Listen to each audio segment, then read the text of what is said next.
Welcome back, my family. Before we dive into tonight's creepy little journey, make sure to like the video, subscribe to the channel, and share this with someone who loves a good scare before bed. I would love to know where you are watching from and what time it is for you right now. So drop it down in the comments and hype me up a little on YouTube. Now get comfortable, dim the lights, and let us step into tonight's story. One vanished into the woods and walked back into her village looking like she'd been starved for weeks. The other returned from death with someone else's memories. If these are coincidences, explain the footage. One of the scariest ideas in horror isn't a monster or a demon or some masked stranger at your window. It's this: someone you love disappears. And when they finally come back, you're not completely sure it's really them. Tonight, I'm going to tell you two stories about people who vanished from reality and then walked back into it wrong. The first one starts in the most ordinary place you can imagine: a grocery store parking lot on a quiet afternoon. A nurse, exhausted from too many night shifts, decides to do something she never does. She says yes to a spontaneous hike with 3 friendly strangers she meets outside a Safeway.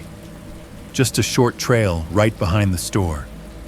Clear skies, busy road, nearby families buying snacks for the weekend. Nothing dangerous about it. She texts no one. She doesn't drop a pin. She just follows a group of smiling faces up a narrow path into the trees where the noise of traffic fades and the sound of gravel underfoot takes over. From her point of view, she makes one tiny, harmless decision. Hours later, as the sun starts to go down, she feels her body get heavy. The wind turns soft and thick, like the sound is being played underwater. Her new friends sit with her on a rock overlooking the whole city, laughing, sharing snacks, telling her this was exactly what she needed. She closes her eyes for just a minute. When she hears a branch snap loudly behind her head, she jerks awake. It's night. The overlook is empty. No friends, no backpacks, no footprints. Just an unnatural silence pressing in from the trees and the low, distant hum of a city that suddenly feels too far away. She stumbles down the mountain in the dark, convinced she's been gone a few hours. But at the base of the trail, there's a wall of flashing red and blue lights. Search and rescue tents, police tape, people she knows standing behind barricades with hollow eyes. Her sister runs to her sobbing, but instead of hugging her in relief, she steps back like she's seen a ghost. Because as far as everyone down there is concerned, this woman didn't vanish for one night. She's been gone for 12 days, and the security footage proves it. Cameras all over that trailhead show her hiking alone. No cheerful strangers, no friendly hikers, no one to blame. Just a single figure in a bright jacket walking into the trees and never coming out. Until now. She's a shell of herself, starved, dehydrated, missing time she can't explain. And the worst part isn't what happened out there. It's what starts happening after she comes home. The second story goes even further. Because in that one, a woman doesn't just return from a hike or a road trip or a strange blur of missing days. She comes back from something much more final: death. For 3 days, her body lies in a coffin in her family's living room. Candles burn down. Neighbors file past. People cry, pray, talk to her, the way you talk to someone who's already gone. And then in the middle of the funeral, in front of a room full of witnesses, she sits up. At first it looks like a miracle, until she starts talking. She speaks a language she was never taught, calls people by names she shouldn't know, recites memories that don't belong to her. And when a government official steps in to investigate, he realizes something horrifying. This woman is absolutely alive. She just might not be the person they buried. So tonight, if you choose to keep listening, you're going to hear about vanishing and return in a way that doesn't fit in any neat little box. No clean explanations, no easy comfort, just security cameras that lie, timelines that don't match, and people who come back changed in ways their families can't unsee. Because the real question in both of these stories isn't how did they disappear, it's when they came back. What exactly climbed inside their skin? My name is Aaron, and for most of my adult life I've believed two things. One, hospitals are where people go to die. Two, somehow I keep ending up there anyway. I work nights at a small hospital off Colfax in Denver. If you've ever walked into an ER at 3 in the morning, you already know the sound of my world. The first thing you notice isn't the people, it's the noise. The fluorescent lights don't just shine, they buzz. A thin insect-like whine that sits right behind your eyes. The intercom crackles awake at random, squawking out respiratory to room 4. Code blue in ICU. Dr. Patel called the operator in a staticky voice that always sounds half asleep and half panicked. Monitors line the walls of our little unit, each one with its own rhythm.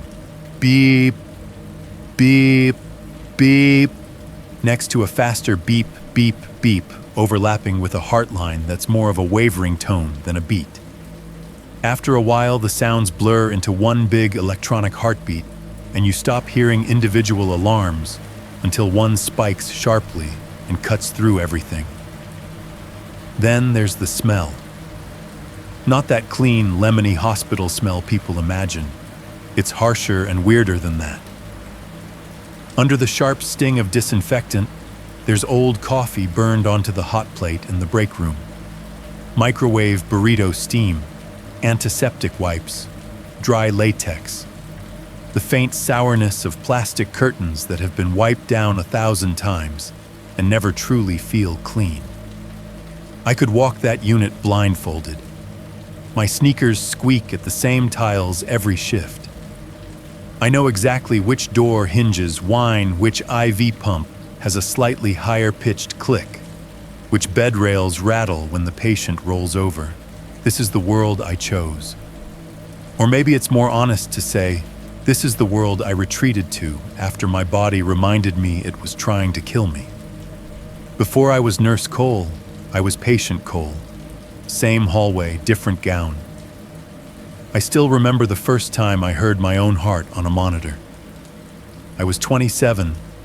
I'd been brushing off weird fatigue joint pain bruises that bloomed on my legs like ink stains. Then I woke up one morning and couldn't feel my fingers properly. It was like someone had swapped my hands out for someone else's. They admitted me for observation, which is hospital code for, we don't know what's wrong, but it might be bad. They smeared cold jelly on my chest and pressed the ultrasound wand down until I could feel my pulse behind my ribs. The monitor next to my bed chirped to life, and there it was, my heart amplified.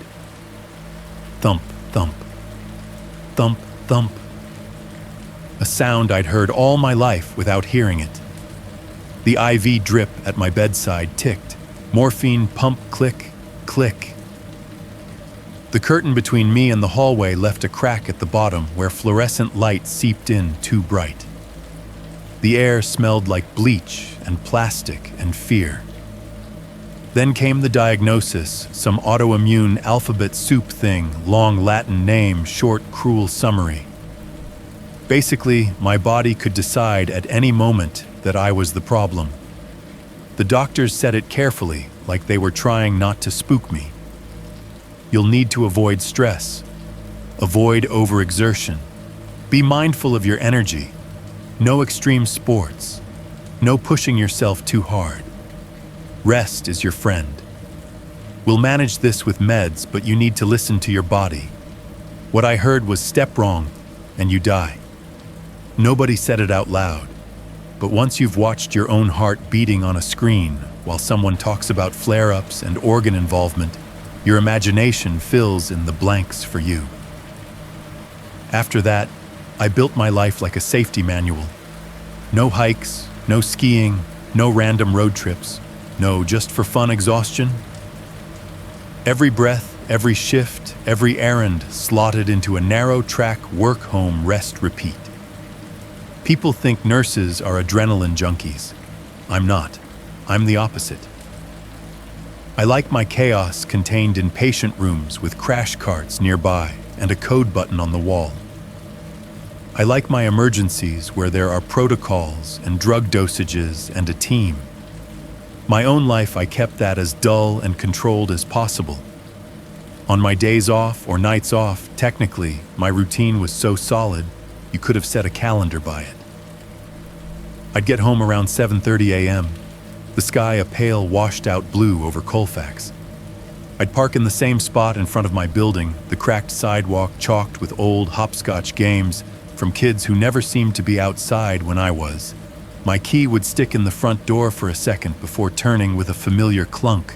The elevator at the end of the hall is old, too small for the building, and it announces itself with a little ding that always sounds a half-second late. The carpet in the hallway is worn and patterned with a design that might have been flowers once, but now just looks like stains. Inside my apartment, the air is cooler, drier. The AC unit under the window kicks on with a deep thud that rattles the blinds. Then it settles into a low, steady hum that becomes the baseline of my off-duty life. I'd kick off my shoes in exactly the same spot by the door. Dump my badge and keys in the exact same little ceramic dish. Open the fridge and stare at the same shelf for too long, letting cold air roll over my bare arms. The fridge compressor would click pause, then start its own droning hum. Somewhere upstairs, a toilet would flush. Down the hall, someone's TV would spill talk show laughter through the thin walls. My neighbor with the yappy dog would rattle their lock 3 times before it finally clicked open. I'd microwave something frozen. The microwave's beep at the end of the timer was always a little too loud in the small kitchen. I'd eat on the same end of the couch, blinds half closed, so I didn't have to see too much of the bright world outside. Netflix would autoplay a show I'd already seen the menu music looping if I didn't choose anything. Sometimes I'd realize I'd just stood there staring at the list of episodes fork in midair while the same 30-second music bed played over and over and over. Rest is your friend, I'd hear in my head in the doctor's voice. So I rested. I'd fall asleep in the afternoon, wake up around 2 p.m., in a room that always felt a little stale, like the air had been sitting still with me. My bedroom blinds throw strips of light across the ceiling that change angle with the time of day. But somehow the room always looks exactly the same. When I open my eyes, a grayish rectangle with familiar corners. Footsteps in the hallway outside, slow, soft, padded. Sometimes they'd stop right outside my door, then continue after a beat. The elevator ding would punctuate whatever show I was half watching. The building's pipes would groan and hiss for no good reason. I tell you all of this so you understand my life wasn't exciting. It wasn't meant to be. It was designed like a bubble wrap around a fragile object. Me. The only place my life brushed up against something like adventure was the Safeway on West 38th. It's a boring store and a boring strip of Denver pharmacy on one side, nail salon, on the other, tire place across the street. I'd drive there on autopilot my car, knowing the turns as well as I did. Wadsworth down to 38th, red lights that always seemed to hit you in the same sequence, a local AM talk radio host murmuring about politics and traffic in the background. My turn signal would tick, tick, tick in time with my heartbeat at every red light. The Safeway lot always smells faintly like oil and hot asphalt, especially in summer. There's a patch of darker pavement near the cart return where something leaked years ago and never washed away. Shopping carts sit half-nested, rattling when someone slams one into the row. One of the sodium lamps over the far end of the lot leans at a crooked angle like it's tired of standing up straight.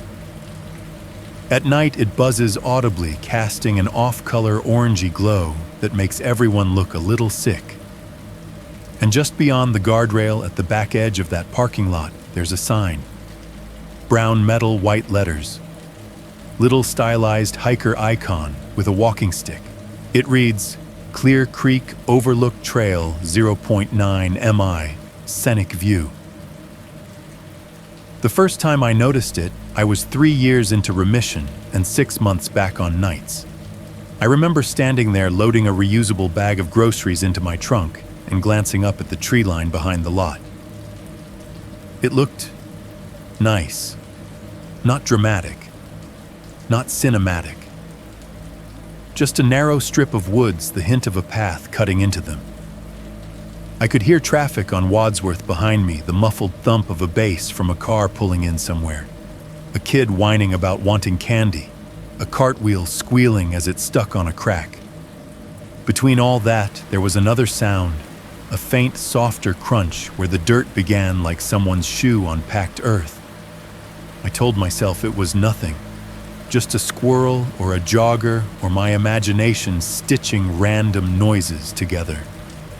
I shut my trunk, hit the key fob, waited for the familiar chirp of my car locking, and drove home. After that, though, I couldn't stop seeing the sign.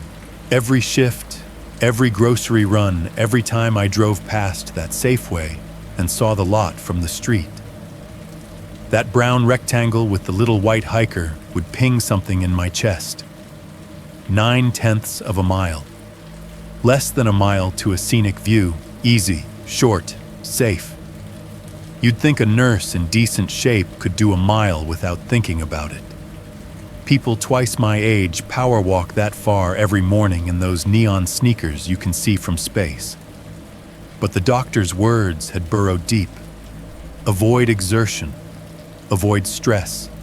Listen to your body. In my head, it translated to a rule that guided everything: stay on the asphalt. Don't go into the unknown. Don't climb, don't hike. Don't go where there are no monitors, no crash carts, no intercom codes. So I noticed the trail. I thought about it. Sometimes I even stood for a second with my cart looking past the line of parked cars at that little break in the guardrail where the dirt path started.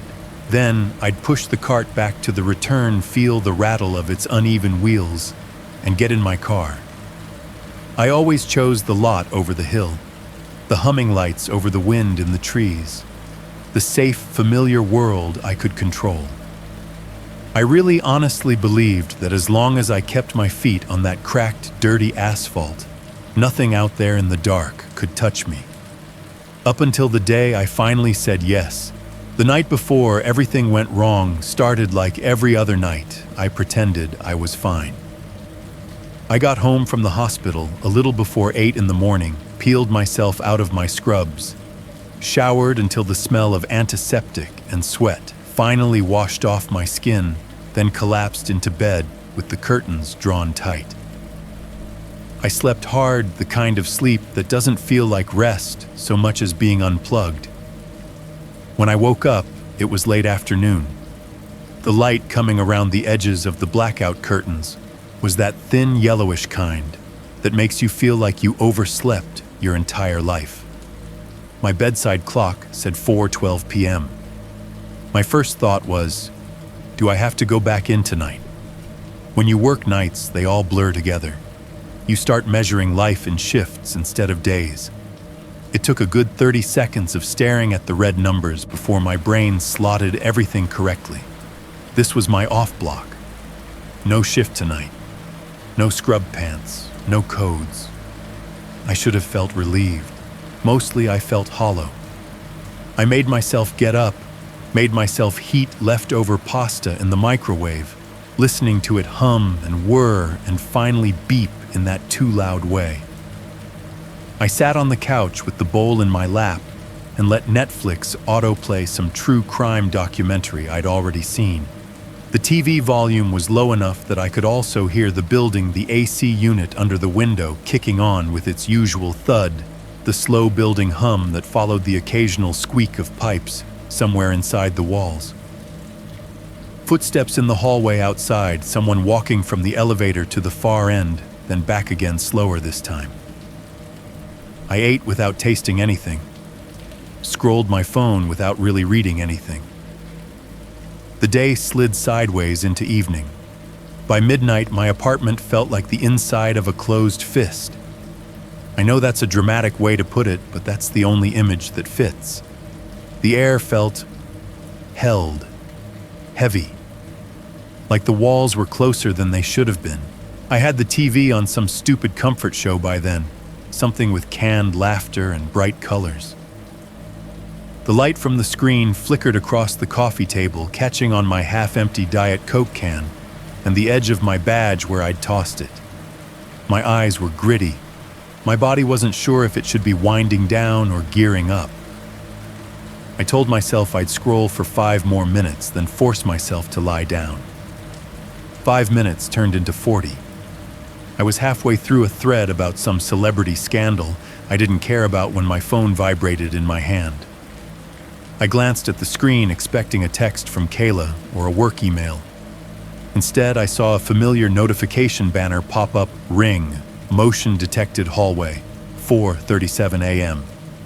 It took me a second to process the time because my brain had misfiled what 4:37 meant. My body still thought late afternoon. The dark window and the timestamp pulled at each other for a moment. Before it clicked right, I'd slid through the night again. My apartment was lit only by the TV and a small lamp. The rest of the world beyond the glass was black. It really was 4:37 in the morning. I hesitated, thumb hovering over the notification. It's not like my hallway is a crime scene or anything. It's just a strip of carpet with beige walls, an exit sign at one end, the elevator at the other. People stumble home drunk. Dogs get walked. Sometimes a kid runs down it way too early for anyone's sanity.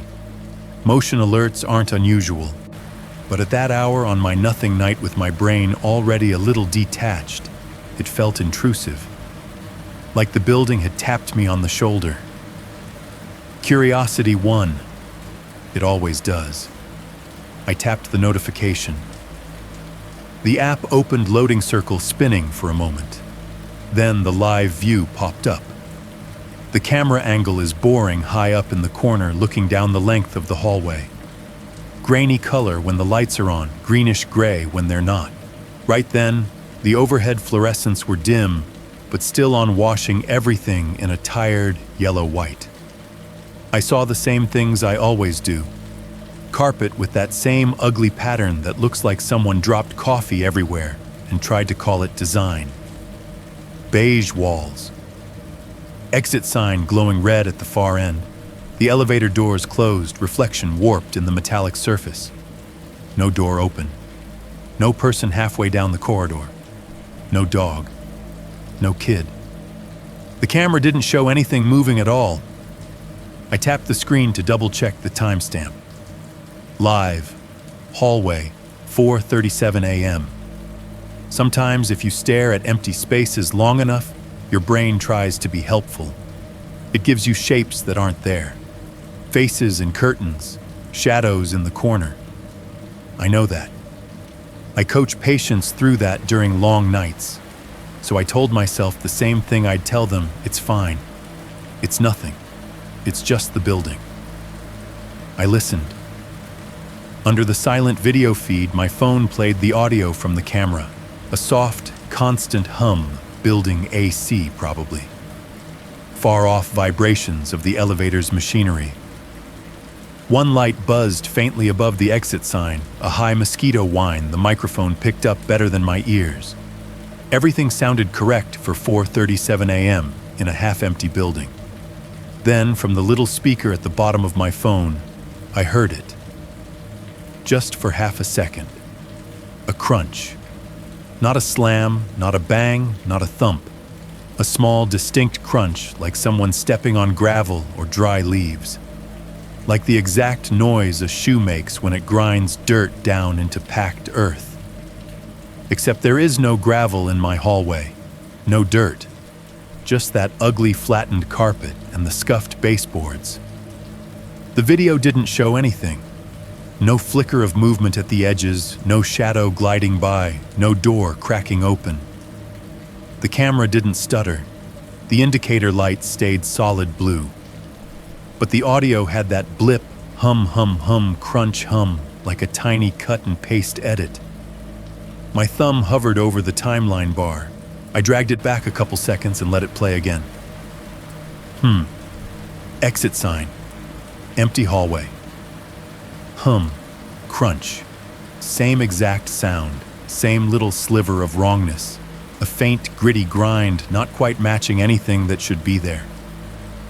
On the third replay, I watched the progress bar on the video app more closely. Right as the crunch happened, the thin blue line jumped. Only a fraction of a second, a twitch like the app skipped a frame forward. If I'd blinked, I might have missed it. I sat there on my couch, surrounded by the normal sounds of my apartment. The AC sighing through the vents, fridge humming in the kitchen, a car passing by outside, and held my phone like it might bite me. The sensible part of my brain piped up first. It's probably a glitch. Their mics are cheap. Someone on a floor above dropped something and the sound carried weirdly. Or the app burped. You're tired.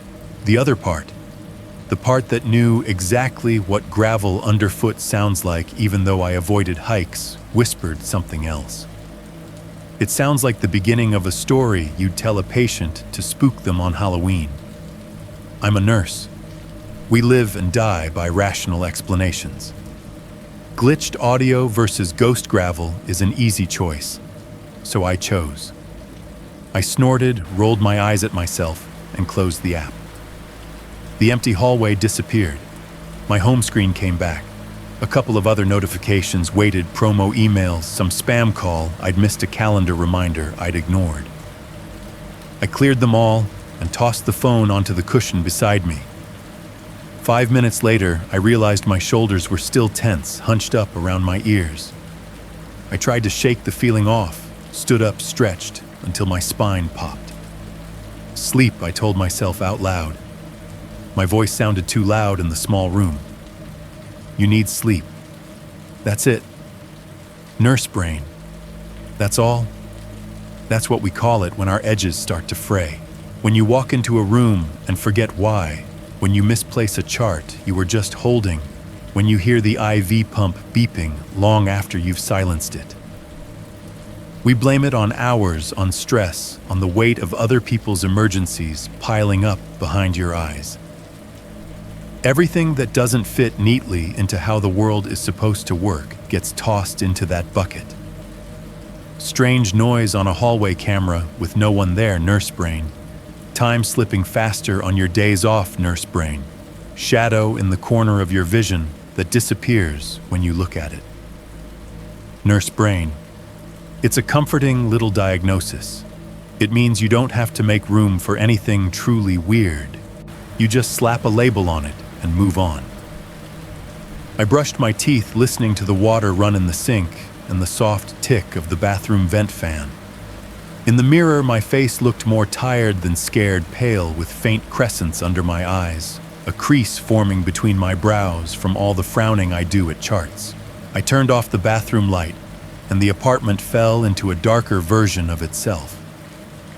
The TV, still playing some episode I hadn't followed, flickered faintly from the living room. I padded to my bedroom, the carpet soft under my bare feet, the hallway outside my door mercifully quiet. I crawled into bed and pulled the covers up facing the wall instead of the door. I always tell myself that's about blocking light from the crack under the door, but if I'm being honest, it's also so I don't have to look at the shadows near the threshold if I wake up at 3 a.m. The AC unit in the living room cycled on with its usual heavy shudder, then settled into its steady hum. A car went by outside, tires hissing on asphalt. Somewhere in the building, a fridge compressor kicked on, then another like a slow mechanical choir. I lay there listening to all of it, the familiar, predictable noise of my tiny, controlled world, and tried to let my breath match the rhythm of the AC. Out, in, out. The gravel sound from the hallway replayed in my head, stubborn like a song stuck on one bar. crunch. For a second, just before I drifted off, I had an absurd thought. What if that sound didn't belong to here at all? What if it slipped in from somewhere else? I pushed it away. I reminded myself of my rules. No hiking, no mountains, no extra cardio, no unplanned choices. Stay on the asphalt. Stay under the lights. Stay small. If I stayed inside the lines I'd drawn for myself, nothing truly bad could touch me. That's what I believed. As the hum of the AC blurred into the darkness and sleep finally pulled me under, one last clear thought floated up and settled like a stone at the bottom of my mind. If I stay small, nothing can touch me. I'm telling you this now because I need you to understand exactly how wrong that turned out to be.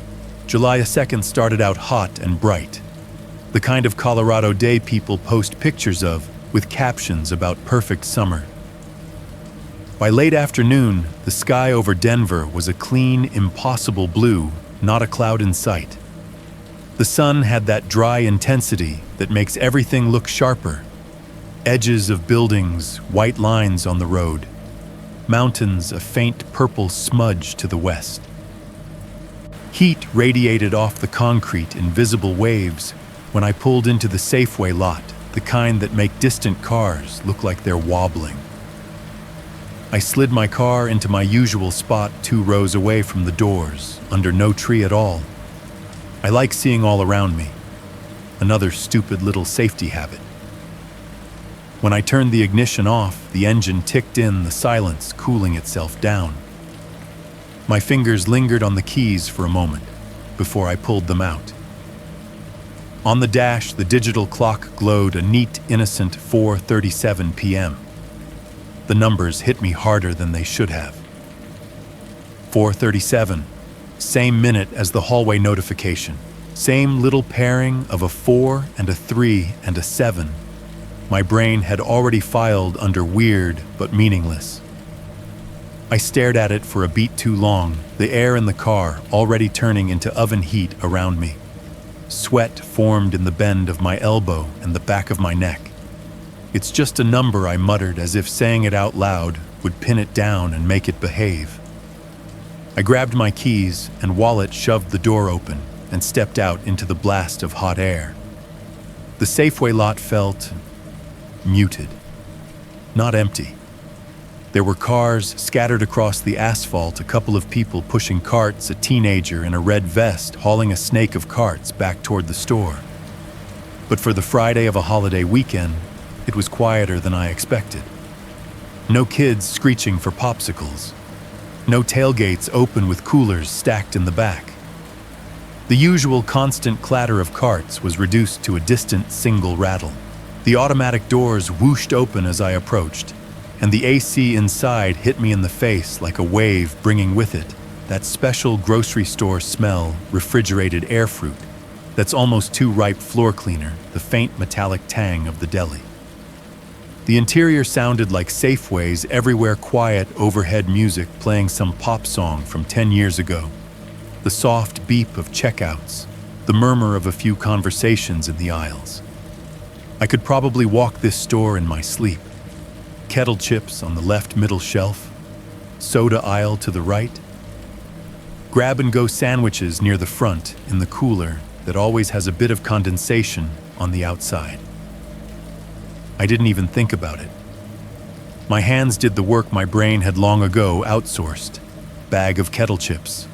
1 bottle of Diet Coke from the back of the cooler where they're the coldest. Turkey sandwich that looked least sad, plasticky triangle of bread and meat. All 3 items went into the crook of my left arm in one practiced motion as I walked to the registers. The store was so lightly populated that only 2 lanes were open, one with a family unloading a mountain of groceries, and one with a single guy in front of me holding a 6-pack and a bag of ice. He paid in cash bills, crinkling in the cashier's hand coins, rattling into the drawer. The scanner beeped steadily. When it was my turn, I slid my offerings onto the belt. The cashier, teenage boy, probably hating his summer job, gave me the standard tired nod without really looking at me. He picked up the chips, first dragged the barcode across the scanner. Nothing. He frowned and tried again. This time the red light on the scanner lit, then went out. The POS screen in front of him flickered white, then showed the Safeway logo for a half second before going back to the regular interface. Right as it did, a high, thin bzzzt sounded in my ears. Not loud, not painful, just sharp enough that I flinched. Sorry, the cashier said more to the machine than to me. He tapped a few buttons. It does that sometimes. A second later, everything was normal again.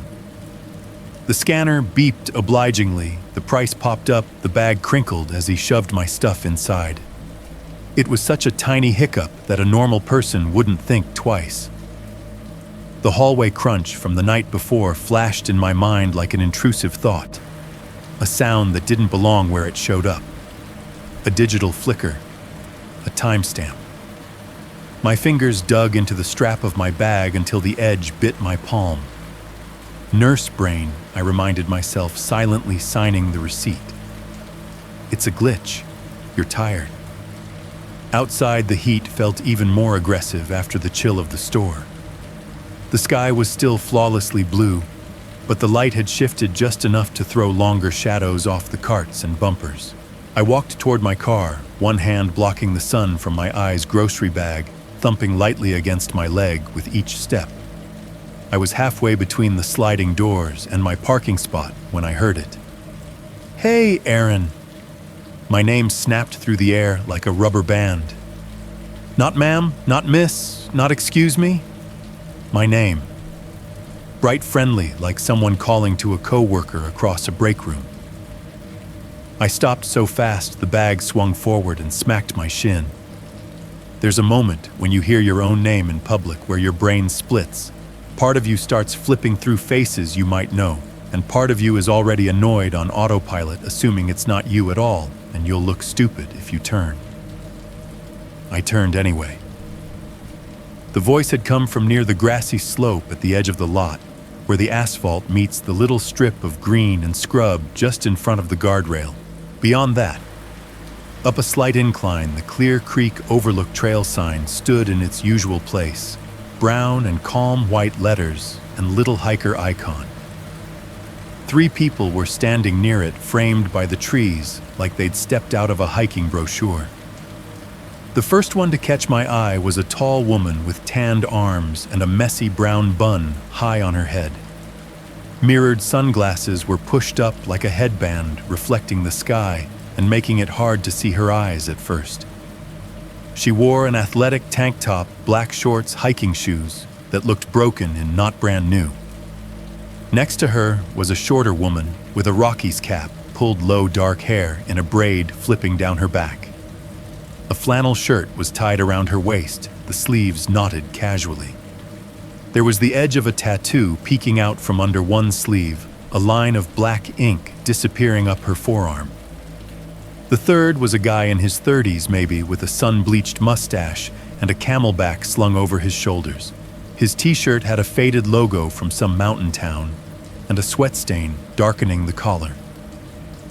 His calves were the kind you only get from actually using your legs outdoors. All 3 of them looked like they'd been out in the sun on purpose.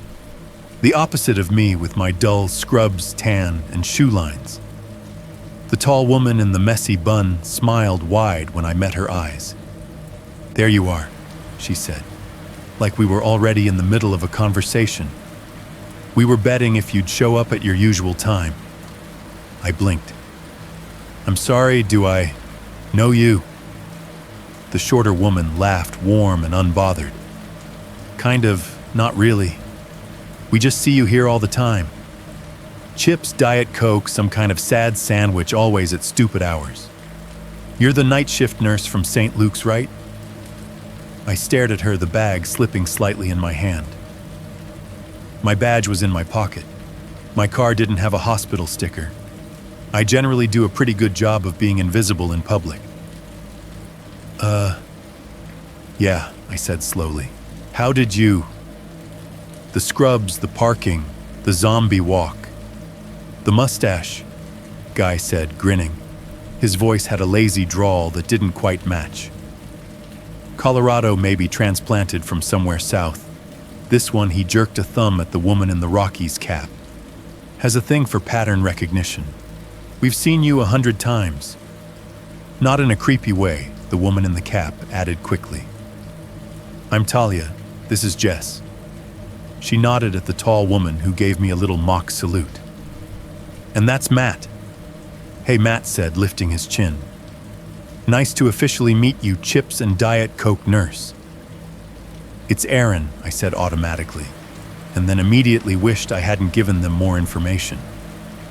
Aaron, Jess repeated like she was tasting it. That fits.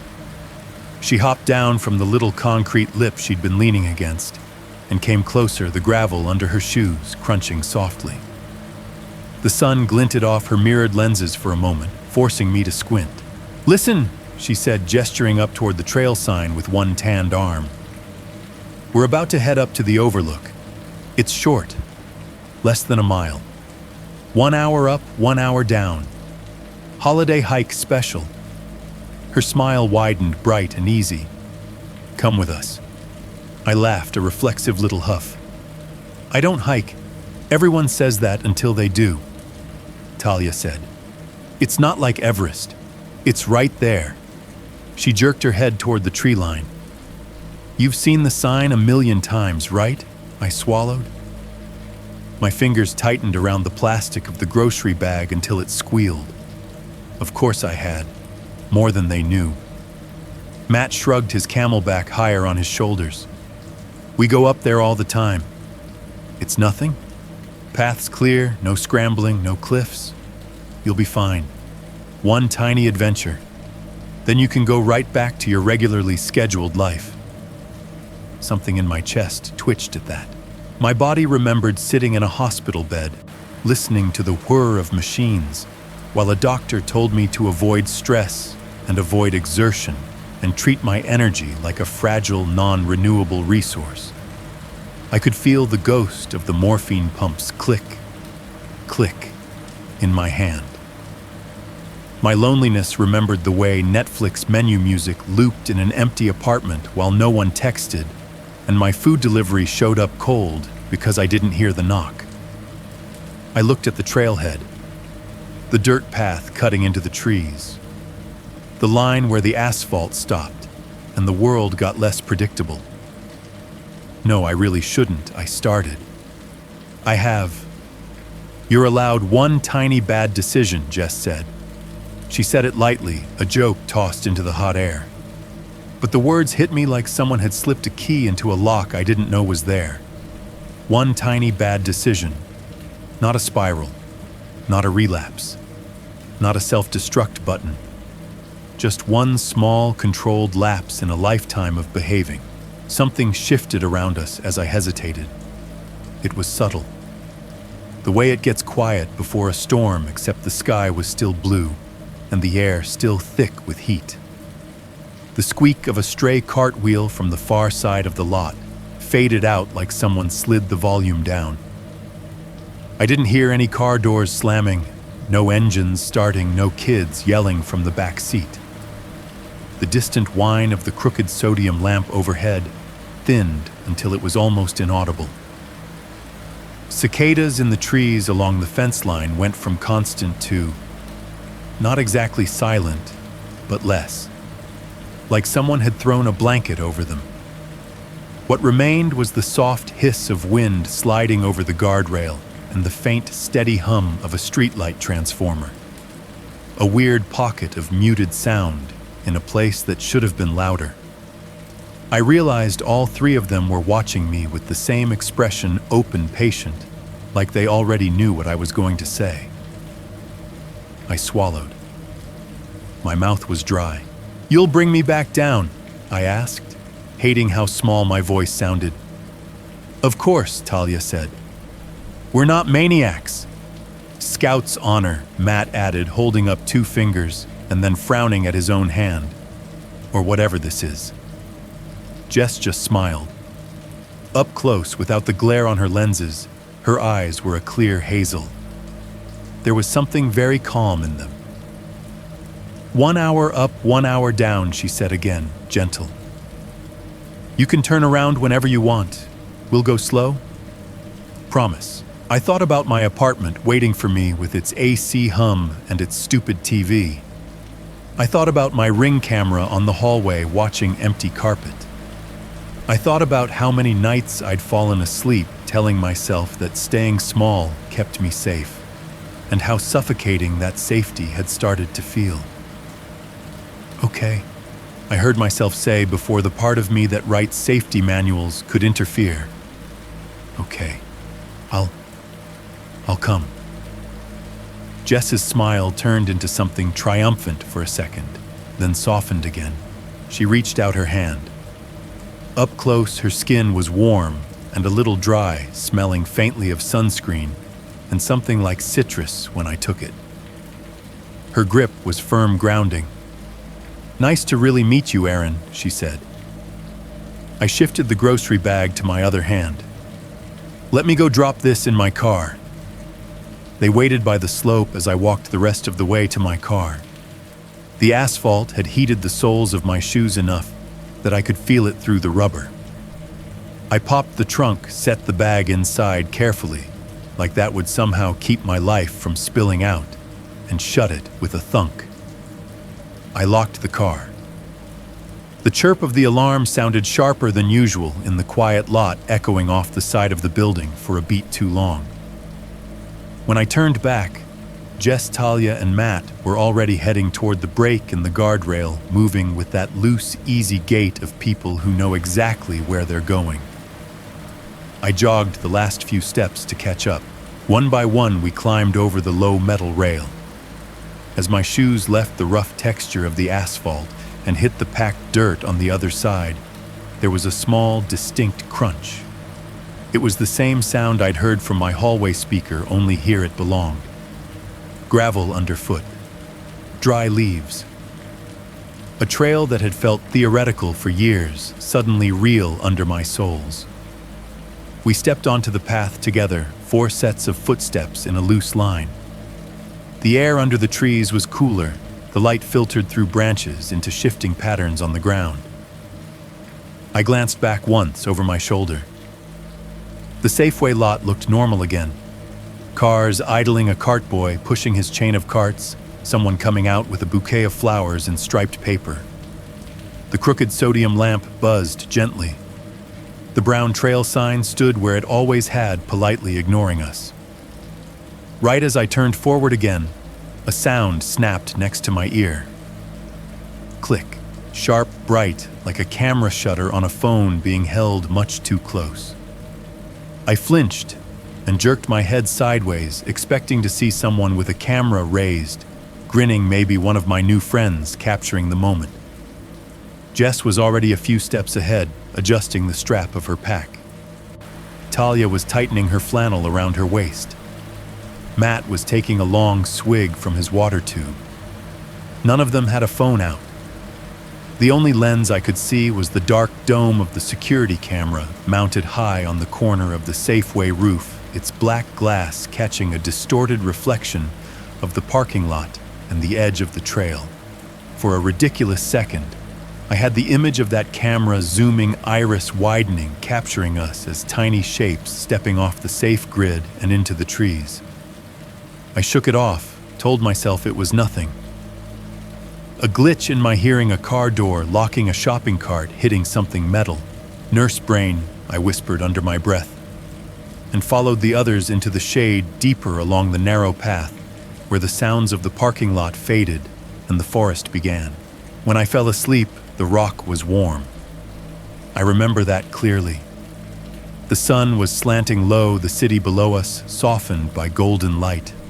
Jess and Talia and Matt laughing about something that probably wasn't as funny as it felt in that moment. My body was heavy in a good way, tired from exertion, but held cradled by the stone like it was part of some big, safe earth. I told myself I'd close my eyes for just a minute, just long enough to let my muscles stop vibrating. The next thing I knew, it was like someone had slammed a door on the world. A sharp crack exploded right behind my head. For a split second, I thought someone had fired a gun. My whole body lurched. My eyes flew open so fast they hurt. My heart hit my ribs hard enough to make my throat close. I sucked in a breath that tasted wrong. The air was cold. Not cool, not evening breeze pleasant. Cold, thin air that bit the inside of my nose and made my teeth ache. The rock under my back was no longer warm. It felt like it had been sitting in shadow for hours, leaching heat from my body instead of giving any. Above me, the sky was black. Not dark blue, almost night. Not sunset fading toward twilight. It was full, deep night. The kind you only get far from downtown light pollution. The stars were so sharp, it felt like if I reached up, I'd cut my fingers on them. There was no afterglow of the sun anywhere on the horizon. No smudge of orange. Just a faint low haze from the city way down there like embers left after a fire. For a second, my brain refused to process it. It tried to fill in the last frames. It remembered Jess's arm stretched out as she pointed at some building downtown. Talia's voice talking about the Rockies game. Matt making a joke about how tiny cars looked from up here. I turned my head expecting to see them. The overlook was empty. No Jess, no Talia, no Matt, no backpacks, no extra water bottles, no crumpled snack wrappers. The little pile of gummy bear bags we'd made beside us was gone. The only sign I hadn't dreamed the whole afternoon was my own half-drunk bottle of water lying on its side near my foot. A small, dark smudge of wet on the stone showed where it had leaked. Nothing else. The wind moved lazily across the open rock, colder than it had any right to be. It didn't smell like sunscreen and sweat anymore. It smelled like pine and stone and something faintly metallic. Jess. My voice sounded wrong in the open air. Too loud, then too small. It didn't bounce back the way I expected. Echoes usually come right away up there, voices thrown back at you from the rock and trees. This time there was a delay. A heartbeat too before a thin, stretched-out version of my own voice sighed back to me from the tree line. The hairs on the back of my neck stood up. Talia, I tried again, louder. Matt, same thing. My words went out, felt like they fell off a cliff, then came back a second later, thinner wrong. Like the mountain was mimicking me badly. I sat up slowly. The sudden movement made my head swim. Dark spots fizzed at the edges of my vision. My muscles felt like they'd been idle much longer than a quick nap, stiff, heavy, drained in a way that didn't match my memory. My watch face was dead. I must have forgotten to charge it. My phone, when I fumbled for it, was cold in my pocket and completely black. No battery, no clock. I swallowed, mouth dry. Took a sip from the bottle just to have something to do, water lukewarm and tasting faintly like plastic. It slid down into a stomach that clenched like it had been empty for longer than an afternoon. Guys, I called out again, but quieter this time. Less hopeful. If this is some kind of joke, it's not funny. Silence. Then from somewhere behind me, a small sound. Crunch. My shoulders tightened. Gravel under a shoe. Same sound as earlier, but now it belonged and still felt wrong. I turned my head slowly, trying to convince myself I wouldn't see anything at all. The tree line loomed at the edge of the overlook, a dark wall of shapes against the even darker sky. The entrance to the trail was a vertical slit in the trees, pure black, like a mouth open wide. I stared at that slit until my eyes watered. Nothing moved. No flashlight, no silhouette, no Jess, no Talia, no Matt, just dark. The wind picked up, bringing with it the faint, distant hum of the city below, a low, constant noise like a refrigerator running somewhere far away. It felt disconnected from where I was, like it belonged to a different world. Every instinct I had screamed at me to stay where I was, to curl up on the cold rock, conserve warmth, wait for morning. That's what the survival guides say, right? If you're lost, shelter in place. Let people find you. But the survival guides assume someone is actually looking. I had no idea yet that people had been looking for me for days. Right then, all I knew was that I was alone at the top of a mountain in the dark, with a dead phone and a body that felt like it had been wrung out and left to dry. Fear started in my stomach as a tight knot then spread outward, filling my limbs with cold. I stood up on legs that didn't want to cooperate. Pins and needles shot through my calves. My knees wobbled. For a moment, I thought I was going to pass out and crack my head open on the same stone that had seemed so comfortable earlier. I forced myself to breathe. In, I whispered. Out. The wind hissed along with me, threading through the sparse grass at the edge of the overlook. Dry leaves at the tree line scraped against each other like whispers. I turned toward the trail. From here, the path didn't look like a path at all. Just darkness between trunks, roots like crooked fingers reaching out onto the rock. The first couple of feet were visible in the starlight. Then it became a vertical tunnel of black. Going into it felt like stepping into someone else's nightmare. I should stay, I told myself. They'll come back. They probably went to get help. They'll come back. But there was no evidence anyone had been there at all. No dropped gear, no prints, no scuff marks on the stone except my own shoes. No voices in the distance. No flashlights bobbing through the trees. The silence pressed in thick and heavy between gusts of wind. And underneath my rational brain, another fear snarled quietly. If I stay here, I'm a target. For animals, for hypothermia, for whatever snapped that branch behind my head. What if there's a search team out there right now, I argued with myself. What if they're farther down the trail, and you're sitting up here waiting for a rescue that's already past you? The idea of people calling my name somewhere in the dark, while I huddled on the rock like an idiot, made something like panic lance through me. Movement or paralysis. Those were the options. If I stay, I die, I whispered. If I move, maybe I don't. It wasn't the kind of pep talk they teach you in therapy, but it worked. I took a step toward the trail, crunch, my own foot this time. Gravel dirt, something brittle under the sole. Another step, crunch. The sound was loud and the quiet too crisp, like the air was amplifying it. The trees swallowed me faster than I expected. One moment there was sky and a faint orange smear of city light.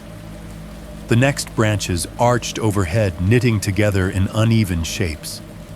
The stars vanished in some patches, reappeared in others, like someone switching a ceiling on and off. The path under my feet was narrower than I remembered. Or maybe it just felt that way. In the dark, the edges indistinct roots and rocks waiting for my toes. My own footsteps were the only constant. Crunch, crunch, crunch. Every few steps I could have sworn I heard another footfall, just out of sync with mine.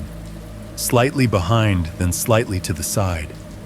A lagging echo that didn't match the timing of my steps or the delay of an echo off rock. I stopped once, mid-step, heart pounding in my throat. The forest stopped with me. No echo. No second foot. Just the wind threading through branches and the faint, far-off hum of the highway. Hello, I called, voice smaller than I wanted it to be. Jess, Talia, Matt, silence. Then a leaf somewhere to my right skittered across another, a dry whisper that could have been anything or nothing. I made myself keep going. The trail twisted.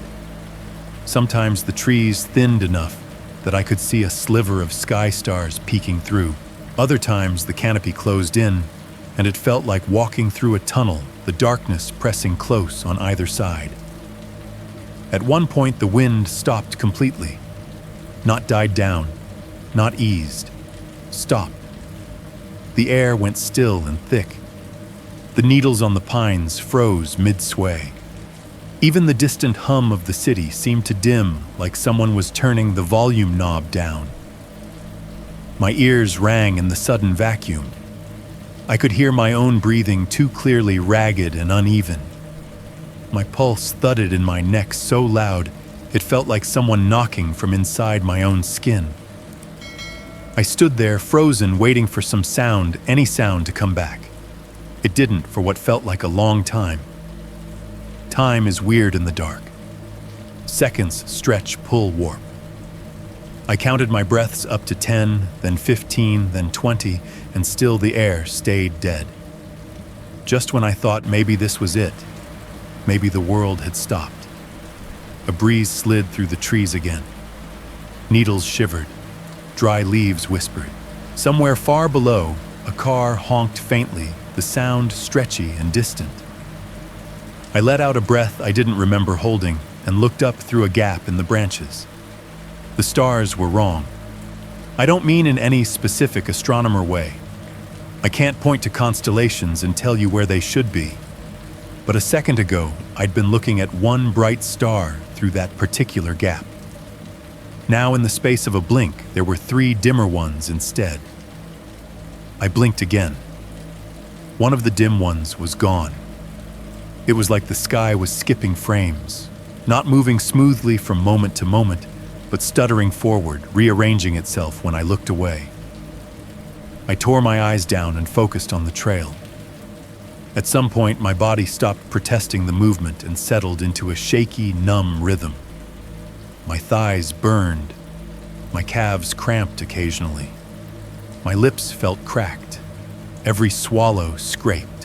When I tripped over a root and stumbled, catching myself on a tree trunk, my palms came away rough and sticky with sap. The smell of pine sap and damp earth hit me so hard I almost gagged. That's when I heard it, the faint trickle of water. I followed the sound, turning off the main trail, without meaning to, scraping my shoulders against branches until they snagged my shirt and snapped behind me. The ground sloped downward. The air grew cooler, more humid. A small wooden footbridge emerged from the dark ahead, its planks pale in the thin starlight. The stream under it wasn't much, just a narrow ribbon of water slipping over stones with a quiet persistence. But the sight of it felt like a miracle. I dropped to my knees at the edge of the bridge, hands shaking, and dipped my fingers into the water. It was shockingly cold, cleaner than the taste of my plastic-tinted bottle. I cupped it and brought it to my mouth, gulping like someone who hadn't had a real drink in far too long. As I leaned closer, the world narrowed to the sound. Drip, drip, drip. Water falling from the underside of the bridge in irregular drops hitting the surface below. It echoed weirdly off the stone banks, precise and measured. My brain, traitor that it is, pulled up another memory to lay over this one. Hospital bed. White ceiling, clear fluid sliding down a tube. The tick of the IV drip in a quiet room at 3 a.m, the sound of my own salvation and potential undoing in one. The cadence was almost identical. Drip, drip, drip. Stop, I whispered, not sure if I was talking to the stream or my own mind. I splashed water on my face, the shock snapping me back into my body. When I straightened, slowly wiping my mouth on the back of my hand, the black was starting to loosen around the edges. The sky had shifted from pure ink to a very dark navy. The treetops were outlines instead of shapes. Somewhere ahead, a bird gave a tentative chirp, then another testing the air. The horizon between the trees lightened from black to gray, then smeared with the faintest hint of pink, like someone had brushed watercolors along the edge of the world. As I kept walking this time, staying near the sound of the stream until the trail rejoined it, the forest gradually filled in with detail. Trunks became more than shadows. Rocks appeared where my feet had previously found them by painful surprise. Birds woke up one by one, their calls layering into a thin, hesitant chorus that grew surer by the minute. Somewhere down the slope, I heard the distant bark of a dog, the faint whine of an engine. I crested a shallow rise, branches parting overhead like curtains, and saw it. At the base of the mountain near the trailhead, the world exploded into color and geometry. SUVs and pickup trucks clustered in the lot like toy cars. A police cruiser with its light bar off. A white van near the entrance, its back doors open to reveal equipment cases. Bright orange and yellow shapes moved between them, jackets, vests, tents. Even from up here, I could see flashes of reflective stripes catching the new sunlight. People. Shapes. Lines of bodies moving with purpose. Heads turning. For the first time since I woke up on that cold rock, a thought cut through all the others, clean and sharp. I'm going to be okay. They're here for me. I had no way of knowing they'd been there for much, much longer than I thought.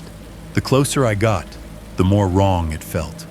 At first, the crowd below was just a clump of color against the gray-pink morning.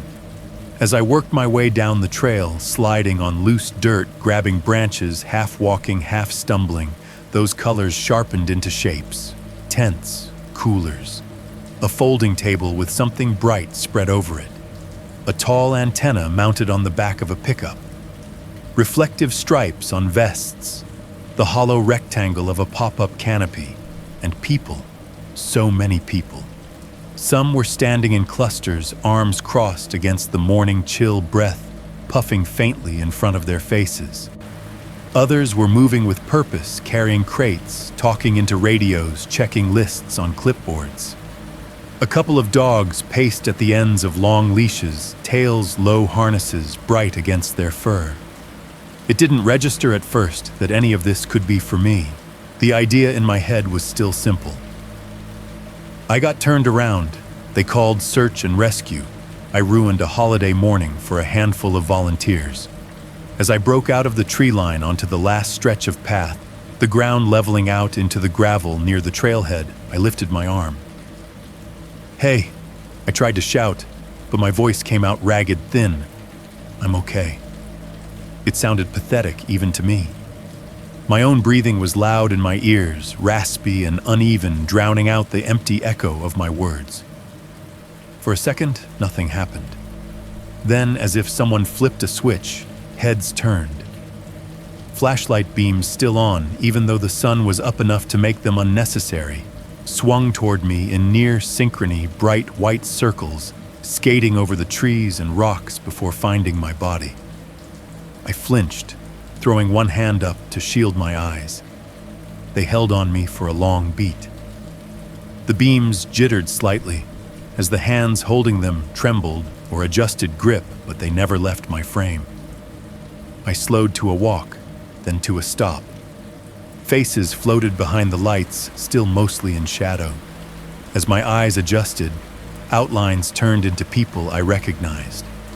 There was Jenna from the lab, her dark hair pulled back into a messy bun, still in navy scrubs, under a neon safety vest.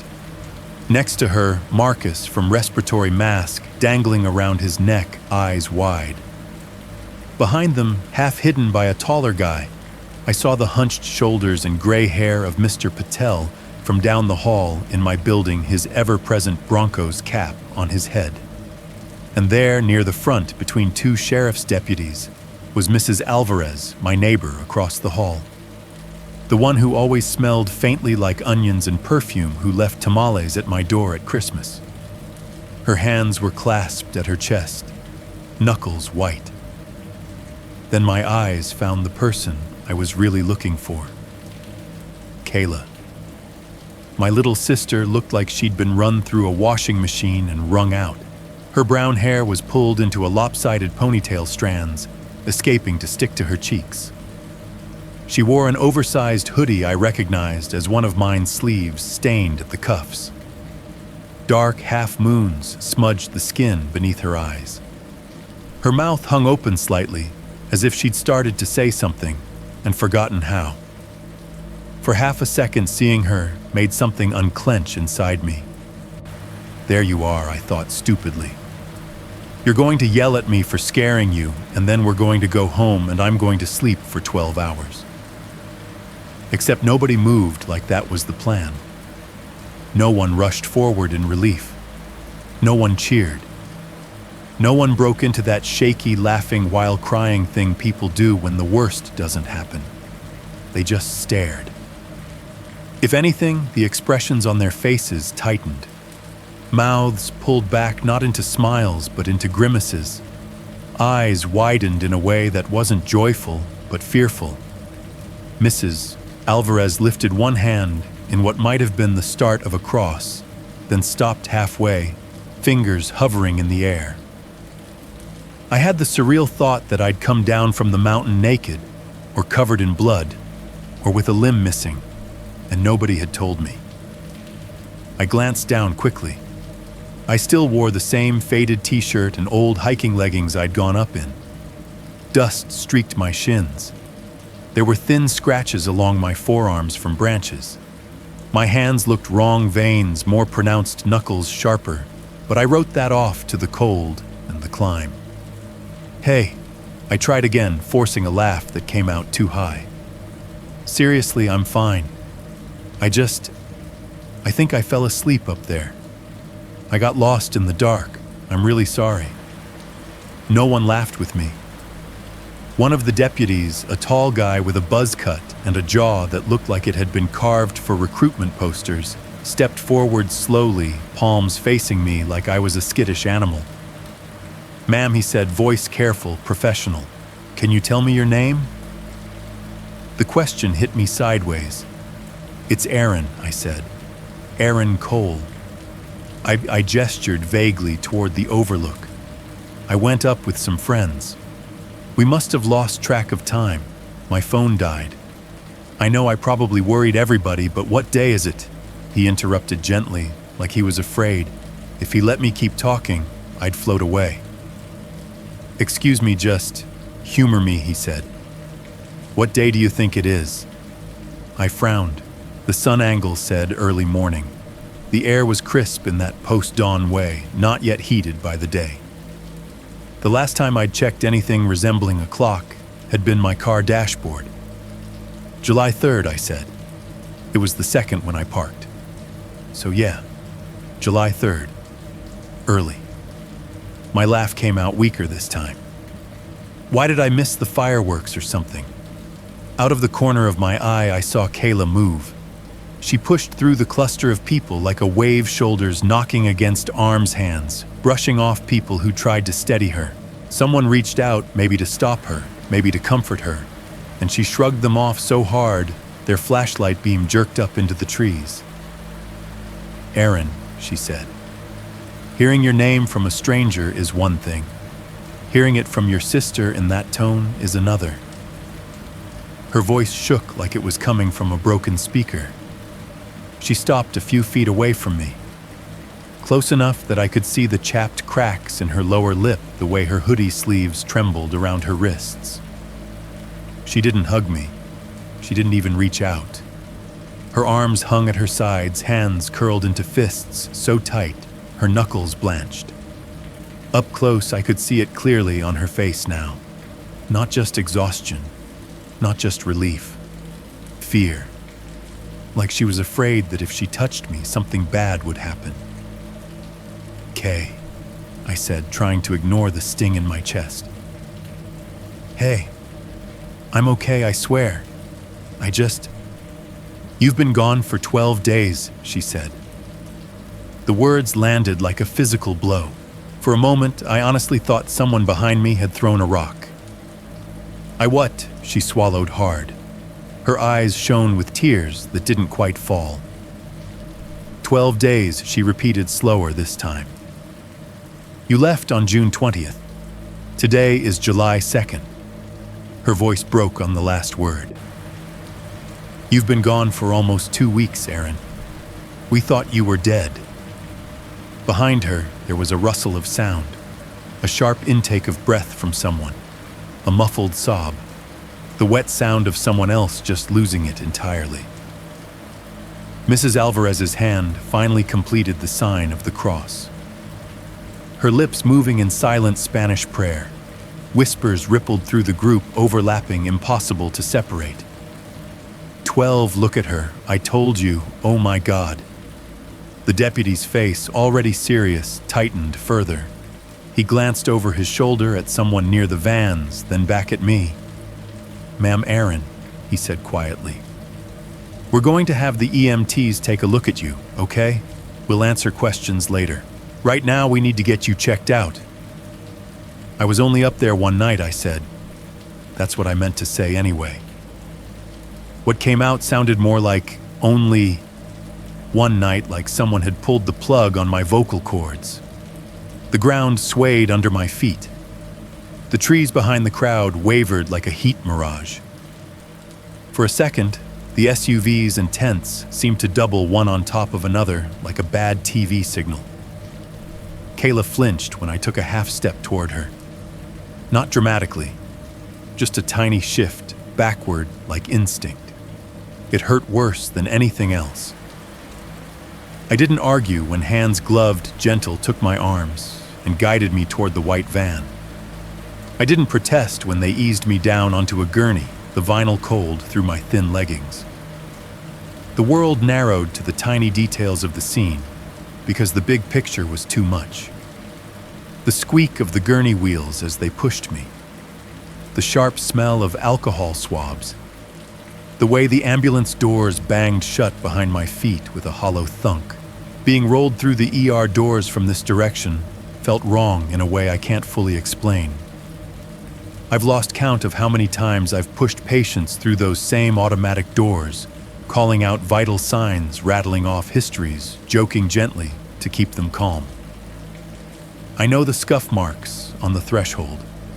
I know the exact pitch of the whoosh the doors make. Inside, the lights were too bright. The air smelled like home disinfectant and coffee and that weird cafeteria smell, but I was on the wrong side of everything. They put me in a thin paper gown that didn't cover enough of anything and stuck cold electrodes to my chest. The adhesive tugged at fine hairs on my skin. The ECG monitor next to the bed chirped into life a familiar series of beeps that should have comforted me. Instead, it made my stomach twist. An IV catheter slid into the back of my hand, a bright sting followed by the dull pressure of the line being taped down. The IV pump at my side started its old rhythm click. Click, click. Fluids.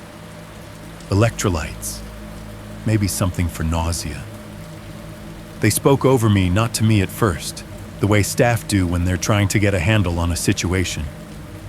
BP's low but holding, heart rate elevated, temp slightly below normal.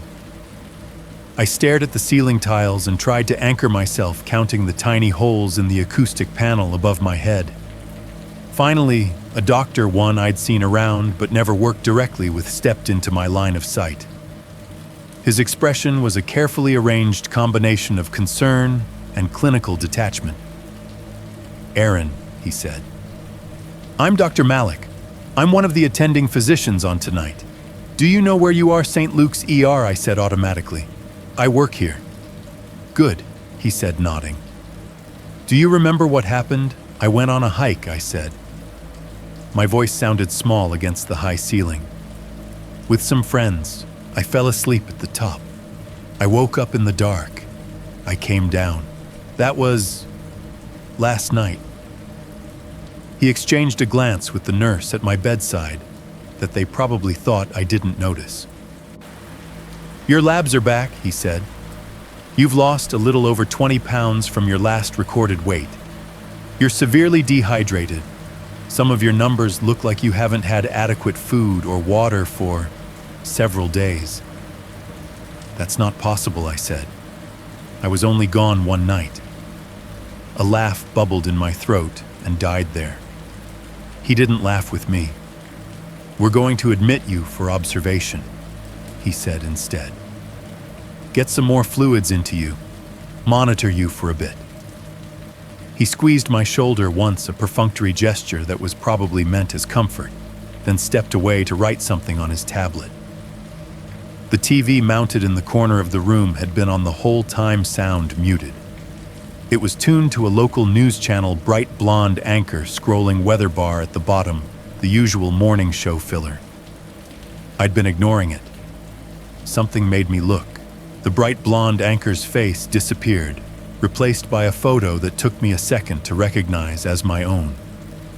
It was my badge photo, apparently sent in by someone. Hair pulled back, eyes slightly red from the fluorescent lights, smile too wide and uncertain. Under it, in big white letters, the chyron read, "Day 11, search for missing Denver nurse continues." Below that, smaller text crawled past. Words like "concerned family last seen Clear Creek Overlook Trailhead." B-roll footage rolled over my face. Flares arcing into the night sky above a dark hillside, bursts of orange light blooming against black. Volunteers in reflective vests trudging along a path with flashlights. A line of people shoulder to shoulder combing underbrush. A handler holding a dog on a leash, the animal's nose pressed to the ground. The camera panned up, catching the crooked sodium lamp in the Safeway lot, buzzing against the dark, then tilted toward the brown trail sign I knew too well. Someone had spray-painted a date on the temporary barricade at the edge of the lot. June 29th. I watched the flares go up again in slow motion, orange against black, illuminating faces and trees I had never seen. "I never heard or saw any of that," I whispered. The IV pump clicked. The monitor beeped. Somewhere down the hall, an intercom crackled to life, calling a code in a room that wasn't mine. And in that narrow space between the hospital sounds and the muted TV, the last 12 days just weren't there. They kept Kayla away from me for the first few hours, which was probably smart. Shock does weird things to people. I was still at the staring at ceiling tiles and trying not to float off the bed stage when they let her in sometime late that first evening. I heard her before I saw her. Her voice in the hallway, low and hoarse, arguing with a nurse about visiting hours. The squeak of her shoes on the linoleum. The soft swish of the curtain being yanked aside. Then she was there, filling the doorway, wrapped in the same hoodie hair, even messier than before. For a heartbeat, we just looked at each other. Up close, I could see that her eyes weren't just ringed with dark circles, they were bloodshot, the whites threaded with red like tiny rivers. Her cheeks were hollowed out a bit, as if she'd been losing weight right along with me. "You look like hell," I said. It came out automatic, the kind of thing we'd always say to each other after bad days. Her mouth twitched, but she didn't laugh. "So do you," she said. Her voice cracked on the last word. She hovered near the foot of the bed, fists clenched, as if she wanted to grab the rail and shake it. Or me. "I need you to tell me what happened," she said. "I did," I said. I went up the trail with 3 people. We had snacks. I fell asleep. I woke up. I walked down. Everything else. I waved one hand weakly. Everything else is someone's bad math. Her jaw tightened. She moved closer, dragging the plastic visitor chair with one foot and sitting down so abruptly it squeaked. "That's not how it went," she said. "Not from here." So she told me, not all at once. It came out in pieces, looping back on itself, jumping forward. I'd heard family members do this around patients hundreds of times. It's like trauma rips the calendar up, and they try to tape it back together in front of you. The first night, she said, I thought you were just tired. You texted me that you were going to Safeway. I figured you'd come home, eat garbage, pass out. You do that. I do, I admitted. When you didn't text anything else, I went to bed, she said. The next day when you didn't answer my memes, she tried to smirk and failed. I figured you were sleeping. Then the hospital called. They said you hadn't shown up for your shift, she said. No call, no text. That's not like you. Even when you're dying, her voice cracked, you're obnoxiously responsible. I smiled weakly. Occupational hazard. I thought maybe you'd gotten your dates mixed, she said, or your stupid nurse brain glitched. I told them I'd check on you. I went to your apartment. Knocked, texted, called. Nothing. She looked down at her hands, twisting the sleeves of the hoodie. The super let the cops in, she said. I went with them. Your door was locked from the inside. Couch blanket was all messed up like you'd just gotten up. There was an indent in the cushion where you sit. There was a coffee mug in the sink with wet rings around it. Your shoes were gone. She swallowed. It looked like you'd just stepped out for a minute, she said. Like you'd be back any second. I pictured it easily, my little apartment frozen mid-routine. Netflix menu probably still on. AC humming away. The indent on the couch like a missing puzzle piece. And then I asked. Then it got official, she said. The hospital filed a missing person report. The cops checked your badge logs, your car traffic cameras. Some clerk remembered you at Safeway. They pulled the footage from the parking lot. On the TV, where my face had stared out at me earlier, a commercial for car insurance played with the sound off. A cartoon character crashed into a wall in silence. They saw you park, she continued. They saw you go in, buy your junk. They saw you come out. They saw you walk toward the trail. And then, she lifted her shoulders in a brittle shrug. You just kept walking, she said. No one beside you. No one behind you. You went past the sign and into the trees and never came back out. That's not true, I said automatically. Jess and Talia and Matt were with me. They were waiting near the sign when I came out. They called my name. They knew I was a nurse. They scoured every frame, Kayla said, talking over me, because she knew if she waited, I'd build another story on top of my own. They slowed it down, zoomed in, had some tech guy at the department enhance it. Aaron, it's just you. You in that stupid jacket. No one else. Ever. My stomach lurched. They started the search on day 2, she went on. At first, it was just a few officers and a K9 unit, then volunteers. By day 4, it was full-on search and rescue. They mapped the whole 7.5-mile stretch, every ravine, every side path. They fired flares every night, set off fireworks, anything to get your attention if you were hurt and disoriented. I pictured myself walking through the trees alone, hearing nothing but wind and my own breath. I never heard anything I said. It was just quiet. I would have heard fireworks. Her eyes flashed. Trust me, she said. We heard every single one.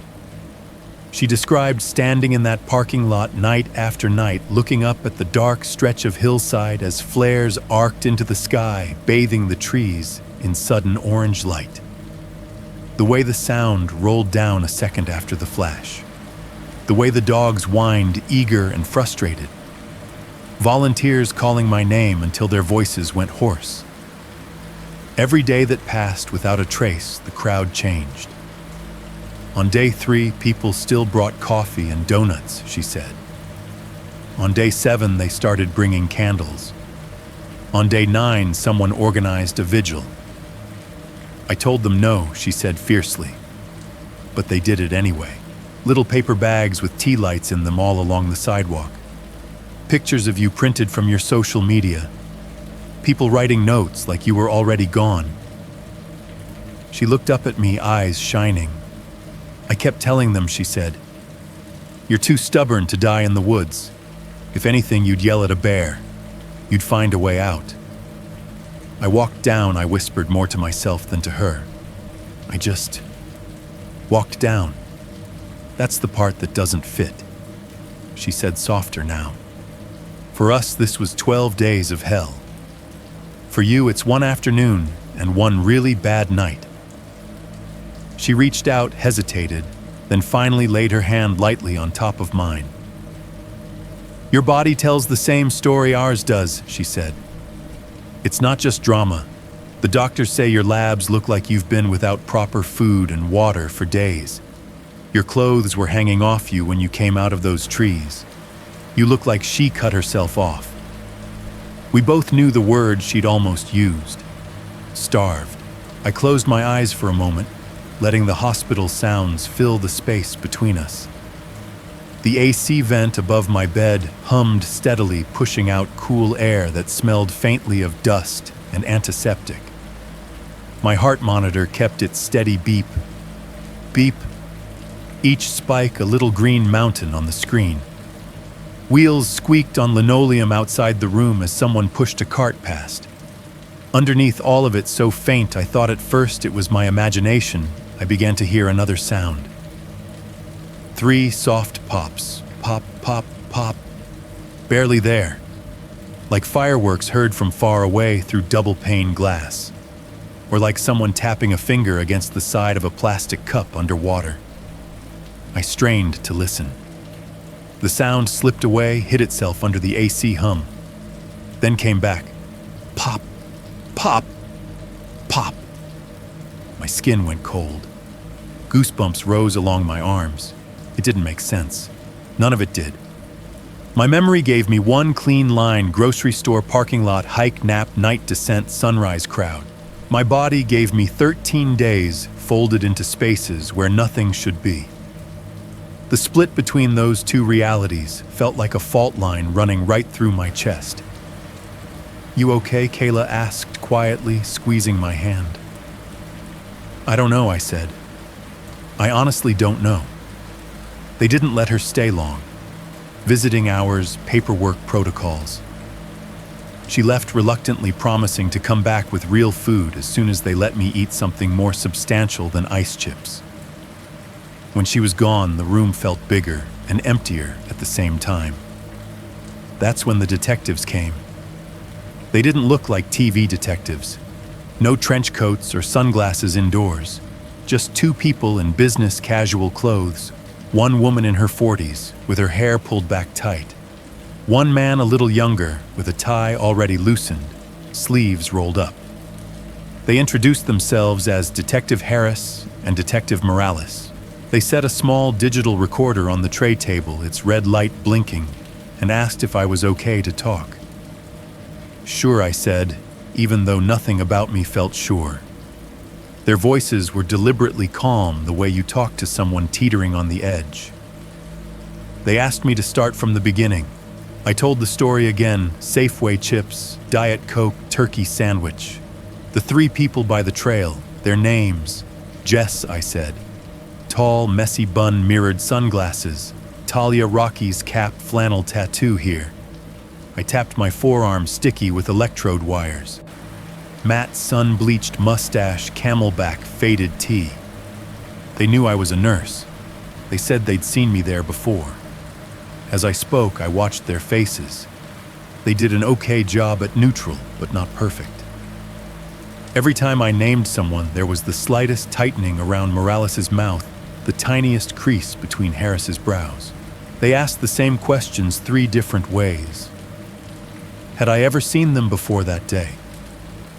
Had I told anyone else I was going hiking with them? Did I see them leave? Did they mention where they lived, where they worked? Who else might know them? Each time my answers got shorter. No for knowing them before. No for telling anyone. No for seeing them leave. No for useful details. They were there, I said finally, frustration breaking through my exhaustion. They were real. I did not climb over that guardrail alone. The detectives exchanged yet another look. This one wasn't "this girl's crazy." It was something more complicated. "This is bigger than we thought," Aaron, Detective Harris said gently, reaching into a manila folder she'd brought. "We're not saying we don't believe you. We just need to reconcile your account with what we have on file." She slid a sheet of paper out and laid it on the tray table next to the recorder. It was a printout slightly grainy from the trailhead camera. The angle was from above near the building, looking down at the guardrail and the beginning of the path. The timestamp at the bottom corner read 06/20/16:42:11. In the center of the frame, a woman in a bright jacket was climbing over the rail. Me. The resolution wasn't great, but I recognized my own posture. The way my shoulders hunch when I think someone might be watching. The familiar curve of my ponytail. The scuffed sneakers. What I didn't see were 3 other people. No tall woman with mirrored sunglasses. No Rocky's cap. No camelback. No extra shadows. No stray limbs half out of frame. Just cars in the lot, the brown trail sign, the crooked lamp, and me. Alone. "Are you sure you weren't alone?" Aaron Morales asked softly.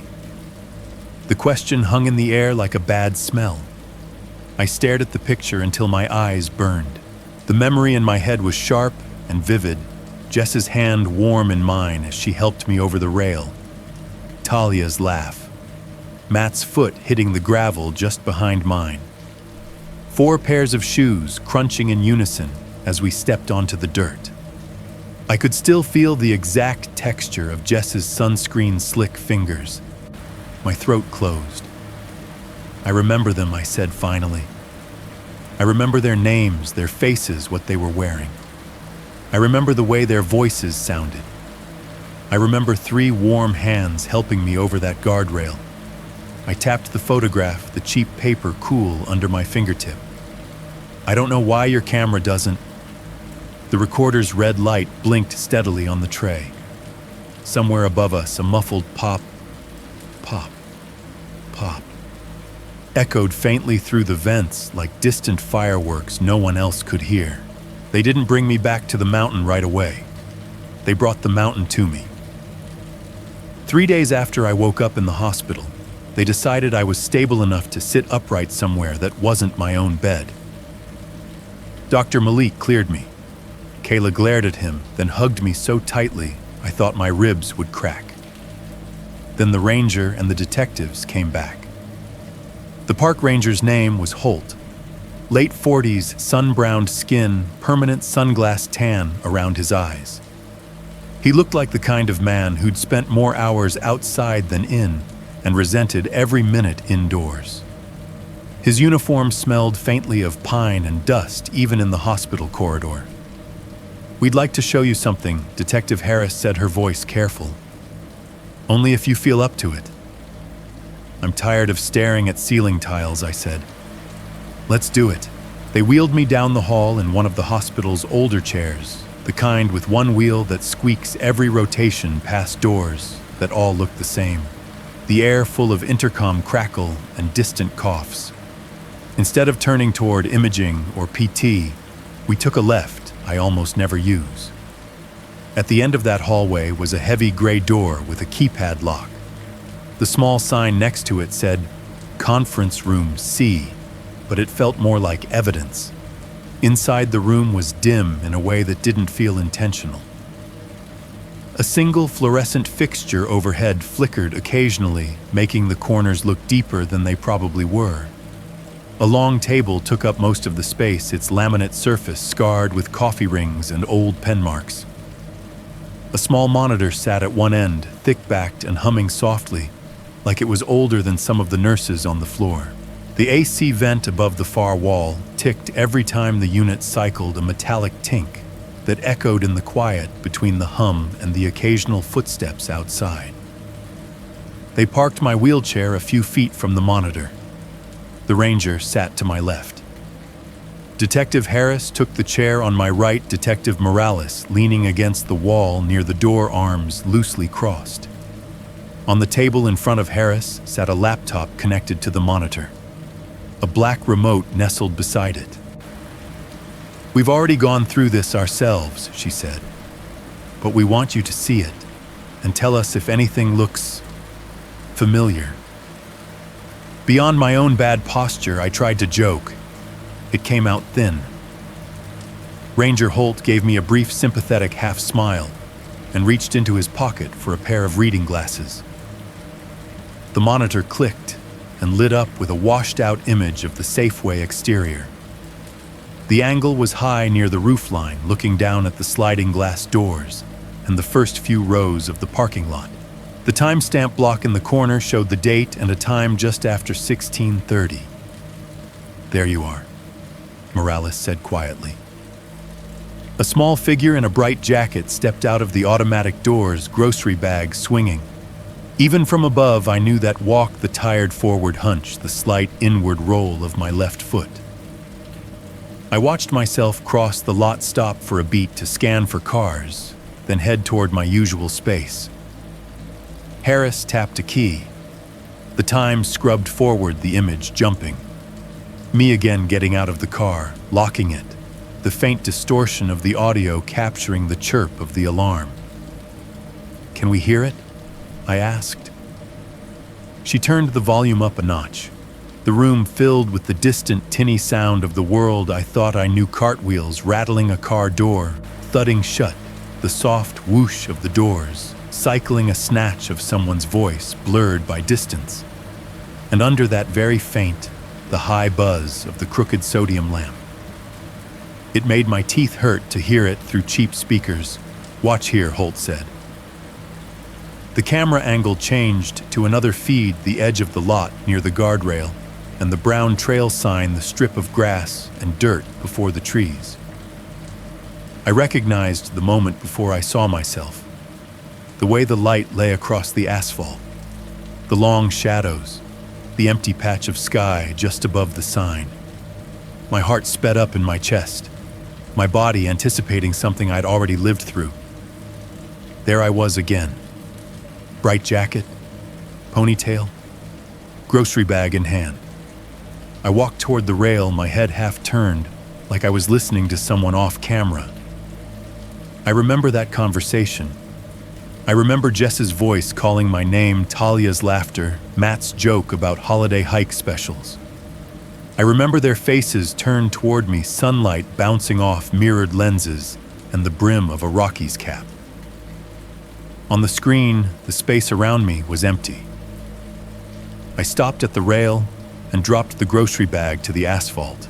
There was a slight delay, as if the camera were cutting frames. Then my right leg swung over the metal bar. My hand gripped the top knuckles, pale. I remembered Jess's hand closing around my forearm, then steadying me as I shifted my weight. I remembered the warmth of her palm, the faint slickness of sunscreen. On the footage, my arm hung in the air, fingers curling around nothing.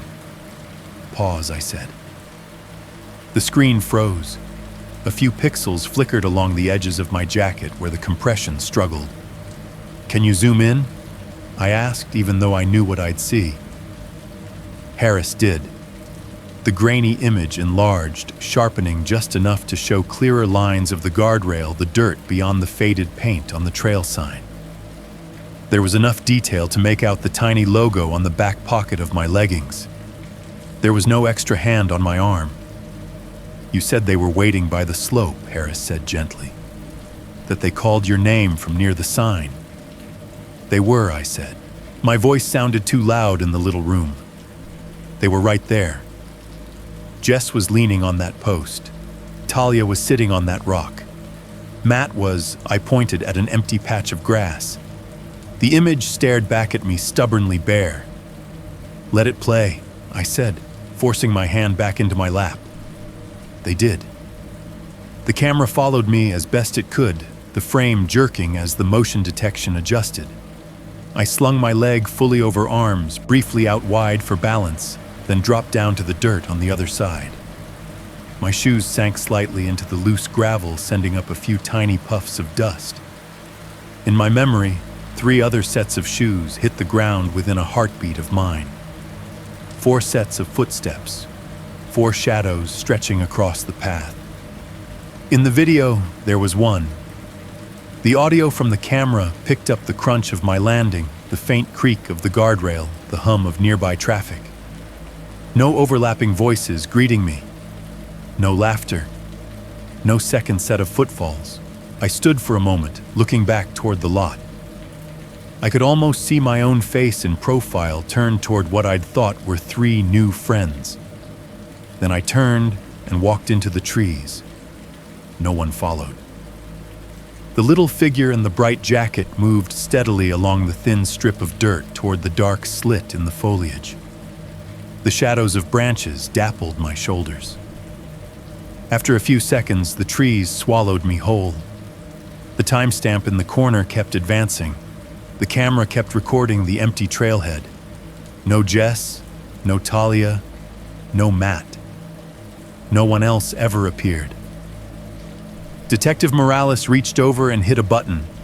The footage reversed my little form gliding backward out of the trees like someone rewinding a tape.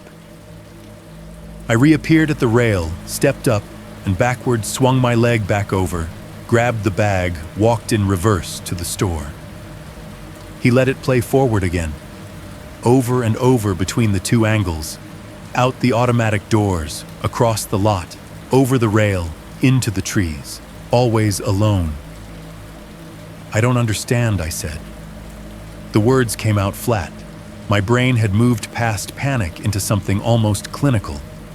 "Are you telling me I hallucinated 3 full human beings with names and personalities and sunscreen smells? We're not telling you anything yet," Harris said. "We're showing you what we have." As she spoke, I heard another crunch of gravel. Not from the speakers, from behind my chair. The exact sound my shoes had made when I landed on the trail. Close right in the room. The tiny, gritty grind of small stones underweight. I twisted in the wheelchair so fast the wires tugged against my skin. The corner behind me was empty. Just a stack of extra chairs, one leg slightly wobbling, and a recycling bin with a few crumpled papers in it. "Did you hear that?" I asked. "Hear what Morales said." I turned back to the monitor, pulse hammering. "Play it again," I said, with the audio up. He did. The little speaker under the screen hissed faintly as he pushed the volume to its limit. The outdoor noise came out thin and metallic hum of traffic, a faraway car door, a motorcycle revving briefly somewhere off camera. As my figure reached the rail, a gust of wind rushed over the mic. It made that familiar shh sound like static. Only this time, under the static, I could hear something else. It was so faint I thought at first it was my imagination, a suggestion more than a sound. Whispers, not words I could make out. Just the cadence of speech, the up and down of syllables, as if someone were talking far away in a language I didn't know, and the mic only caught the shape of it. I leaned forward, staring at the speaker like I could drag the sound out of it. On screen, my little form swung a leg over the rail. In my ears, the wind hissed. Somewhere under it, something like a laugh glitched in and out. A half-second of sound repeated, "ha ha ha," like the recording couldn't decide whether to keep it. "Did you hear that?" I asked again, eyes fixed on the monitor. Ranger Holt frowned and tilted his head. "Just wind," he said. "These outside mics pick up all kinds of junk. All kinds of junk. Like phantom gravel, like swallowed voices." My skin prickled. I watched myself disappear into the trees one more time, the bright patch of my jacket swallowed by the dark. I remembered Jess walking just ahead of me, her ponytail bouncing. Talia talking about some dive bar on Colfax, insisting it had closed last year when I knew it had been gone for 5. Matt humming some song under his breath, off-key. On the screen, the path stayed empty long after I was gone. The timestamp rolled on. The footage fast-forwarded daylight, shifting shadows, lengthening parking lot, filling and emptying sky-darkening flares going up in the distance. None of the 3 ever appeared. When Harris finally paused the recording and turned to me, her face was gentle and grim, the way we look at patients who've just been told something their body has known for a while. "This is all we have from that day," she said. "Every camera, every angle." You're the only person we see going up that trail." My throat felt tight, like the air in the room had thickened. "They were there," I said, clinging to the only thing I was still sure of. "I don't care what your cameras say. I didn't go up alone." In the vent above us, the AC kicked off for a moment. The sudden silence made my ears ring. For half a heartbeat in that stillness, I thought I heard the crunch of a footstep right behind my chair again, closer this time. By the time the system ticked and the hum started up again, the sound was gone. For a long moment after the footage stopped, nobody spoke. The monitor went to a blue standby screen, its hum suddenly louder in the small room. The AC kicked on overhead, with a hollow thunk pushing out cool air that smelled faintly like dust and old coffee. I stared at the frozen trailhead on the screen anyway, as if the camera might change its mind and conjure 3 extra bodies into existence if I just waited long enough. Ranger Holt was the one who broke the silence. "Ms. Cole," he said, clearing his throat. His voice had that roughness people get from years of shouting over wind and engines. "Aaron, there's something else we need to talk about." Detective Harris shot him a brief warning glance. Morales looked down at the folder he was holding, then at the ranger, then at me. Somewhere in there, a silent agreement passed. Holt reached for his bag, pulled out a thin, worn manila folder, and set it on the table between us. The edges were soft from being handled too many times. The metal fastener at the top was slightly bent. "You need to see this," he said. My stomach clenched. I'd said those exact words to patients before showing them imaging results test strips that would change their lives. I knew that tone. It never preceded anything good. He slid the folder toward me. My fingers hesitated for a second on the cardboard, feeling the unevenness of the surface, little ridges where something had pressed against it. Then I flipped it open. Inside were printed pages. Some looked like they'd been pulled from old news websites, the formatting still clinging to the margins. Others were copies of incident reports, logos from the sheriff's department, and the Park Service stamped at the top. Clipped to each set was a photograph. 3 photos. I knew before I even lifted them who they were going to be. The first was a woman in her early 30s, maybe. A candid shot, not a posed headshot. She was standing somewhere outdoors, a rocky outcrop behind her arm extended like she was holding the camera herself. Hair piled into a messy bun on top of her head, a pair of mirrored sunglasses propped up like a headband. Her smile was wide, and a little lopsided eyes squinting against the sun. The caption under the image read, "Jessica R. 32. My throat went tight. Jess. It wasn't just a resemblance. It was her. The same wayward strand of hair escaping the bun on the right side. The same faint freckle near her jawline. If I tilted my head, I could almost see the reflection of the sky in her lenses. "She died 5 years ago," Holt said quietly.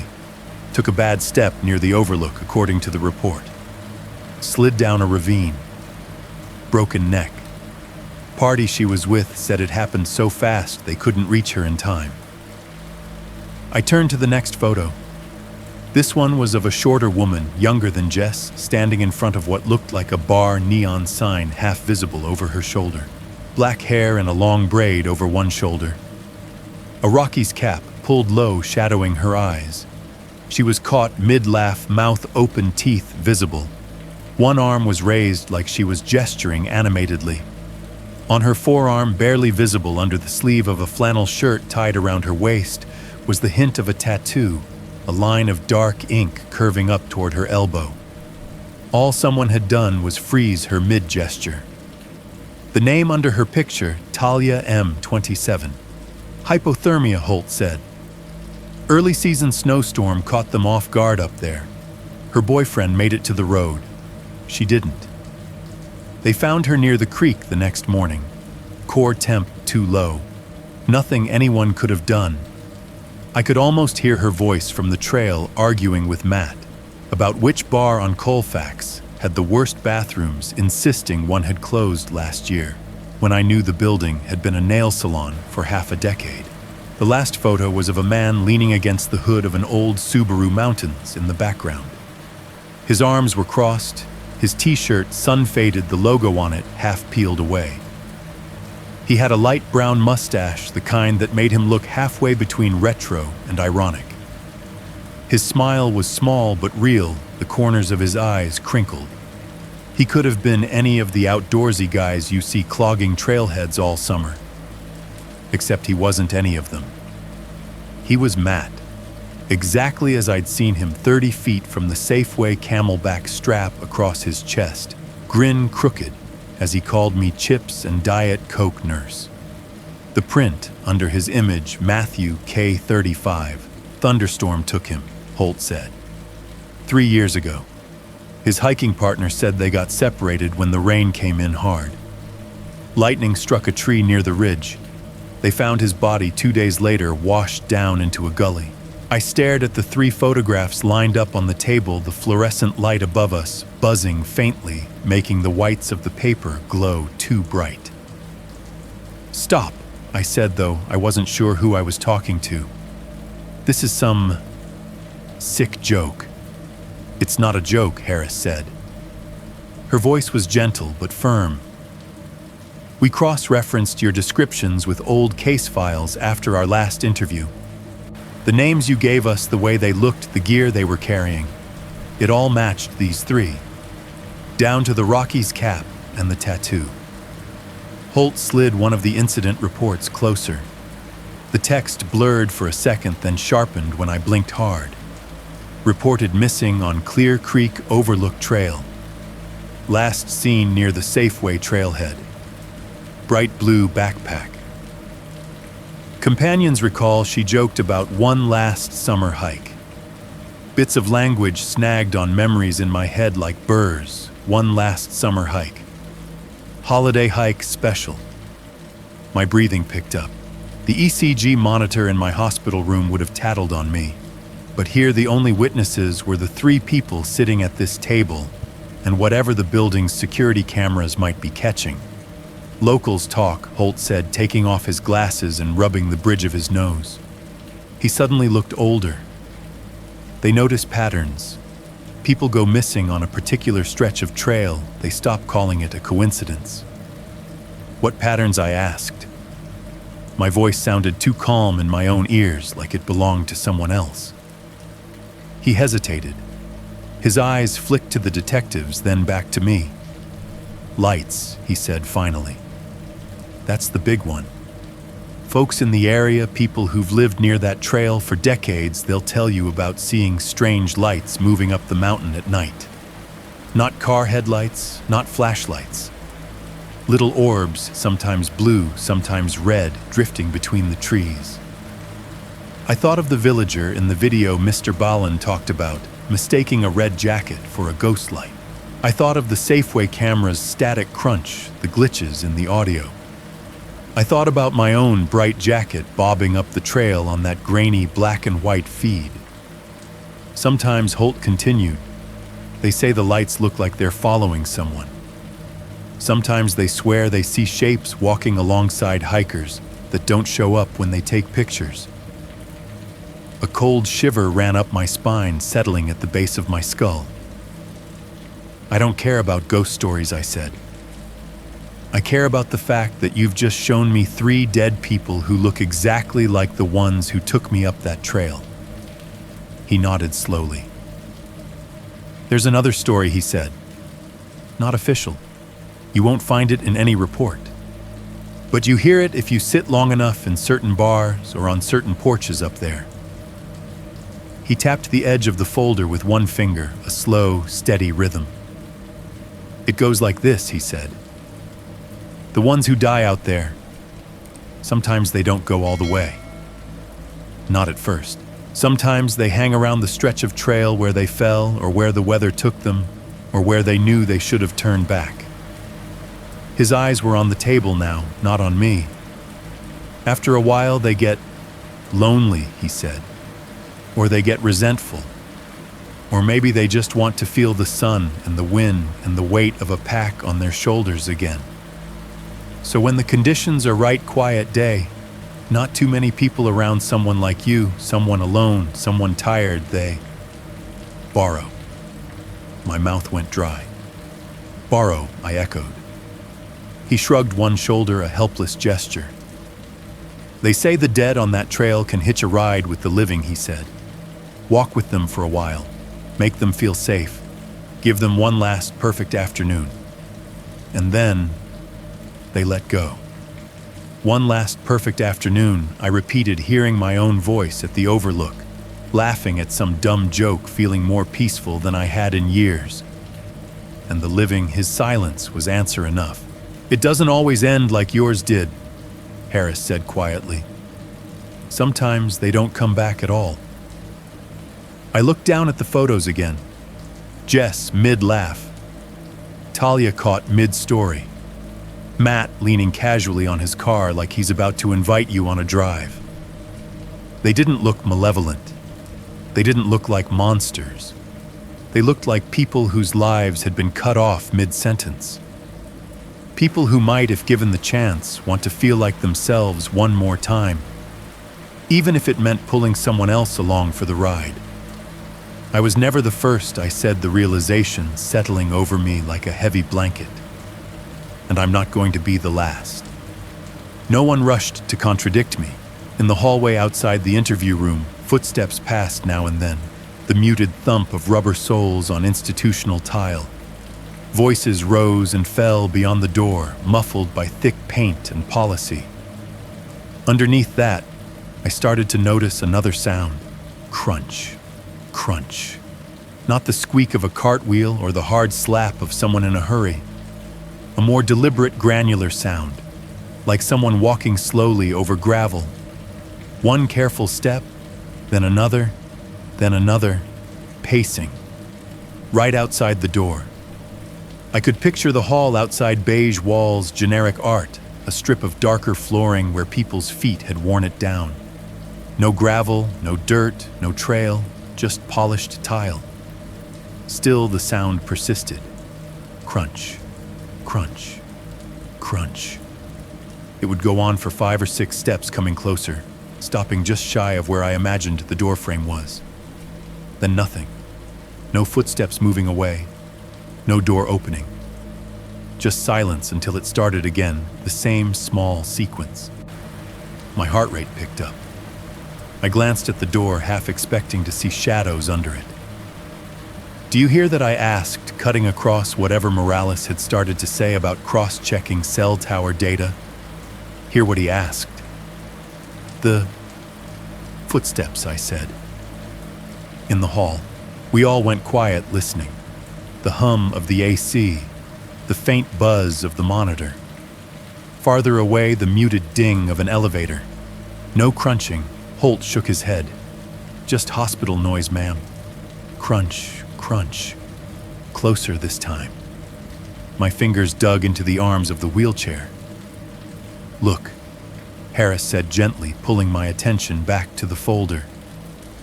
"We're not here to tell you what to believe about what you saw up there.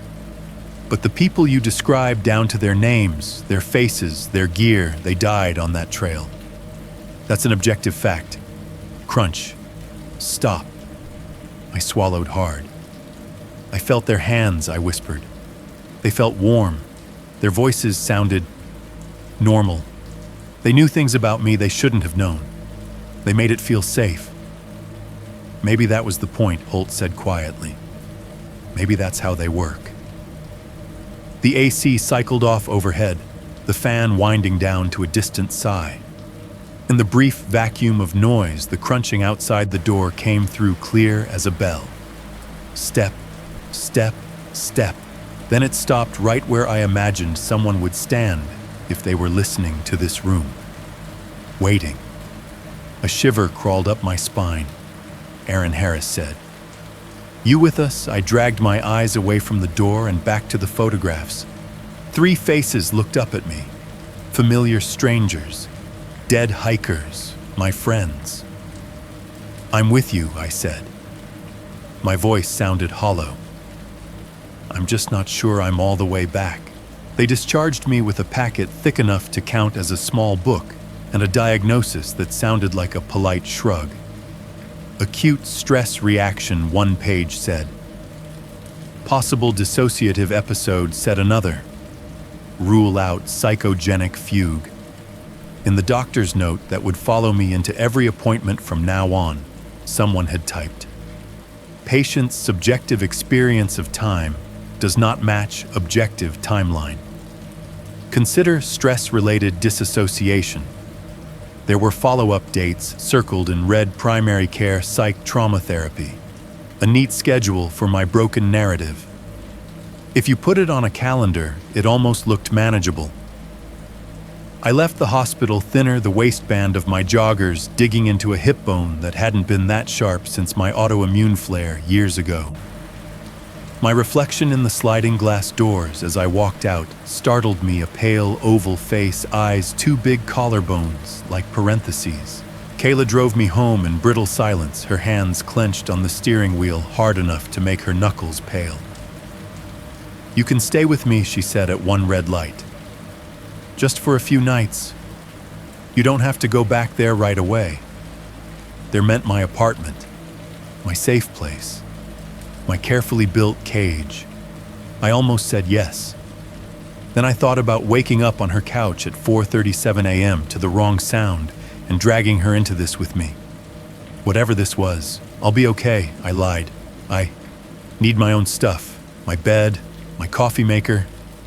If it gets bad, I'll call. She didn't believe me, but she nodded anyway.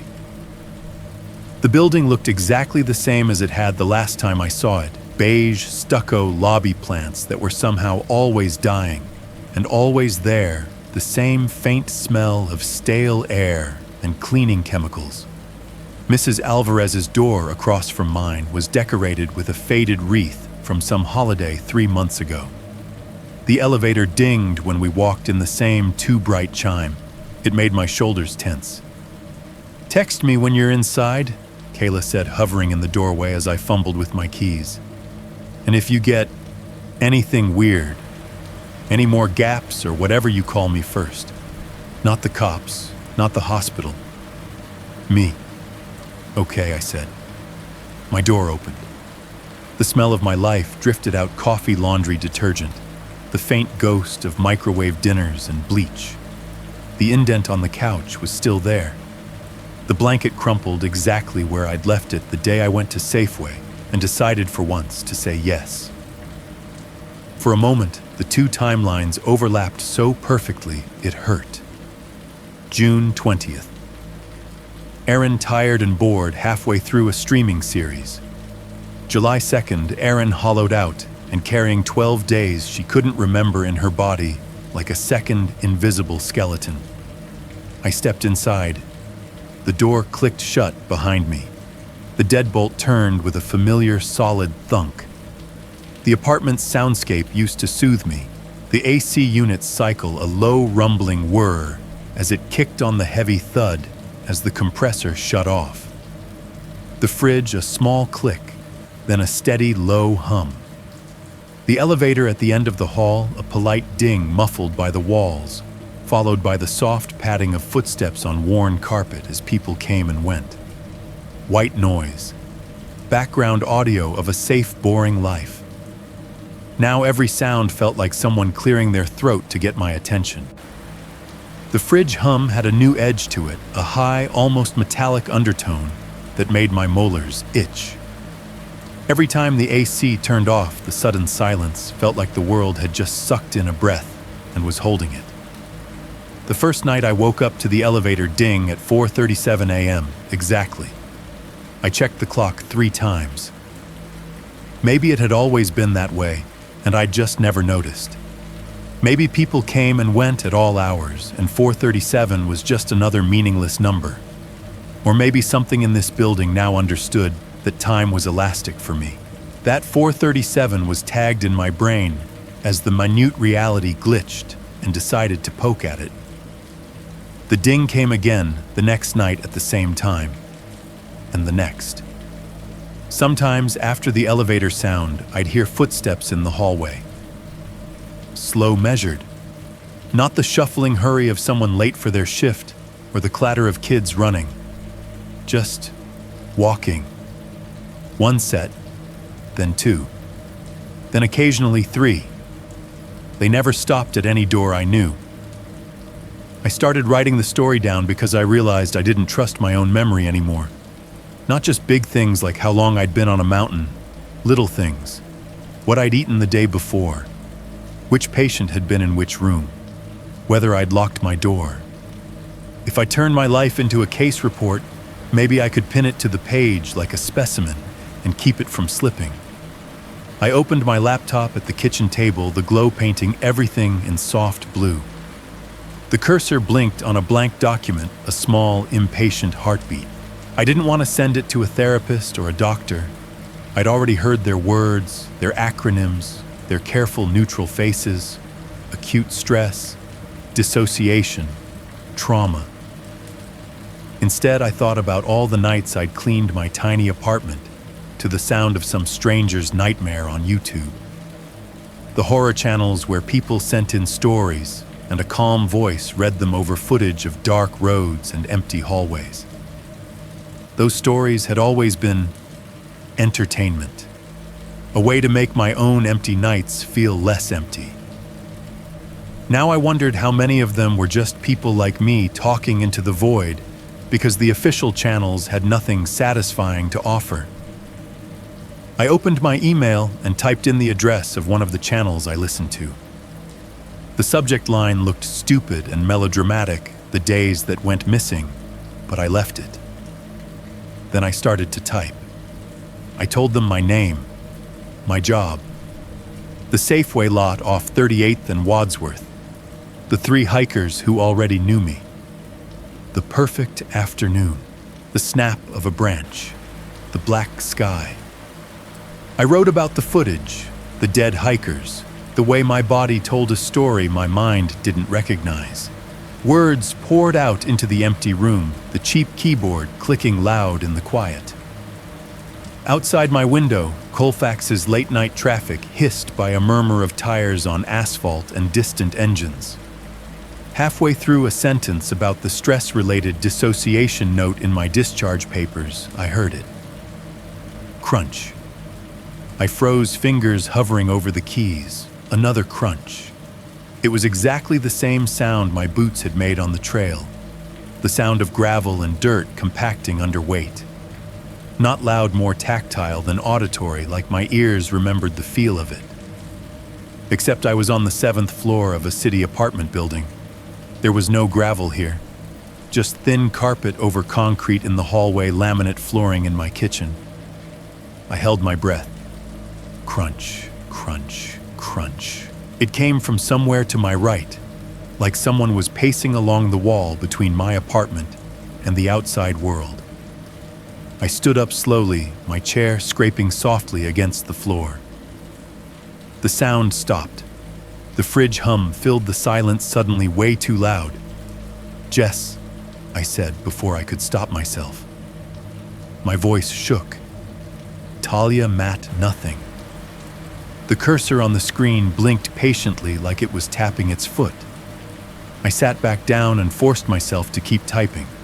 If I stopped, I had the irrational feeling I'd never start again.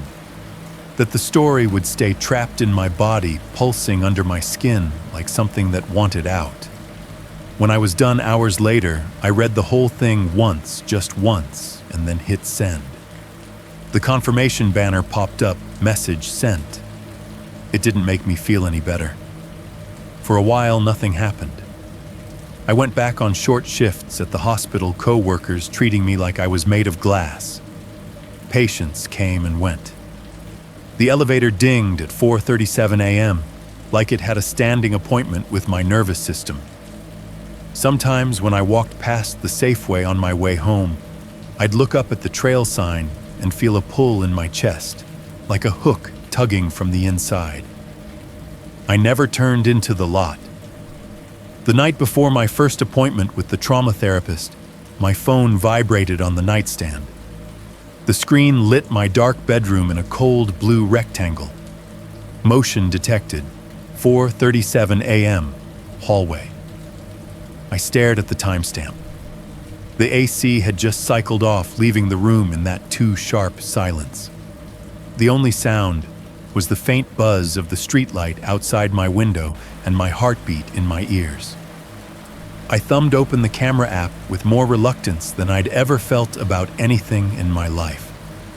The familiar view popped up my door, centered in the frame, the cheap brass numbers glinting faintly, the scuffed carpet, the red exit sign at the far end of the hall, the emergency light casting everything in a flat, ugly wash. Empty, no one standing there, no packages on the floor, no neighbor fumbling for keys. For a second, I almost relaxed. Then I remembered the audio. I tapped the tiny speaker icon. At first, all I heard was the low electric murmur of the building AC units, distant plumbing, the faint whoosh of the elevator shaft. Then under it, something else. Footsteps, not one set, 4. 3 of them moved in sync, a measured, even rhythm, step, step, step. The 4th was a half beat off, like someone with a slight limp or someone hesitating on every other stride. They approached from the far end of the hall, growing louder, then stopped right outside my door. My actual door. The one 3 feet from where I sat, propped up in bed, holding the phone. I stared at the screen, my own door framed there, perfectly still. From just off mic, very close, a woman's voice spoke. Soft, cheerful, familiar. "Come on, Aaron," she said. "You're allowed one more tiny bad decision." The audio cut off. The clip ended. The thumbnail of it in the app stared up at me, a frozen image of my door. I didn't move for a long time. I just sat there listening to the building breathe around me, waiting for a knock that never came. So that's where I am now. Back in my apartment, working nights, going to therapy, taking my meds, doing all the things you're supposed to do when reality doesn't line up anymore. Some days I can almost pretend it was just a weird medical event, that my brain hiccuped, that stress and illness and too many night shifts finally caught up to me. But then the elevator dings at 4:37 a.m., or the hallway camera sends me another clip with no one in frame and too many footsteps in the audio. Or I'm in a grocery store parking lot, and I hear gravel crunch behind me when there's nobody there. That's why I'm telling you this, because I know how this sounds. I know it fits better in a horror video than in a police report. Maybe that's where it belongs.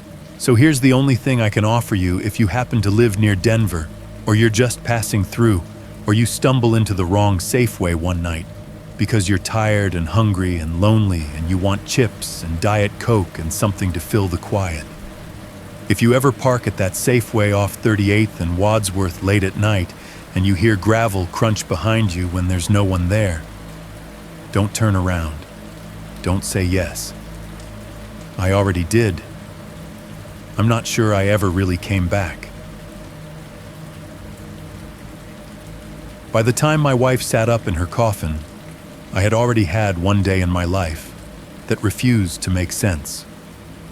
It started like this. I was just a man on a bike pedaling home through a town that never changed. Our town is one of those places that still looks like a postcard if you squint. 2 blocks of old brick storefronts, all patched and repainted, but still wearing their original bones. A diner with red vinyl booths, and a neon sign that buzzes even in daylight. A barbershop with a spinning pole out front that's more decoration than advertisement. A church 3 streets over whose bells chime on the hour whether anyone's listening or not. That afternoon, the heat lay over everything like a heavy, invisible blanket. Cicadas screamed from the trees lining Main Street so loud it was almost a solid sound. My bike tires made a soft hiss over the cracked pavement, occasionally bumping over a loose chunk of asphalt. The chain clicked in a rhythm I'd known since I was a kid. Click, click, click, pedal, pedal, pedal. I had my work bag in the front basket, rolled up blueprints, a dented thermos, a lunchbox I'd forgotten to open. I'd stayed late at the civil engineering office, rechecking drainage calculations for a subdivision nobody really wanted, but everyone pretended would bring in young families. I was halfway past the diner when my phone rang. The sound sliced through the noise of town, too shrill, too sudden. I coasted one-handed and dug the phone out of my pocket, steering with my palm against the handlebars. Yeah, I puffed already, a little winded from the ride. Daniel. It was Marianne from the bakery, but her voice sounded wrong, thin and high, like it was stretched too tight. You need to get home. It's Lena. The world stepped sideways. What happened? I heard myself say. My voice didn't sound like mine. She came in for cupcakes, Marianne rushed on. Said she wasn't feeling great. Next thing I know, she's on the floor burning up, talking nonsense. We called 911, but there was a muffled noise, someone talking in the background. They're taking her to county. You need to get there now. The phone was slippery in my hand all of a sudden. My fingers didn't feel quite connected to the rest of me. Okay, I said. Okay, I'm on my way. I jammed the phone back into my pocket and dropped my head, putting everything into the pedals. The bike lurched forward, chain protesting, front basket rattling. The town blurred around me. The diner's windows flashed with the reflection of my passing. The neon sign flickered, open, ope-o, then back again. The barbershop pole spun lazy red, white, blue spirals. The church bells in the distance started to ring 3 o'clock, rich and slow. I didn't take the detour past home. I cut straight toward the hospital, 3 miles out past the tracks and the water tower, the way I'd done 100 times, for work inspections, never for my own life falling apart. I pedaled harder than I knew I could. My lungs burned in my chest, each breath pulling hot air and the thick taste of summer dust down my throat. Sweat slid along the spine of my back and soaked the collar of my shirt. About halfway up Maple Hill, I started to notice it. The weight. At first, I just thought I was out of shape. I'm in my mid-40s. I sit at a desk more than I'd like to admit. There's an extra ring around my waist that Lena used to jokingly pinch at when I reached for seconds at dinner. That's not structural, she'd grin, that's decorative. But this was different. Every turn of the pedals felt like I was dragging a trailer behind me. My thighs screamed, my calves burned. The bike, which I'd ridden up this hill 100 times, suddenly handled like someone had welded sandbags to the frame. I stood up on the pedals, putting my full weight into it. The front wheel wobbled. The chain clicked more loudly, a higher stressed noise. Click, click, click, click. Come on, I muttered at the bike as though it was the one failing me. Come on, don't do this now. I passed Mrs. Collins's house on the corner, the one with the overgrown hydrangeas and the hand-painted welcome friends sign. She was sitting on her porch swing, like she always was, a glass of iced tea in one hand, a paperback in the other. Normally, she'd lift the glass toward me, call out something about the weather or the game last night. This time, her eyes tracked me slowly as I passed her mouth, flattening into something that wasn't quite a frown, wasn't quite a grimace. She looked disgusted. Her gaze flicked from my face to somewhere behind me, then snapped back, and her knuckles whitened around the glass. I would have waved anyway, habit, but my hands were welded to the handlebars, knuckles aching as I fought the incline. I forced my eyes back to the road, to the patch of shimmering heat ahead. At the next intersection, Old Man Hargrove was dragging his trash can back up the driveway, like he did every Tuesday afternoon. He wore the same threadbare flannel and jeans, no matter the season. Normally, he'd give me a two-finger salute from the brim of his cap. Today, he froze when he caught sight of me. His eyes widened, then narrowed his weathered face, twisting into something I'd never seen on him before, pure disapproval. Then his gaze shifted past me, just over my shoulder, and whatever he saw there made him go pale under his tan. He dropped the trash can. It toppled sideways, lid rolling into the yard. "Jesus Christ," he whispered. I heard it clearly over the cicadas and the hiss of my tires. My heart thudded harder. I wanted to turn around and see what they were looking at. I wanted to chop this heaviness off the back of my bike and leave it in the street. But Lena was somewhere between a bakery floor and an ER bed, and every second I wasted felt like an accusation. So I kept my head down and pedaled. The heaviness got worse as I topped the hill. It was no longer just in the bike. It pressed on my back, settled into my shoulders, wrapped invisible fingers around my ribs. The handlebars felt like they were trying to twist out of my grip, like there was a second set of hands on them, just out of sync with mine. A car passed me, a gold sedan I vaguely recognized from the neighborhood. The driver, Carol, from the library, slowed as she came alongside, her face turning toward me. Her expression went from concern to something like horror. For a split second, our eyes met. Then she snapped her gaze forward, accelerated, and was gone. By the time the hospital came into view, the squat gray building hunched behind the parking lot, and an anemic row of trees, I was drenched. My thighs shook with every pump of the pedals. My vision pulsed at the edges. I coasted the last 30 yards to the bike rack, letting the bike's momentum carry me, afraid that if I tried to pedal even one more time, I'd just stop. As soon as I swung my leg over and let my feet hit the ground, the weight vanished. Not gradually, not like my body finally adjusted. 1 second it was there, pressing down, making my muscles scream. The next, it was gone. My shoulders went light. My back straightened. I almost stumbled from the sudden absence of resistance. I put a hand on the seat, expecting to feel, I don't know, warmth, a handprint, something. It was just my old bike. Rust on the chain, a chip on the handlebar where I dropped it last winter. The front basket creaked when I jostled it. "You okay, sir?" a voice called. I looked up. A paramedic stood by the ambulance bay, hands on his hips, watching me. I must have looked as bad as I felt. Yeah, I lied. Just rode too fast. "Elevators to the left when you go in," he said. "They brought in a woman a few minutes ago. They might be with her now." I nodded, my mouth too dry to thank him, and ran inside. Later, people would tell me about the woman.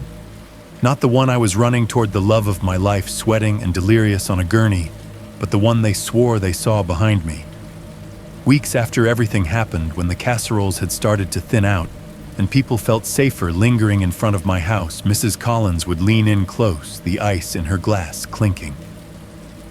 I didn't want to say anything. At first, she'd confess, her voice low, like admitting to a sin. But when you rode past that day, there was someone on your bike. She'd describe a young woman sitting side saddle on the back, bare feet, hooked over the axle, hands resting lightly on my shoulders, dark hair falling down her back. Face turned away so she couldn't quite see it. Hargrove would back her up, his gnarled fingers trembling around his coffee mug. "Thought you were shameless," he'd grumble. "Your wife in the bakery and you riding around town with some girl on your bike." He'd spit into the dirt at his feet.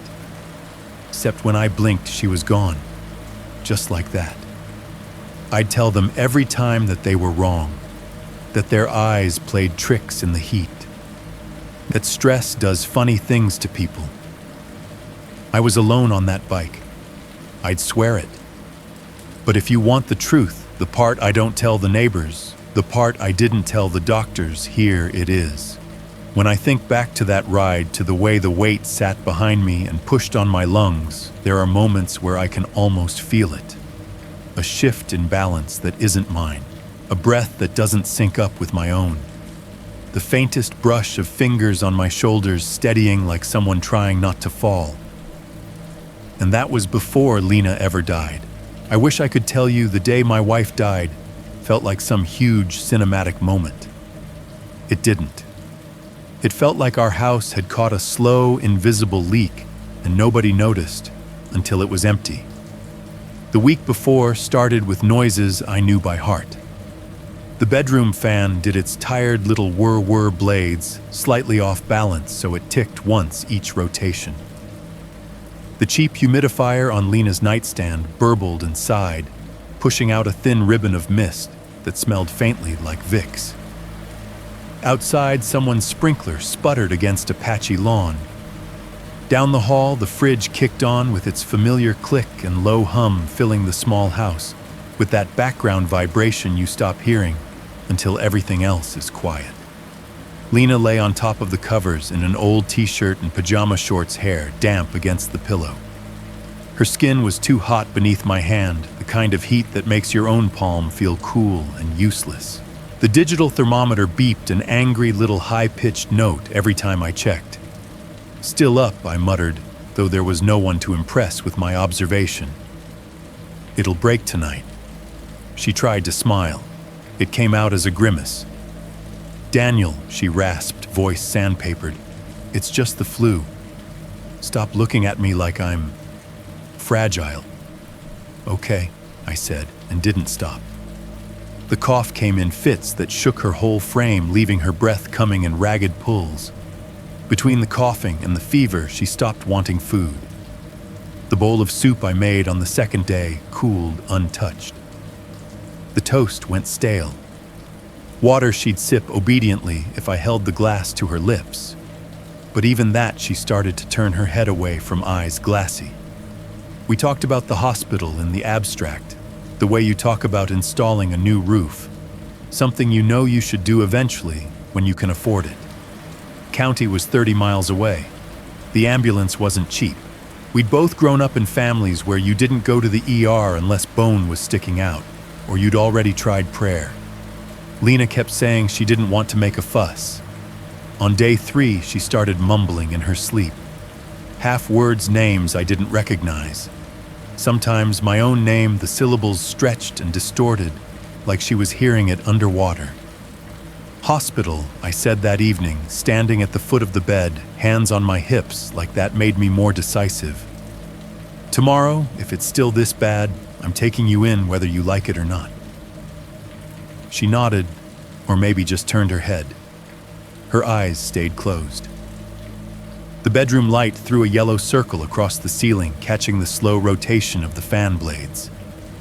The whole room smelled like sweat menthol, and something else, thick and sour under it, all sickness seeping into the sheets.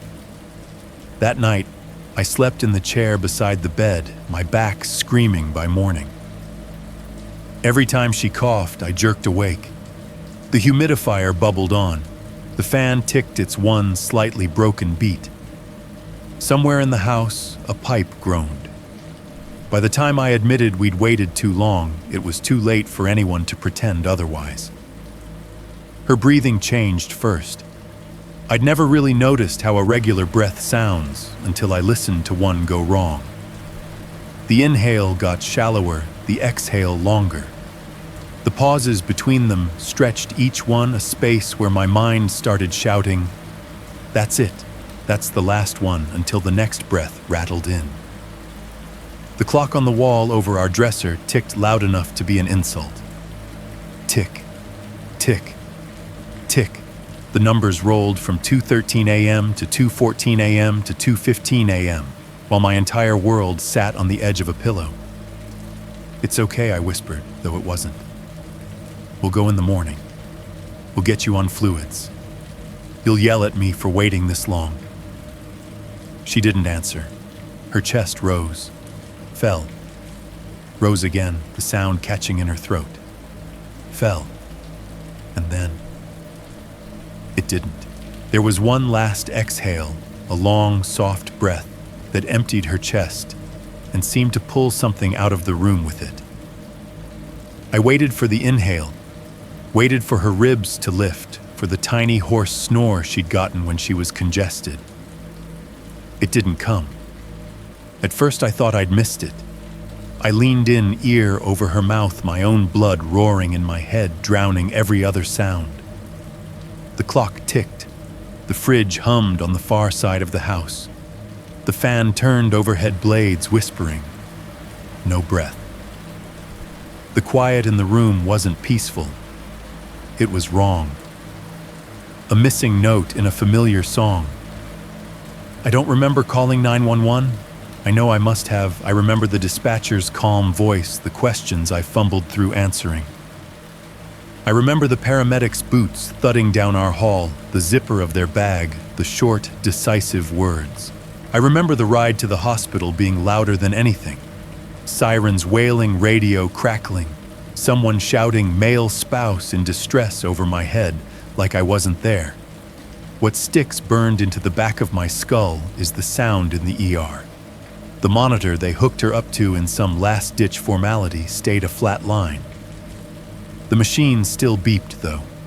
A steady beep, beep, marking the absence of anything worth recording. A doctor's voice counted quietly under his breath as they pressed on her chest, as if numbers still meant something. Time of death, 3:16 a.m., he said finally. The words hit the air like a gavel, final, official, binding. Later, in a cold side room that smelled like metal and disinfectant, and the faintest hint of whatever industrial soap they use on bodies, I watched them zip up the bag around her. The plastic teeth of the zipper made a harsh zzzt, as if someone was closing a tent in the dead of night. They asked if I wanted a chaplain. I said no. They gave me a packet about grief anyway, filled with phone numbers and bullet points. I biked home in the gray smear of dawn this time, with no mysterious weight on the back of my bike. The whole world felt empty in comparison. In our town, when someone dies, there's a way you're supposed to do it. The funeral home will bring the body to the house, help you settle the casket in the living room, the parlor as the older folks still call it. For 7 days, people come and go, bringing food, folding themselves into our 2 small chairs, filling the air with prayers and stories until you can't tell which is which. It's an old custom, older than anyone can trace for sure, a leftover from when roads were bad and graveyards were far. But people kept it. They say it helps the soul find its way. They say it helps the living let go. The day they carried Lena back into our house, the air changed. 2 men from the funeral home maneuvered the casket through the front door, the polished wood gleaming even in our dull light. Their shoes squeaked on the hardwood. Someone had draped the lid in white cloth edged with gold like she was a relic. They set it up on a pair of stands in front of the TV. The screen reflected the ornate metal handles, warped and wavy. Lena lay inside, dressed in a pale blue dress she'd worn once to a cousin's wedding. Her hair was brushed and smoothed makeup subtle enough that it almost looked like she'd just gotten back from church. Almost. Her skin had a stillness to it that no amount of color could fake away. The kind of stillness that made the rest of the room seem overly alive in comparison. The flicker of the candle flames on the mantel, the shifting shadows on the walls, the movement of people breathing. For 7 days, our living room became a waiting room between worlds. On day 1, the house was full. The front door never stayed closed for more than a few minutes. People came in pairs and handfuls, church friends, neighbors, folks from my office, the barista from Lena's favorite coffee shop. They hugged me at the threshold, left casseroles on any flat surface, whispered apologies for things none of us could control. The sound never stopped. Murmured prayers in the corner. The soft, soggy crinkle of tissues being squeezed in anxious hands. Coffee cups clinking against saucers. The the thin, shaky notes of a hymn someone started under their breath, and others picked up until the whole room was humming along. Amazing grace, how sweet the sound. Every once in a while, someone would step up to the casket and lean down, speaking to Lena in a voice they probably thought I couldn't hear. "I miss you. Watch over Daniel. Save a place for us up there." A few brave souls reached out to touch her hand, flinching at the cold. One or two pulled back quickly, wiping their fingers on their pants, like they were ashamed of something they couldn't name. On day 2, the crowd thinned. The hours smeared together, broken only by the occasional arrival of fresh food and the predictable creak of the third floorboard from the couch, right next to the casket, when someone stepped on it. Creak. Step. Murmur. At night, when people finally went home to their own beds, the house settled into a different kind of quiet. I stayed in an armchair a few feet from the casket, too wired to sleep and too exhausted to think. The candle flames hissed occasionally as they burned down. The fridge cycled on and off in the kitchen. Somewhere outside, a dog barked once, then stopped. Every so often, I'd think I heard Lena's breath, that soft, congested rasp. I'd sit up straighter, heart slamming, only to realize it was the wind sneaking under the eaves, or my own ragged inhale. By day 3, the vigil had become routine.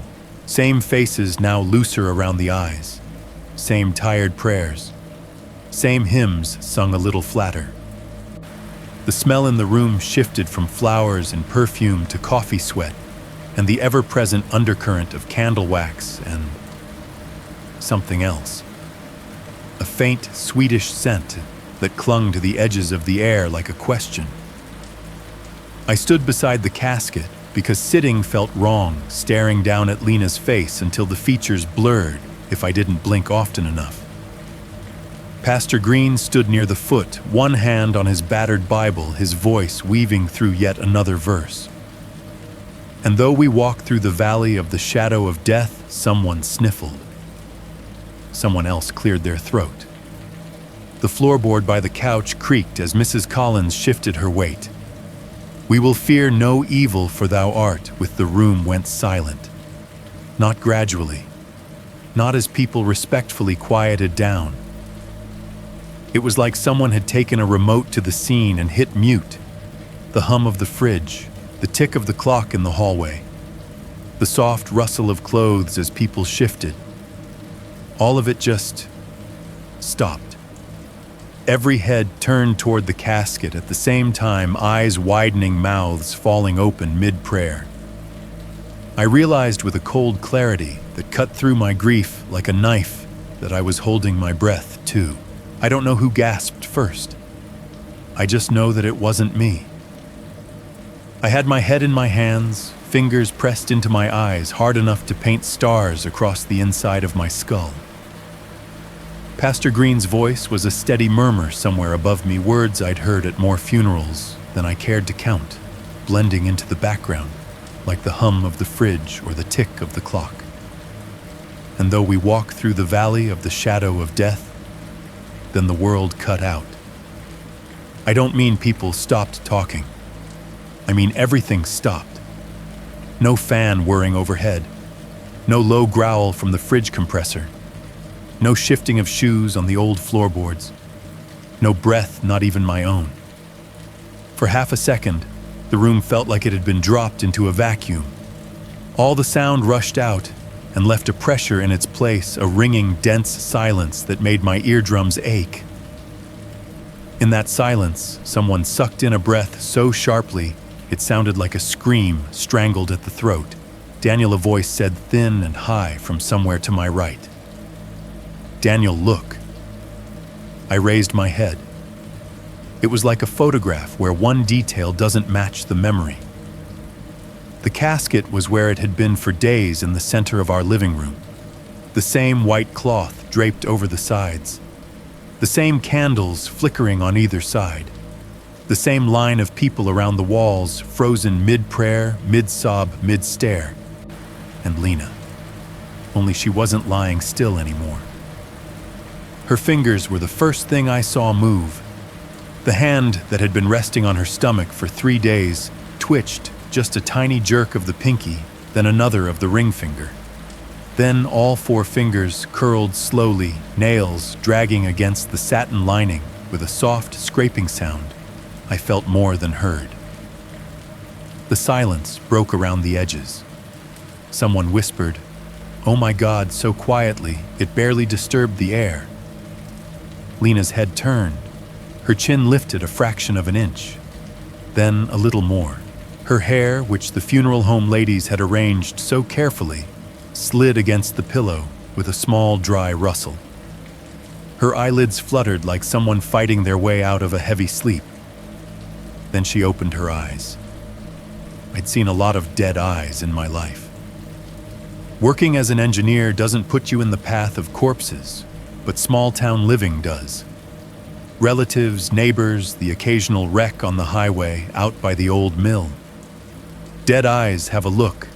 They're flat, focusless, glassy in a way that makes you look anywhere else. Lena's eyes were not dead eyes. They were bloodshot, sure, and ringed with deep purple shadows. They moved, taking in the ceiling, the light, the faces leaning over the edge of the casket. Her pupils shrank against the brightness.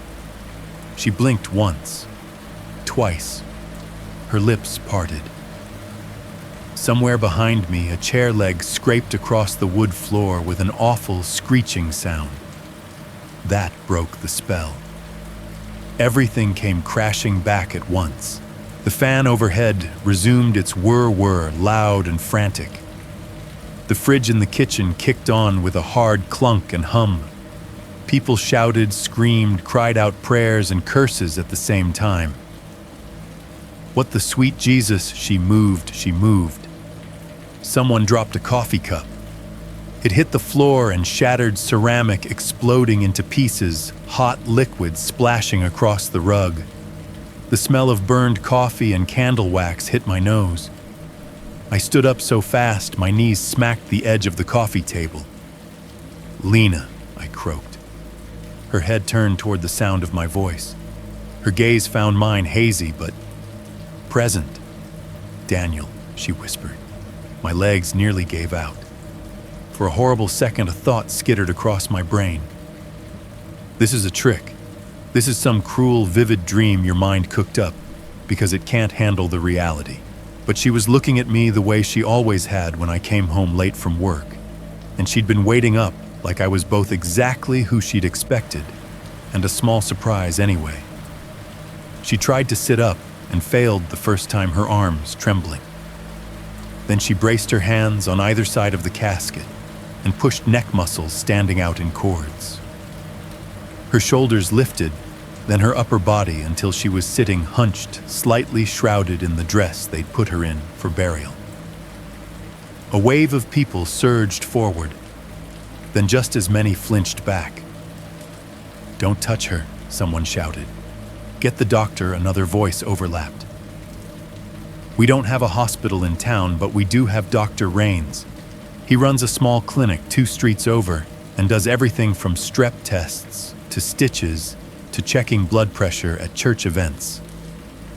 He must have been in the back of the crowd, because suddenly he was elbowing his way to the front, his tie askew and his reading glasses perched crooked on his nose.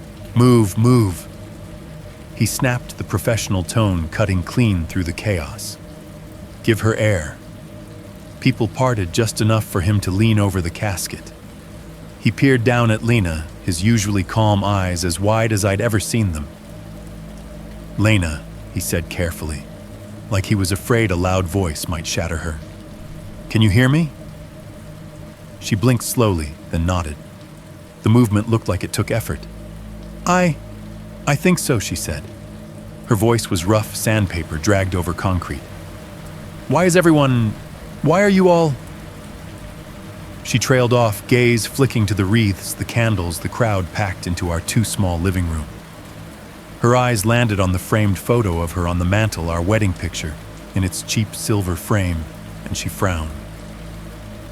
"Is this a joke?" she whispered, looking back at me. dreaming. My throat locked. I couldn't answer. Dr. Rains pulled his stethoscope from around his neck with hands that trembled only slightly. He warmed the metal disc against his palm out of habit, then slid it under the collar of her dress, pressing it to her chest. He listened, brows furrowing. He moved it slightly, listened again. Strong and regular, he muttered more to himself than to anyone else. He took a small penlight from his pocket and flicked it in front of her eyes. Her pupils tightened and released obediently.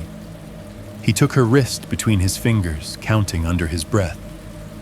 "Pulse is a little fast, but that's understandable," he said. There was a note in his voice I'd never heard before, something like awe wrestling with stubborn skepticism. "Lena," he said again louder, "do you know where you are?"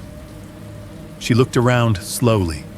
"Home," she said, in the living room." "Do you know what day it is?" She frowned, thinking. "Wednesday," she said. "I think I went to the bakery for cupcakes. I didn't feel good. I sat down and..." She lifted one hand to her head, rubbing her temple. "My head hurts." "It's Sunday," Pastor Green said softly, his voice shaky. You've been gone, child." The word hung in the air like smoke. "Gone," she repeated, looking from him to me. "What does that mean, Daniel? What's he talking about?" I swallowed hard. "You collapsed," I said. "At the bakery. Fever. They took you to county. They pronounced you dead." The room seemed to tilt. Her fingers tightened on the edge of the casket knuckles, whitening. "No," she whispered. "No, I remember feeling tired. I remember Marianne's face going funny. I remember the floor coming up too fast. Then I woke up here. That's it." She looked down at herself, at the dress, at the satin lining, at the flowers arranged around her. "This is wrong," she said, her voice edging toward panic. "Daniel, why am I in a..." The word coffin died on her tongue. People started praying again, then loud and urgent overlapping. Some cried harder. A few backed toward the door, clutching their rosaries or hands or nothing at all. Eyes fixed on Lena, as if she might do something worse than sit up and talk. She didn't remember the hospital. She didn't remember the beeping monitors or the zipper or the flat, unforgiving pronouncement of time of death. She didn't remember being carried back into our house, or the 3 nights she'd spent as the still center of a room full of grief. For her, it was a straight-line bakery floor darkness my face. For us, it had been days. Eventually, they eased her out of the casket. Her legs shook when she swung them over the side. I was there, arms out, as if catching her coming back into the world was some delicate engineering task I could mess up. She was light, too light, but warm. They moved her to the bedroom, tucked her into the same bed where I'd watched her chest stop rising. People filtered out in 1s and 2s. As the afternoon wore on, all of them patting my shoulder or kissing her forehead or making the sign of the cross in the doorway. Pastor Green said something about miracles and second chances. Dr. Rains muttered about rare metabolic events and misreadings, and we'll do more tests in the morning. By nightfall, it was just the 2 of us again. The house felt different. The vigil hum was gone. No more rustle of visitors, no more clink of cups. Just the fan in the bedroom, the occasional glug of the humidifier, the fridge in the kitchen grumbling in cycles. Lena slept, or seemed to. Her breathing was slow, and even a soft rise and fall that made my own chest ache with relief every time I looked over. I must have dozed off in the chair beside the bed, because the next thing I knew, the digital clock on the nightstand glowed 3:16 a.m. The same time the doctor had said earlier, the time that had been stamped on a line in a chart somewhere, as the point my wife left the world. The fan still turned overhead. The shadow of its blades slid across the ceiling in a lazy circle.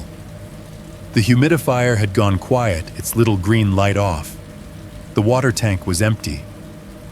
For a moment, I just listened to her breathing, letting the familiar sound ground me. Then I realized I wasn't hearing it. I sat up straight, heart pounding, and whipped my head toward the bed.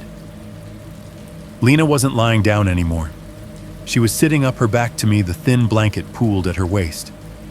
In the dim light from the clock, her silhouette was sharp against the pale wall. Her head was tilted slightly to one side, as if she was listening to something. She was facing the closet. "Lena," I whispered. She didn't react. Her shoulders moved barely, as if she was breathing faster. Then I realized she was whispering.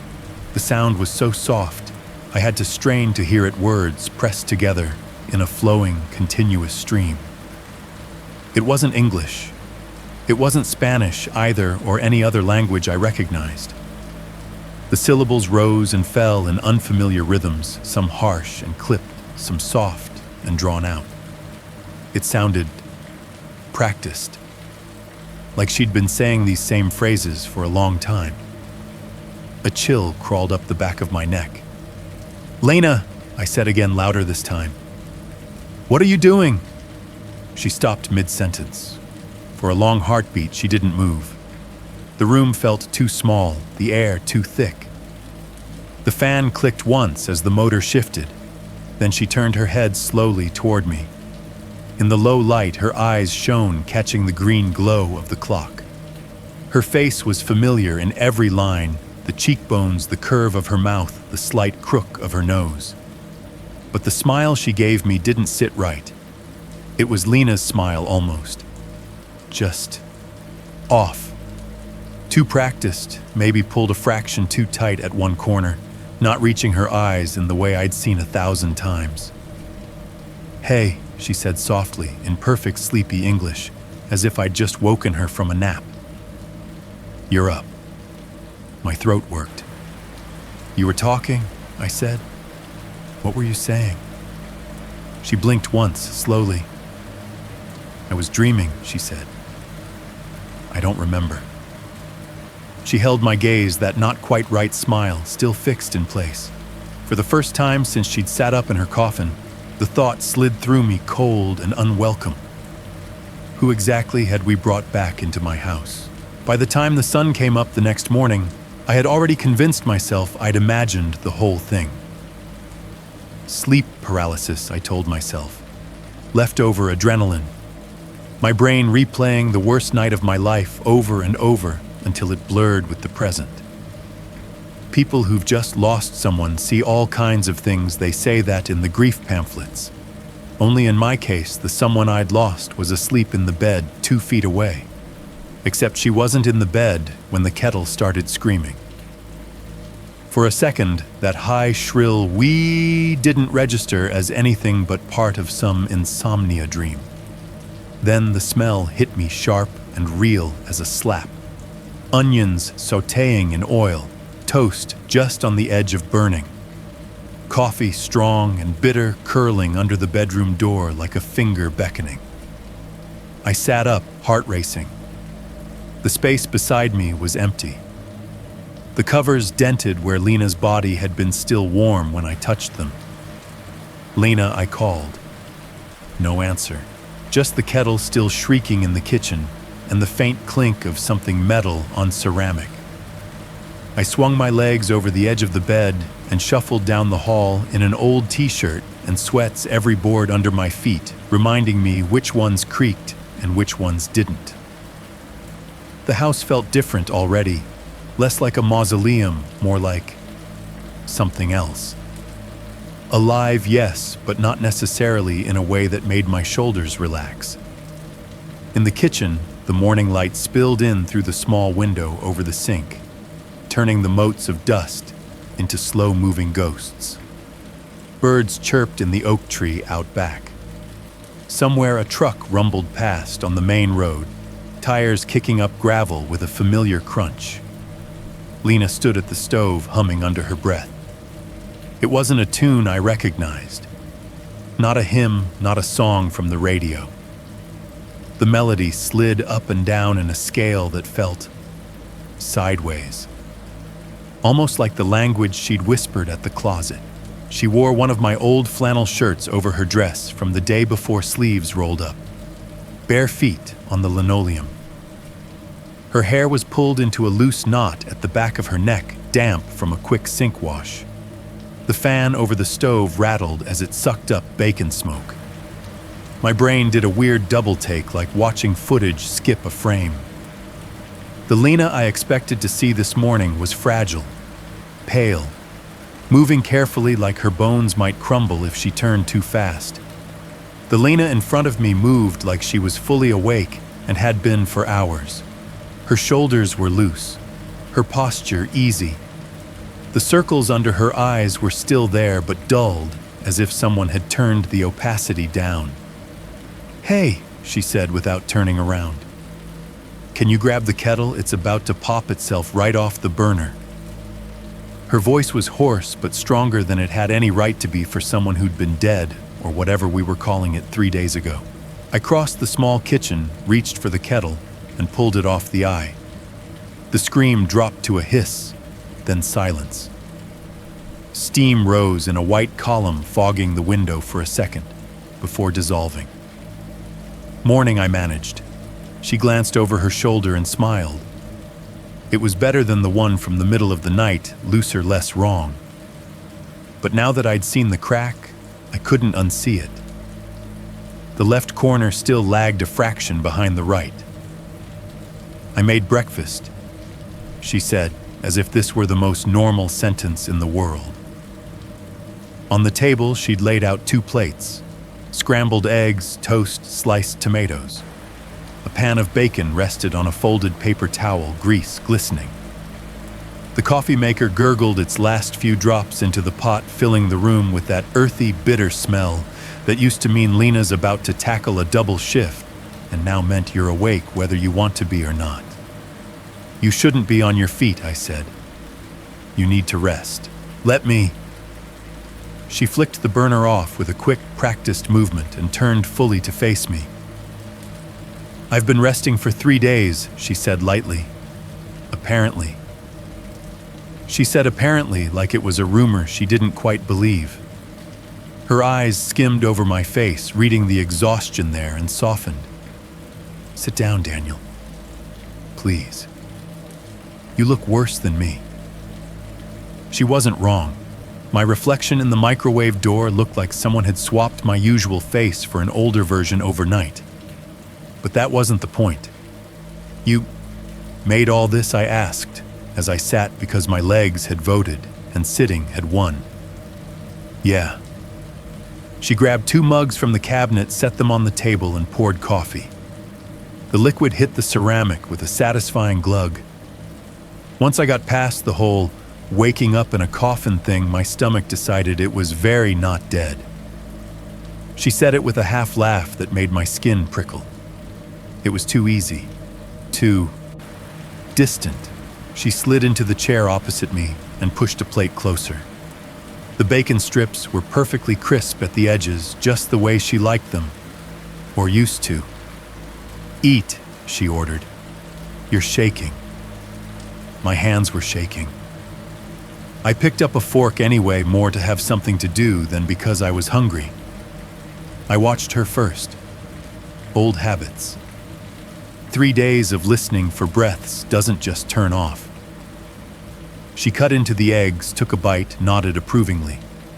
Reached for the toast. Paused when her gaze drifted to the bacon. Something shifted in her expression, subtle like a shadow passing over the sun. She picked up a strip, held it halfway to her mouth, then stopped. Her nostrils flared. "What's wrong?" I asked. She frowned at the bacon like it had insulted her. "I can't eat this," she said slowly. "What is it burned?" I looked at it. It was exactly how she'd always liked it, borderline dangerous in a cardiology sense. "No." She set it back down, almost delicately, fingertips wiping on her napkin. The smell. It's wrong. Wrong how greasy. heavy. She pushed the plate slightly away, the bacon sliding with a faint squeak on the ceramic. I think I'm vegetarian now. She said it like she'd just discovered a new freckle. You're what I stared at her. Since when? She shrugged, reaching for a slice of tomato, instead popping it into her mouth. Juice ran down her fingers. She licked it off absently. Since now, I guess. The idea of meat is making my stomach turn.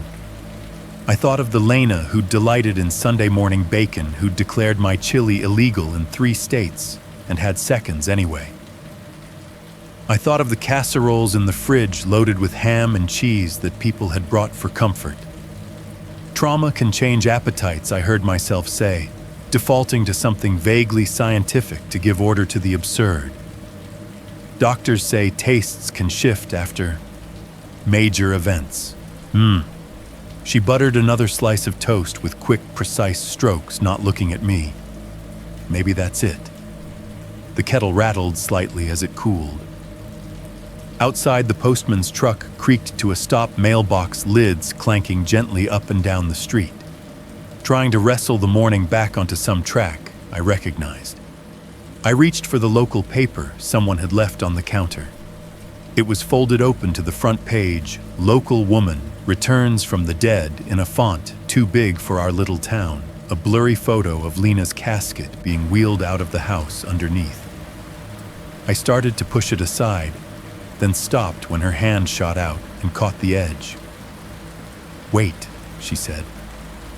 "I want to see." She dragged it closer and began to read aloud, in what some are calling a miracle and others are calling a medical misdiagnosis. Lena Cole, 39, of Maple Street, stunned friends and family when she sat up in her own coffin on the 3rd day of her home funeral. Her voice rolled over the text smoothly without hesitation. It took me a few sentences to realize what was wrong. "Lena," I interrupted, "you're reading the long words."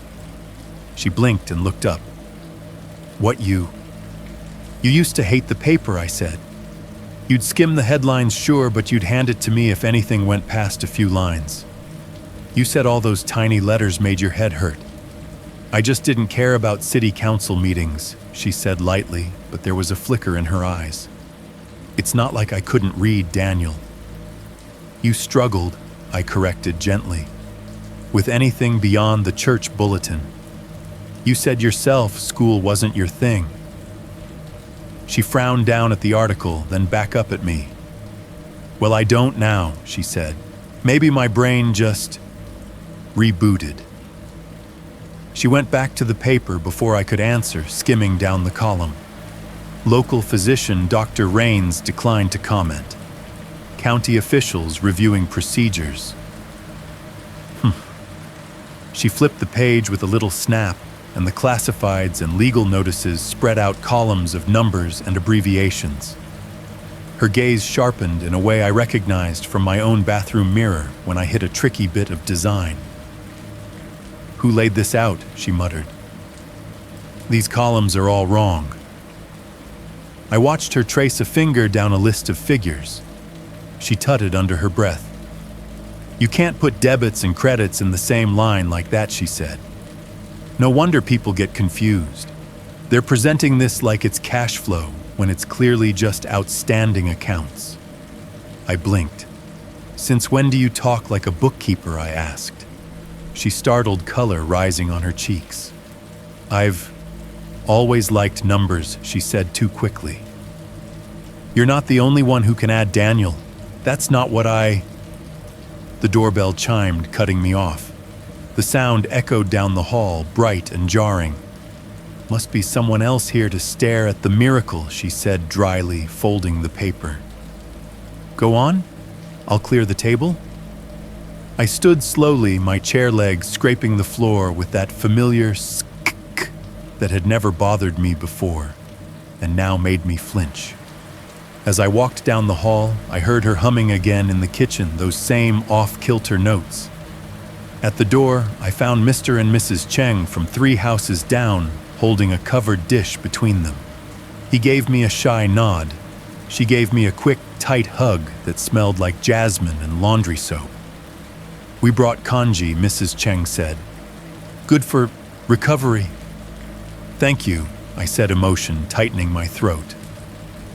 "You didn't have to. I wanted to see her." Mr. Cheng interrupted quietly. His English was careful accented. "If that's okay." "Of course," I said. "She's in the kitchen." We walked back together. I was ready to translate to bridge the gap, like I always did when Mr. Cheng dropped off produce from his garden and Lena tried to make small talk. I didn't need to.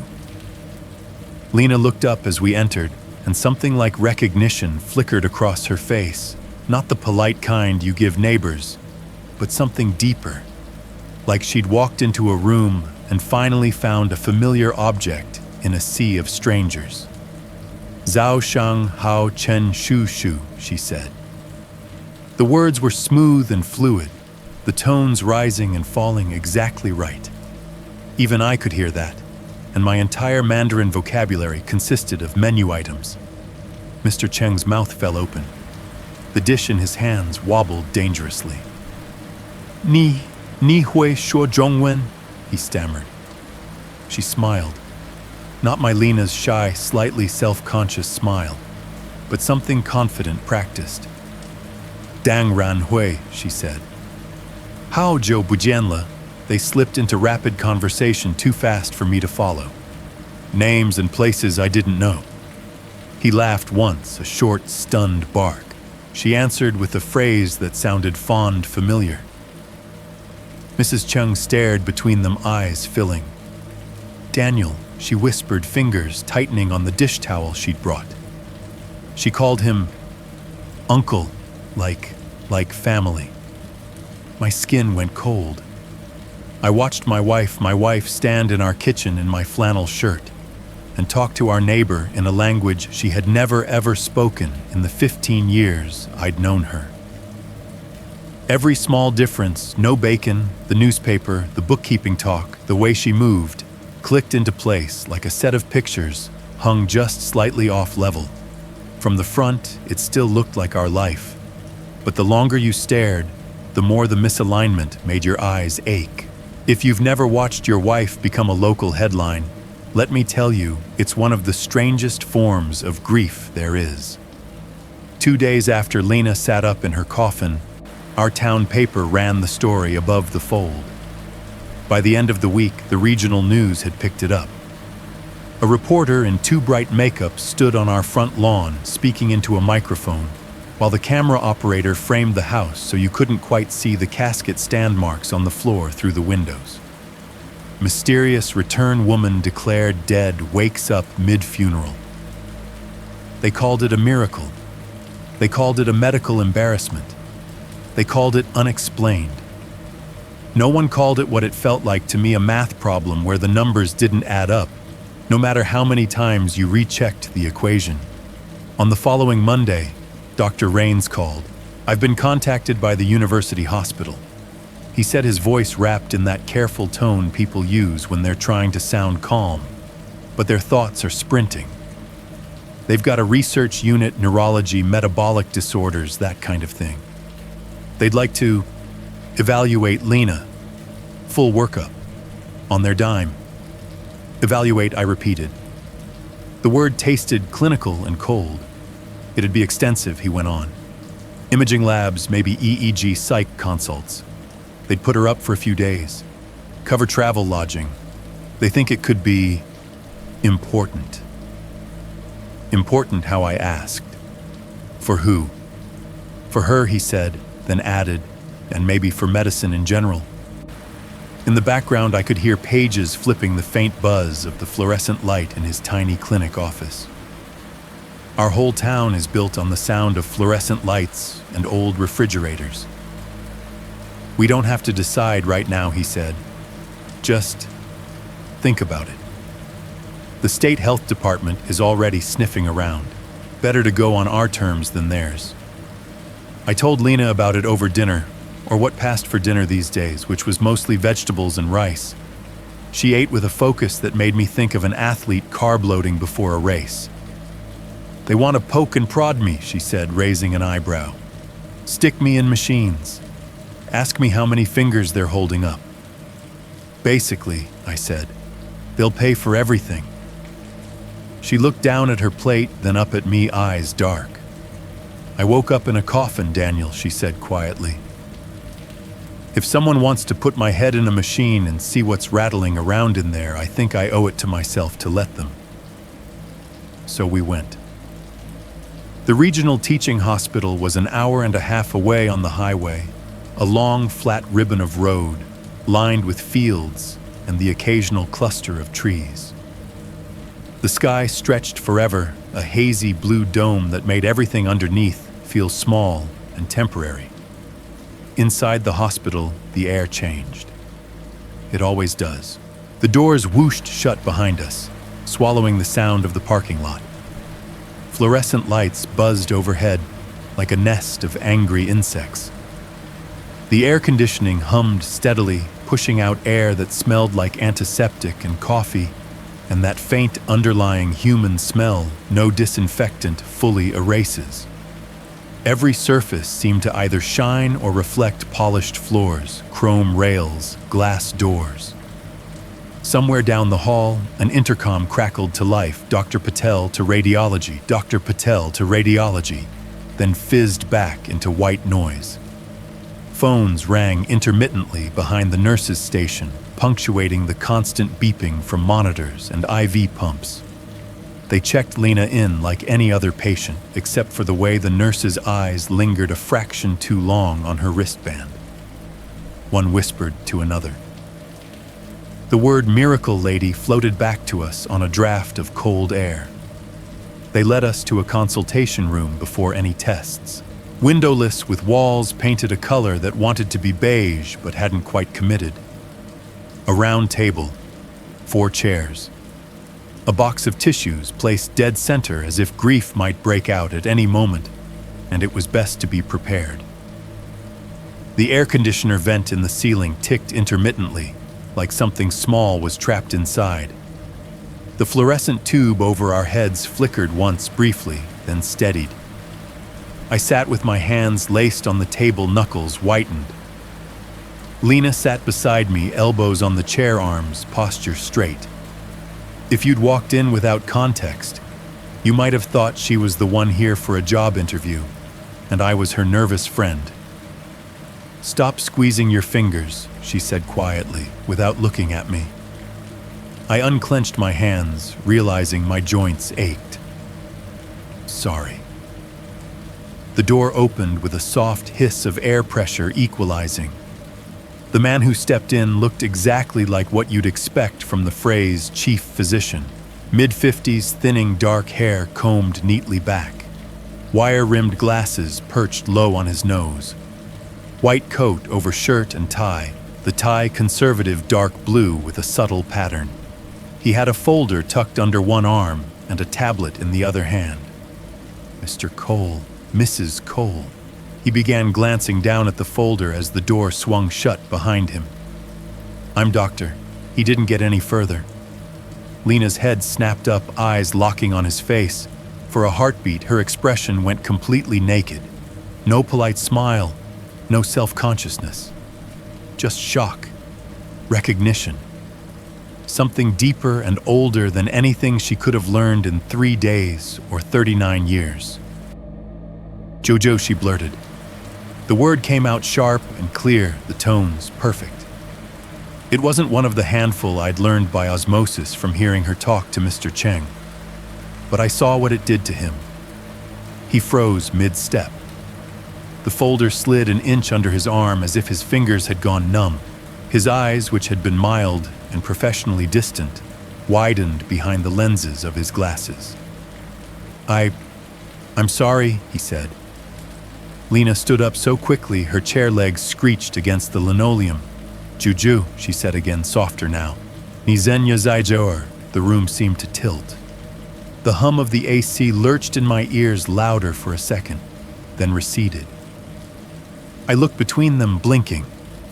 What did you call me? He asked, and this time his English slipped.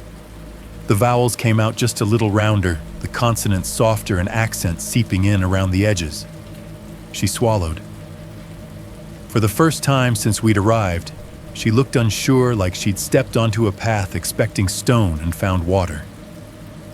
"Uncle," she said slowly, in English now. "I called you Uncle." He stared at her like the air had been sucked out of the room. My niece used to call me that," he said, "when she was little, before she moved away. But you can't." He shook his head, the word falling apart on his tongue. Lena's eyes glittered. "You used to sneak me orange candies during clinic days," she said, the words tumbling out fast, her accent sliding fully into something not hers. 外婆妈你说我会蛀牙，你就把汤藏在左边口袋里，以为她不知道。He dropped the tablet. It hit the floor with a clatter that made me jump. The AC vent ticked overhead. The fluorescent light buzzed louder, then steadied again. I don't understand Mandarin, not really, but some meanings carry without translation. Grandmother, candy, left pocket. You thought she didn't know. He stared at her like he was seeing a ghost, or worse, like he was seeing someone who should be a ghost standing up in a stranger's skin. I need to... Excuse me, he said abruptly, a voice rough. He stooped to snatch up the tablet, nearly knocking over the box of tissues in his haste, and darted out of the room. The door shut behind him with a soft, definitive click. I sat there, pulse hammering in my throat, while the air conditioner hummed and the hallway sounds seeped in around the edges, carts, squeaking, distant laughter from a nurse's station. A code being called 2 floors down. Lena sank back into her chair, her hands shaking in her lap. I didn't mean to, she whispered. Didn't mean to what? I asked, my own voice thin. Call him that, she said. It just came out, like I was remembering something that happened yesterday. Do you know him? I asked. From town, TV, anything. She shook her head once hard. I've never seen him before in my life, she said, and I know his pocket had orange candies in it. The room felt too small. The clock on the wall, cheap institutional, ticked loudly, each second stretching thin. We didn't have long to sit with it. The door opened again. This time the doctor didn't come in alone. He stepped aside and ushered in a woman in a navy cardigan and slacks her hair pulled back in a simple twist. She looked like any middle-aged woman you'd see at church or the grocery store until you noticed how tightly she was holding her own hands together. How her eyes darted around the room like she might bolt if anything looked wrong. He didn't introduce her. He didn't have to. The moment she crossed the threshold, Lena stood again like something had yanked her up on strings. Auntie, she breathed. The woman flinched like she'd been slapped. Her eyes flew to her husband's face, then back to Lena. Nobody calls me that, she said. Not in English. She took a hesitant step forward. Lena closed the distance in two, then stopped a foot away, as if she'd run up against an invisible barrier. 你今天没有带那条玉香, Lena said softly. 你19岁生日的时候，外婆送你的那条. The woman's face crumpled. She reached up to her bare throat fingers, brushing the skin where a necklace might have lain. She says I'm not wearing my jade necklace. She whispered, tears spilling over. The one my mother gave me when I was 19. The doctor swallowed hard, Adam's apple bobbing. You didn't tell her any of that, he asked me. I met you 10 minutes ago, I said numbly. I didn't even know you had a niece. He laughed once, a harsh, humorless sound. We do, he said. Did. She disappeared overseas years ago, during a bad time. No body, no closure. His gaze returned to Lena. The way he was looking at her made my stomach twist. because it was the exact same way I'd looked at Lena in the living room when she moved in her coffin, like a man watching the ground give way under his feet. Woman de genoux, he said slowly to his wife, eyes never leaving Lena's face. Ni Dieu de ni, his wife reached out, fingers trembling, and cupped Lena's cheek like you'd touched something too precious to be real. Shita, she choked out. Shita de yenjing, ta de sheng yin. Ta de her words broke into sobs. Lena stood perfectly still, one hand lifting to cover the woman's, where it rested on her face. Her expression was a strange, layered thing, Lena's familiar features wearing an emotion I didn't recognize. Grief, relief, something like homecoming. Watching them in that too bright little room with the humming vents and buzzing lights, I felt like the only person in a play who hadn't been given a script. The doctor finally turned to me. "Mr. Cole," he said quietly, "I think we're dealing with more than a simple misdiagnosis." I'd been waiting for the moment she'd stop pretending. Not pretending to be alive, she was that undeniably. Warm breathing, walking around the house with a presence that made the corners feel less empty. Pretending to be Lena. After the hospital visit, the drive home was quiet. The hum of the tires on the highway mixed with the low growl of the engine and the faint rattle in the glove box I kept meaning to fix. Lena May, my wife, whatever name applied, sat in the passenger seat, staring out the window, watching fields and gas stations slide by. She didn't say a word. I caught her reflection in the glass a few times.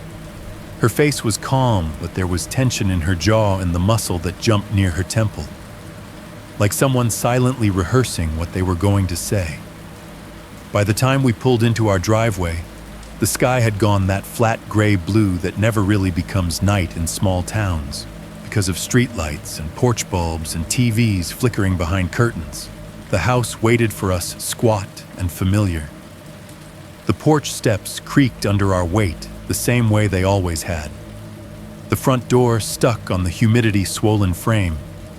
I had to lean my shoulder into it to get it open like always. All the details lined up. It was the context that felt wrong. Inside, the air smelled like coffee and leftover casseroles. The fridge hummed steadily. The clock in the hall ticked. The living room was still rearranged from the vigil, the space where the casket had been an invisible bruise on the floor. "Do you want tea?" Lena asked, shrugging out of her light jacket. "Sure," I said. My voice sounded dull in my own ears. She moved through the kitchen like she'd been doing it for years, which technically she had. The kettle on the stove, the tea bags from the second drawer, mugs from the cabinet to the left of the sink. The familiarity should have comforted me. Instead, it gave me the same feeling I get when I see a counterfeit bill. It looks right. It feels right. But something in your fingers knows it isn't. We sat at the kitchen table, the wood nicked and stained from a decade and a half of meals and mail and half-finished crossword puzzles. The kettle whistled steam, fogging the window. She poured the hot water, splashing over tea bags with a soft hiss. For a while, the only sounds were the clink of ceramic and the faint ticking of the cooling kettle.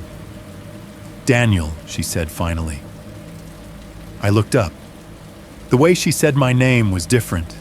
Same syllables, but the weight on each one slightly shifted, like a familiar song in a different key. "There's something I need to tell you," she said. "Yeah," I said. I figured. She gave a little laugh at that, but it was humorless. She wrapped both hands around her mug fingers, pale against the stoneware. "My name isn't Lena," she said. "Not exactly." My stomach dropped, even though this was a destination I'd already half-mapped in my head. "What is it?" I asked. My voice came out softer than I intended.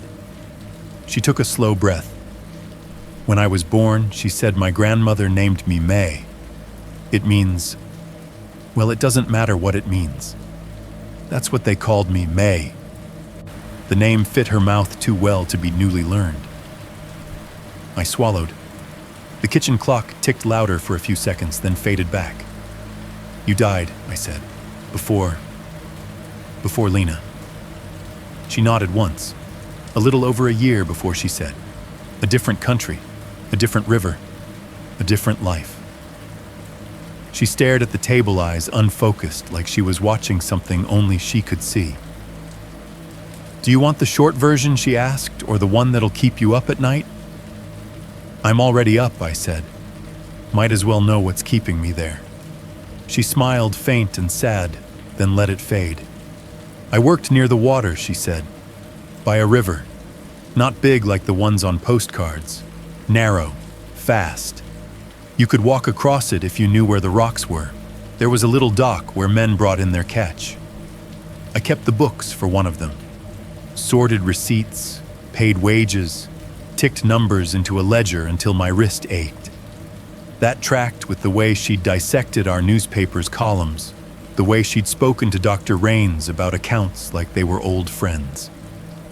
One night she went on, I stayed late. The others left. It was raining hard. You know that sound. When rain hits metal roofs and water and wood all at once. It was like standing inside a drum. I told myself I'd finish just one more page. Her fingers tightened around the mug. The tea inside had gone cold.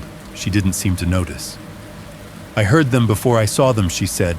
"Boots on wet planks. Voices raised, slurred, laughing too loud." Her eyes flicked up at me. "I won't give you all the details," she said quietly. "You don't need them. They wanted money. I had a key. That was enough." My imagination tried to fill in what she wouldn't say. Hands grabbing breath sour with alcohol, the dull thud of a body hitting wood. I pushed the images away. They came back on their own. I tried to tell them there wasn't much there, she continued. That the boss would notice. That they'd get caught.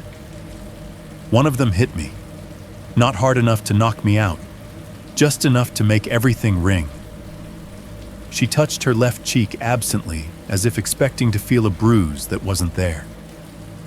They were arguing, she said, about what to do with me.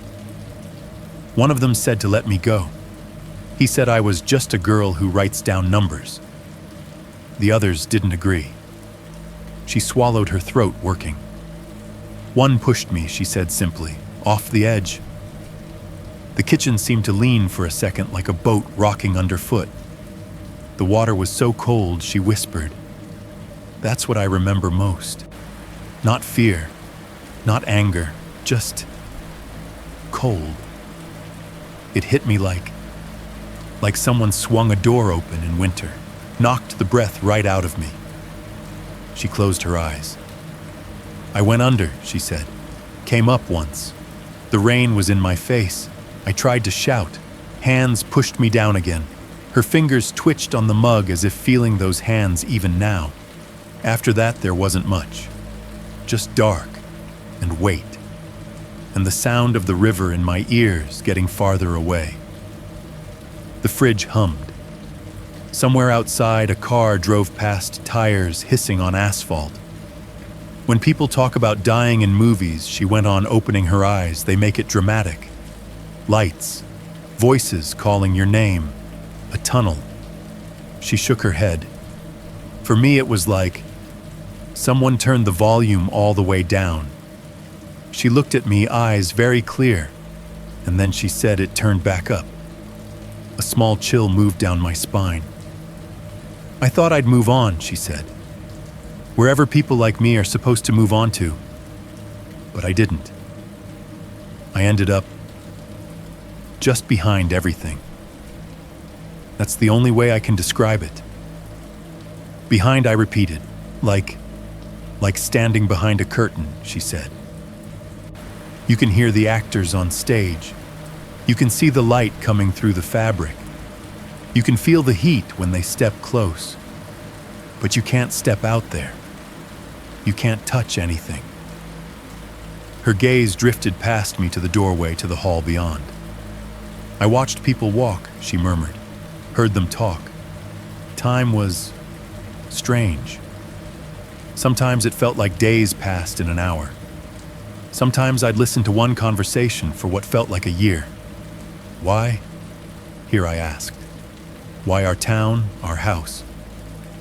She gave a small, humorless huff. I didn't pick it, she said. I hung around the river at first, the place where I died. But places like that, they don't hold you forever. Not if there's nothing new happening. Grief fades. People stop tossing flowers. Life fills in the cracks. She tapped her chest lightly. I didn't fade, she said. Whatever happened to me, it stuck. She looked at me again. Sometimes, she said, I'd see thin places, little tears between the stage and the curtain, bright spots, sounds bleeding through clearer, and people. People whose lives had gaps, holes, grief, fear, big emotions. They made the fabric thinner, easier to push against. I thought of the day I'd biked home, lungs burning the world, weighing twice what it should. The day your wife got sick, she said, and there was a softness in her voice. I didn't know what to do with your house lit up like a lantern. I swallowed hard. I was tired, she said, of watching, of feeling unfinished. I followed the light. It led me to a little town, a little house, a woman burning up in her bed, and a man sitting in a chair counting her breaths. Her eyes drifted away, fixed on some middle distance. When you got the call, she said, and you got on your bike, you burned brighter. Fear does that. Love, too. I remembered the ride, the unnatural heaviness, the way people had looked at me. I ran, she said simply, like someone late for a train they're not sure they're allowed to board.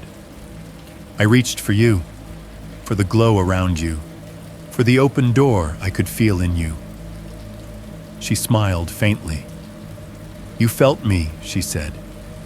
You just didn't see me. The weight on the bike, the extra hands on the handlebars that weren't mine. I grabbed on, she said. To your bike, to you, to whatever thread was connecting you to her. You pedaled. I came with. The kettle ticked as it cooled on the stove. In the hospital, she went on, there are so many people leaving, coming and going, doors everywhere, but most of them are closed. For me, anyway. They're locked into their own story, their own end. She tilted her head. When your Lena's heart stopped, she said softly, her door opened.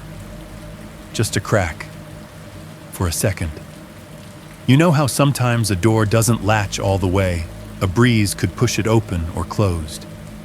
She held up her thumb and forefinger, leaving a sliver of space between them. It was like that, she said. There was space.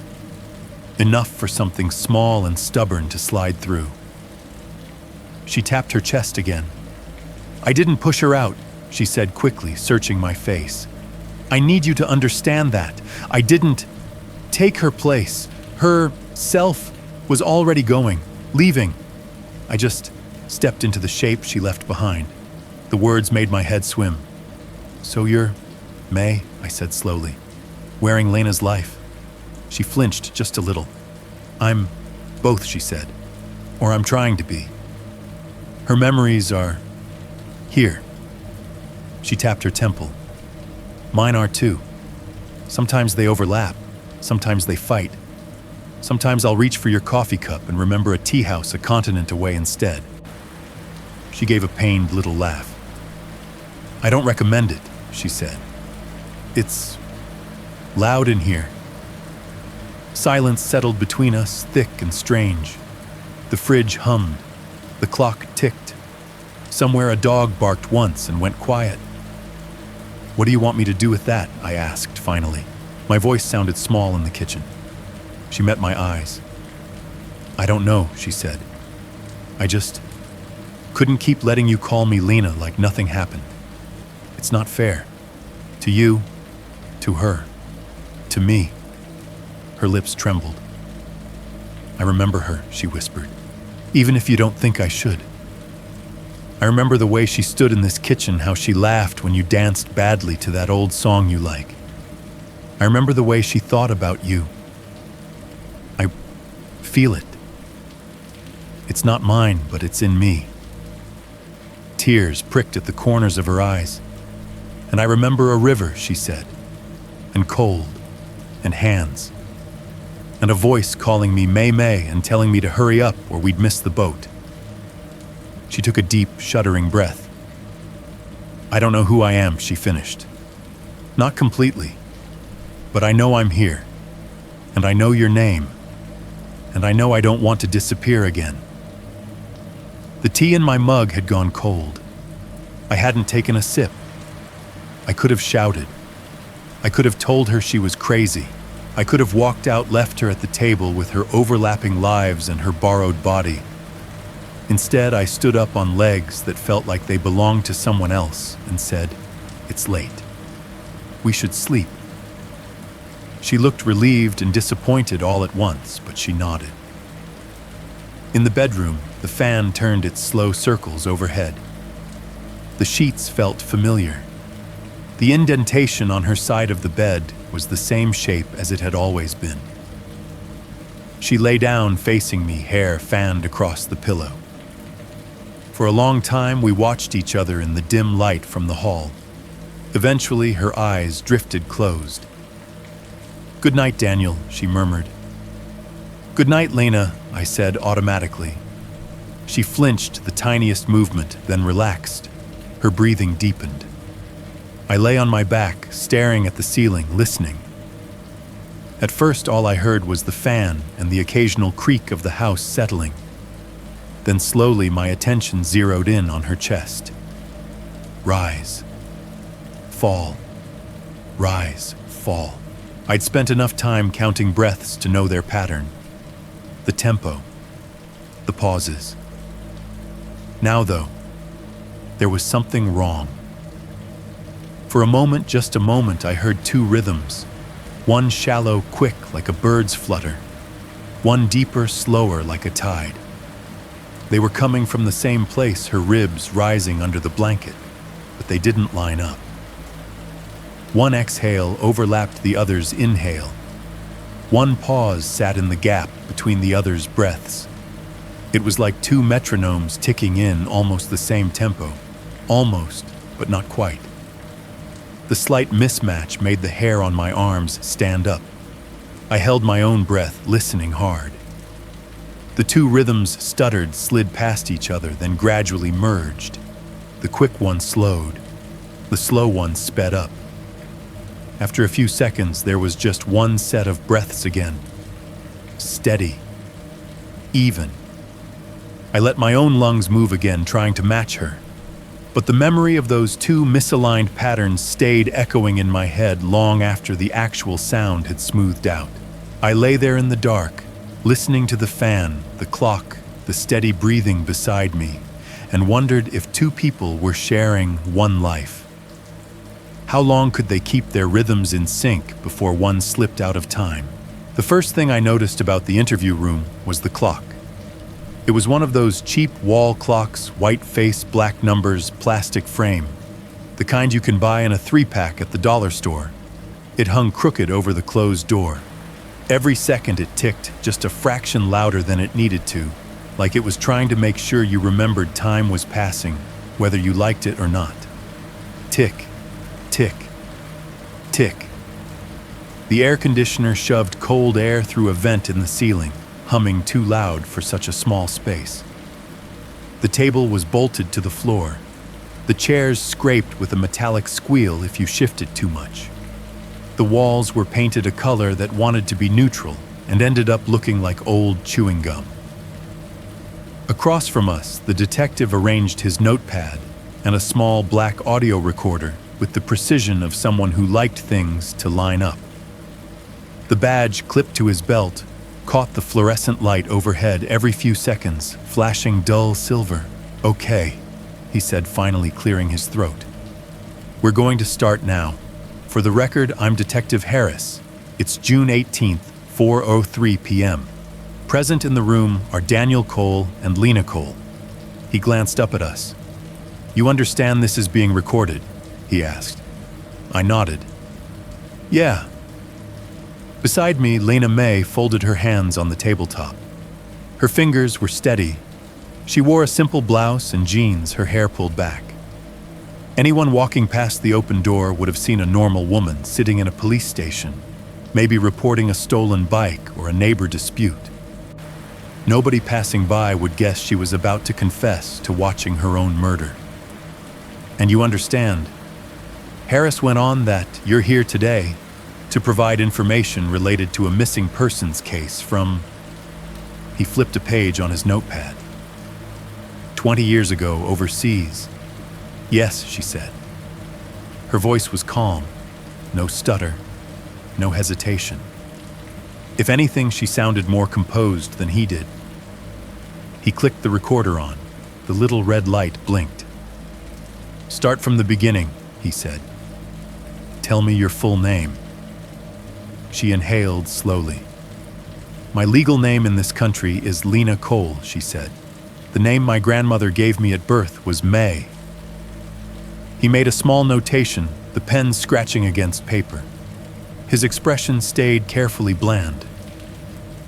"And you're claiming," he said, "that you remember being this May, as in you have memories of a life lived under that name, before your incident here."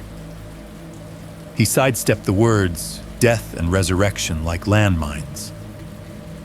"I don't just remember," she said. "I lived it. I remember the day I died, the men who killed me, and I know their names." The AC hummed louder, or maybe my heart just started beating hard enough to drown everything else out. "All right," Harris said slowly. "Let's hear them." She sat up a little straighter. When she spoke, her tone shifted, not in accent this time, but in the way someone shifts when they move from small talk to sworn testimony. "There were 4 men," she said. 3 who wanted me dead. 1 who didn't.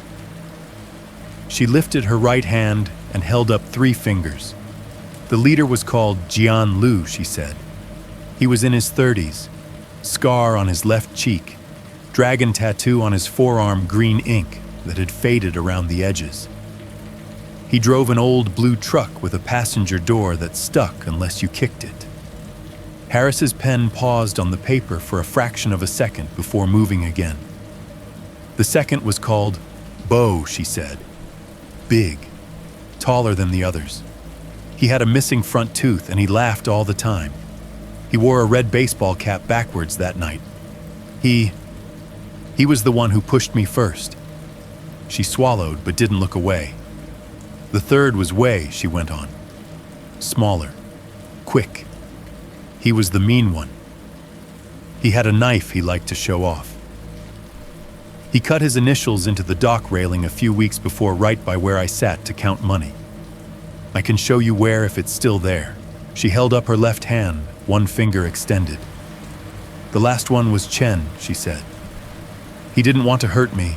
He argued with them. Said there were other ways. When they pushed me in, he grabbed for my arm. Her gaze drifted down to her own wrist fingers, flexing as if feeling a grip that never quite held.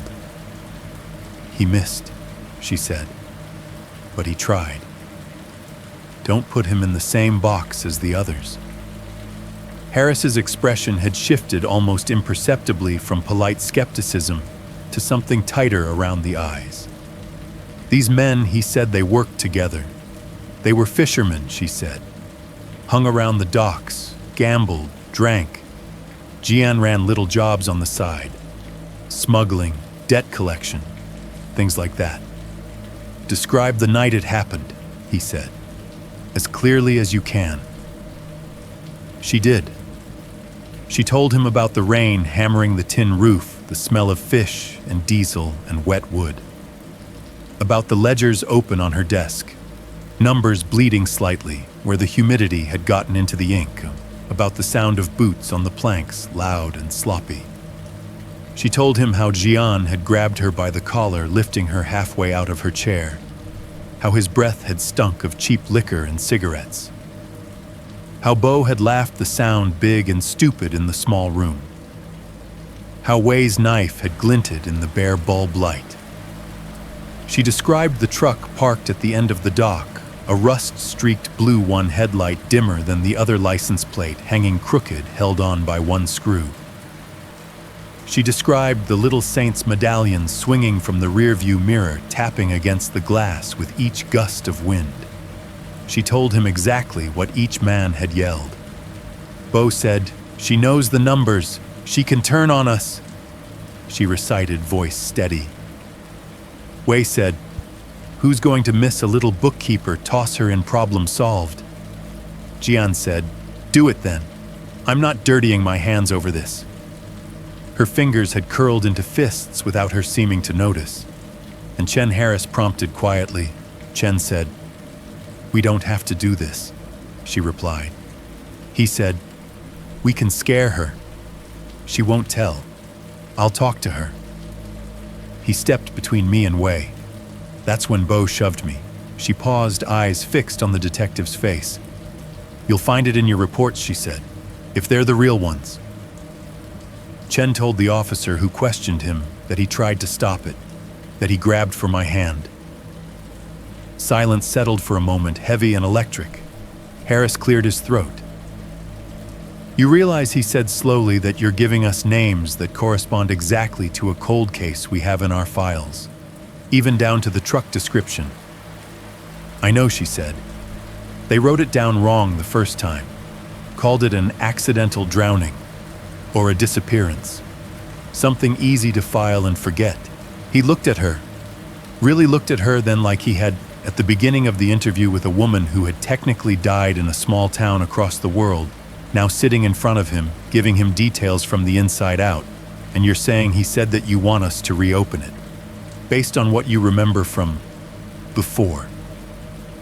She nodded. "And I'm saying," she added quietly, "Chen doesn't belong in the same paragraph as the others. He didn't save me, but he tried. That has to count for something." He let out a slow breath through his nose. "All right," he said. He flicked the pen closed, the little click sharp in the small room. "We're going to take a short break." He reached over and toggled the recorder off. The red light died.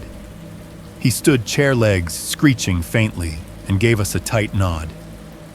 "I'll be right outside," he said. "We just need to check on something." The door closed behind him with a soft, almost apologetic click. Without the detective there, the room felt even smaller. The AC hummed overhead, blowing cold air that smelled faintly of dust and cleaning solution. The clock ticked. Somewhere down the hall, a phone rang, was answered, fell silent. Lena May rested her hands flat on the table. The fluorescent light above us buzzed, flickered once, then steadied. "You okay?" I asked. She smiled without humor. "I just described my own murder to a stranger in your language," she said. "I don't know what okay means in that situation." Fair point. We sat in the noise of the building, breathing around us. Footsteps passed in the hallway, heavy boots, rubber soles, the occasional staccato of high heels. A copier whirred somewhere, then beeped. Voices rose and fell, muffled by the walls, the words indistinct, but the cadence unmistakable, people getting on with their weekday routines. Underneath all that, as my ears adjusted, I started to hear something else. At first I thought it was the AC shifting gears, a faint, irregular sound, soft and wet. Then I thought maybe it was a plumbing issue, a sink running somewhere below us. Then the rhythm resolved, and my brain tagged it. Water. Not the sharp spray of a faucet, not the steady rush of a shower. This was slower, thicker, a repetitive sound. Lap, lap, lap, like small waves hitting wood. I shifted in my chair. The metal legs squeaked. The sound didn't change. "Do you hear that?" I asked. Lena tilted her head, listening. "The clock," she said. "Under that," I said. "Like water." We both went quiet, straining. The AC hummed, the clock ticked, the fluorescent light buzzed, and beneath it, just faintly enough to make me question it, lap, lap, lap, like a river kissing the underside of a dock in the dark. Lena's fingers curled slightly against the tabletop. "I hear it," she said softly. Her eyes drifted downward toward the floor beneath our feet. "They're listening," she murmured. "Who is?" I asked. She didn't answer. The door opened again, making both of us jump. The water sound, if it had ever really been there, vanished under the rush of hallway noise. Detective Harris stepped back and another man behind him in a suit tie loosened. They both wore the look of people who'd just had a long conversation in a short amount of time. Harris sat. The other man leaned against the wall, arms folded. Harris turned the recorder back on. The red light blinked to life again. "Mrs. Cole," he said carefully. "We pulled the old file you referenced. The names you gave us match the original suspects. The physical descriptions, too. Down to the tattoo and the missing tooth. That's not something that was ever reported here." He glanced at the man behind him, then back at her. "We also made a call," he said, "to law enforcement in the region where your other life took place. They confirmed a cold case. A woman named May, presumed drowned. Body never recovered." He folded his hands over his notepad. "As of this moment," he said, "we are formally reopening that case as a homicide." The words landed with a weight that made the hairs on my arms stand up. "We will be forwarding your statement." He chose the word with care to the appropriate authorities, along with all supporting documentation. He hesitated, and he added, "We will be recommending that the individual you identified as Chen receive consideration in the final report. His prior testimony does align with yours in some unexpected ways." He didn't say, "We believe you." He didn't have to. The fact that they were willing to reshape an old file to scribble out accidental drowning and write in homicide instead, based on what my wife remembered from a life nobody in this hemisphere had ever known. That was its own kind of belief. Reality, once again, was bending to fit her story. I glanced at her. She sat very still, eyes shining, but not yet spilling over. "Thank you," she said quietly. Harris nodded once, almost formally. The clock on the wall ticked. The AC hummed. Somewhere faintly, as if from another room or another world, I thought I heard the soft, distant sound of water lapping against wood. Then it was gone. They didn't tell us about the confession right away. For a week after the interview, life slid into a strange holding pattern. We went home from the station. We waited. I went back to my office and pretended to care about load-bearing walls and drainage plans. Lena, or May, or whoever she was on any given day, moved through the house like a ghost who'd learned how to open drawers. The phone ringing made me jump every time. When it did ring late one afternoon, the caller ID said County Sheriff. My stomach knotted. Mr. Cole, Detective Harris's voice came down the line, flattened by distance and the cheap speaker. "We've got an update on the other case." "The one overseas," I said. "The one your wife provided information on," he said carefully. "We contacted local authorities. They located one of the men you named, the one you called Chen." I gripped the edge of my desk, and I asked. And after minimal prompting, you could call it that, he gave a statement, Harris said. His recollection of events 20 years ago matches your wife's account to a statistically unlikely degree. Minimal prompting, I repeated. We asked where he was on the night in question, Harris said. We mentioned the names of the other 3 men. We asked if he wanted to tell us his side before the record was finalized. He broke about 3 minutes in. My throat went dry. What did he say? I asked. He said he tried to stop them, Harris replied. That they pushed a girl into the river. That he grabbed for her hand and missed. Those were his words. Almost exactly what your wife told us. He remembered the truck the same way. The tattoo, the knife, even the rain. I could hear him flipping pages. The rustle of paper sounded too loud on the line. In light of his cooperation, he went on. Local prosecutors are choosing not to pursue charges given the time elapsed and the fact that the primary aggressors are deceased. But the missing person case for May has been officially reclassified as a homicide. Her file is closed. He paused.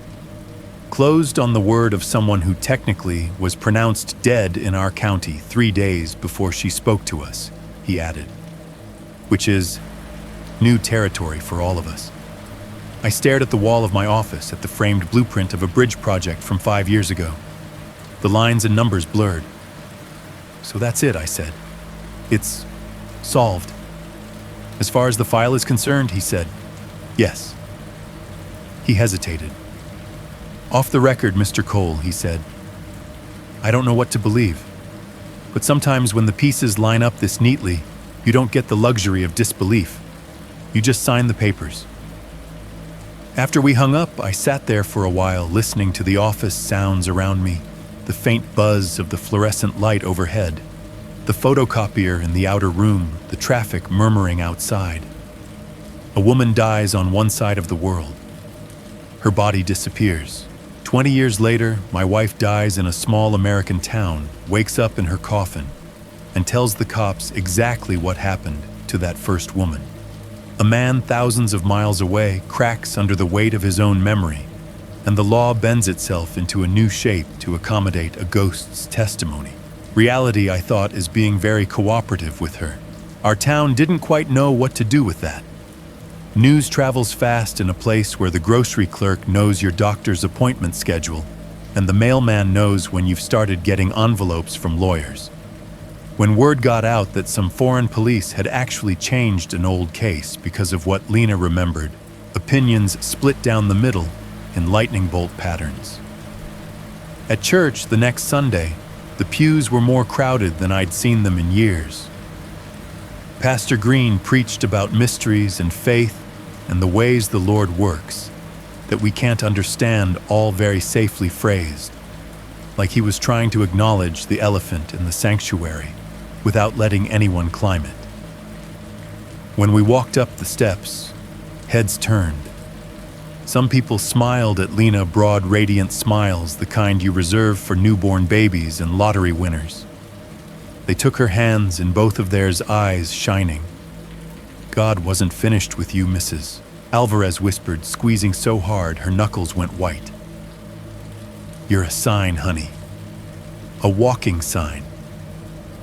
Others crossed themselves as we passed, lips moving in silent prayers that didn't sound entirely like gratitude. A few pretended not to see us, suddenly fascinated by their hymnals or the floor tiles. One woman actually stepped back into a doorway, flattening herself against it until we were past. On Main Street, the diner started offering a second chance special breakfast.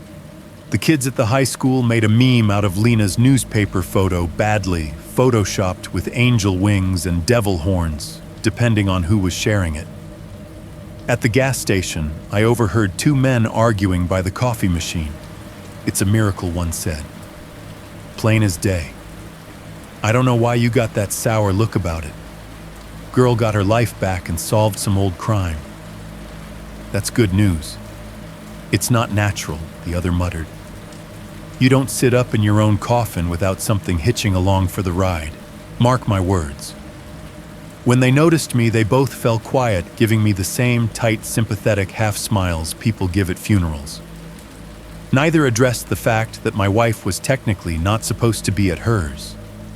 Friends came by the house with casseroles and questions they were too polite to ask outright. How's she doing, they'd say, eyes flicking toward the kitchen where Lena moved with quiet efficiency, a half-strange tune under her breath. Good, I'd say. strong. Is she, herself, they'd ask sometimes when she wasn't in earshot. I learned to lie with my face before I learned to with my words. She's different, I'd say. But she's here. What does that mean? One of my buddies from work pressed once after a beer too many. Is she really Lena? The truthful answer sat on my tongue like a stone. Yes. And also no. And also someone I've never met who knows my name and my habits better than she should. Instead, I took a long drink and said she's my wife. It was the only thing I could say that didn't feel like stepping through a trap door. At home, the uncanny didn't announce itself with big gestures. It crept in around the edges in small details that only bothered you if you were paying attention. The first time I noticed the shadow, I thought it was a trick of the light. Our bedroom door is old wood, the kind that warps with the seasons. At night, with the hallway light on and the bedroom lamp off, it spills a thin rectangle of gold across the floor, a little bright stripe cutting into the darkness, the way a flashlight beam cuts into fog. One night, lying in bed with my back to the wall, I watched that light and the shadow it cast under the door. Lena had gone to brush her teeth. I listened to the faucet running, the quiet clink of a toothbrush against ceramic, the soft, breathy hum of her voice as she half sang to herself. Her shadow moved under the door in long, familiar strokes. Step left, step right. Then the bathroom light switched off, plunging the hallway into darkness. Her footsteps padded down the hall. The shadow under the door shifted, then disappeared as the door opened. She slipped into bed beside me, the mattress dipping the warmth of her body blooming under the covers. She kissed my shoulder, whispered goodnight, and settled in, breathing evening out over a few minutes. I watched the stripe of light under the door shrink as my eyes adjusted to the dark. Streetlight glow from outside carved a faint outline. That was when I saw it. A shadow stretched under the door, long and thin like the shadow of feet. For a second, I thought it was mine. I shifted slightly. The shadow didn't move. Beside me, Lena's breathing stayed slow and even. I rolled carefully onto my back, careful not to creak the mattress, and watched. The shadow moved. Not much. Just a subtle weight shift. A back and forth. The way someone might shift their balance if they were standing just outside your bedroom, deciding whether to knock. My chest tightened. "Lena," I whispered. Her breath hitched, and then resumed its steady rhythm, tinged with the little snore she'd always had. If she was awake, she was doing a damn good impression of sleep. I blinked hard. When my eyes opened, the shadow was gone. Over the next few nights, other things tugged at my attention. I'd wake in the small hours to the sound of footsteps in the hallway, bare feet on wood, a soft, repetitive pacing from the front room to the kitchen and back. Tap, tap, pause, tap, tap, turn. I'd glance at the clock. 3:16 a.m., the time on Lena's original death certificate. The time stamped on May's case file across the ocean. The time I'd woken to find someone whispering at the closet. Sometimes I'd get up easing out of bed so as not to wake her and creep down the hall.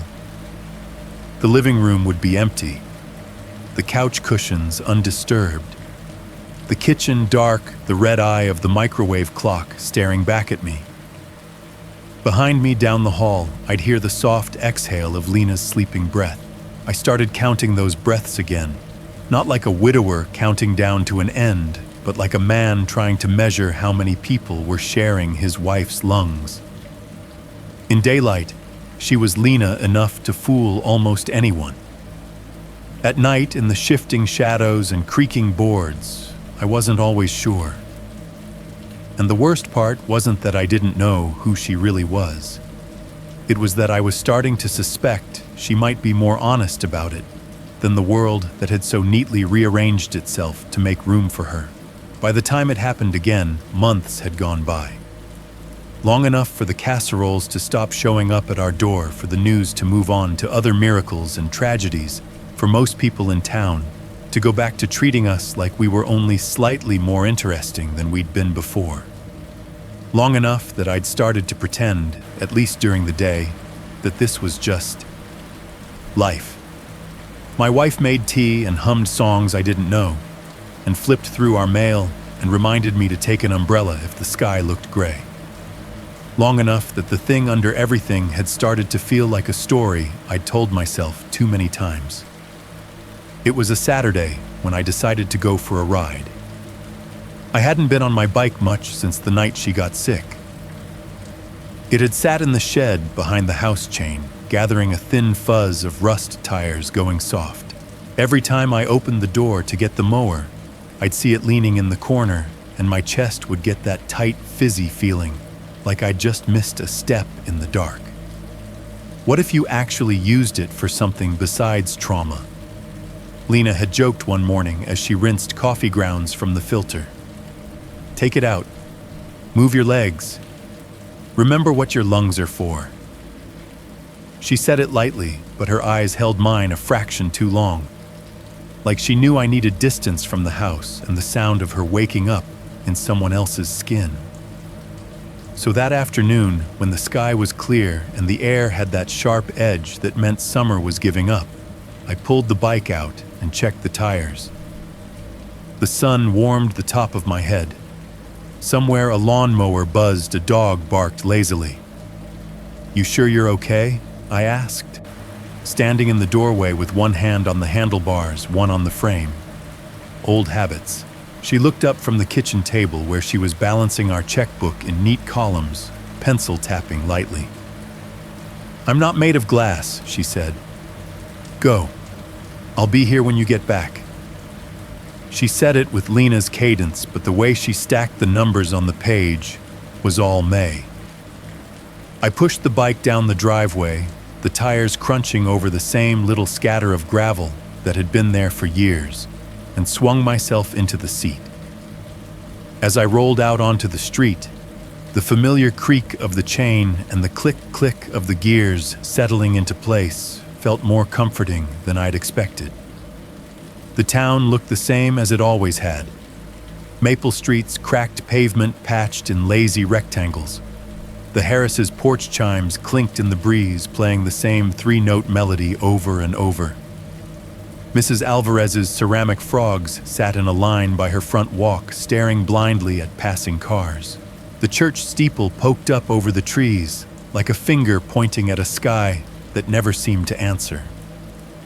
I pedaled past all of it, letting the rhythm of my legs and the whir of the chain smooth the edges of my thoughts. Past the diner with its fogged-up windows and permanent smell of bacon and coffee. Past the little park with the rusted swings. Past the hardware store where I'd bought my first set of plans as a real engineer. The same street, the same crack in the road by the old bakery where the asphalt had sunk a little, making my front tire thunk lightly as I rolled over it. The same dip where water collected when it rained. The same porch chimes, the same dogs, the same click of my rear derailleur. For the first 10 minutes, it was just that sameness, predictability. My lungs burned, but in a good way. My muscles ached, but in a way that reminded me I still had a body of my own. I turned down a side street that ran along the row of small shops, pharmacy, thrift store, a hair salon that had changed names 3 times, but kept the same faded open sign in the window. The glass reflected the street like a dull mirror, flattening cars and trees into long smears. That's when I felt it. It didn't happen gradually like fatigue.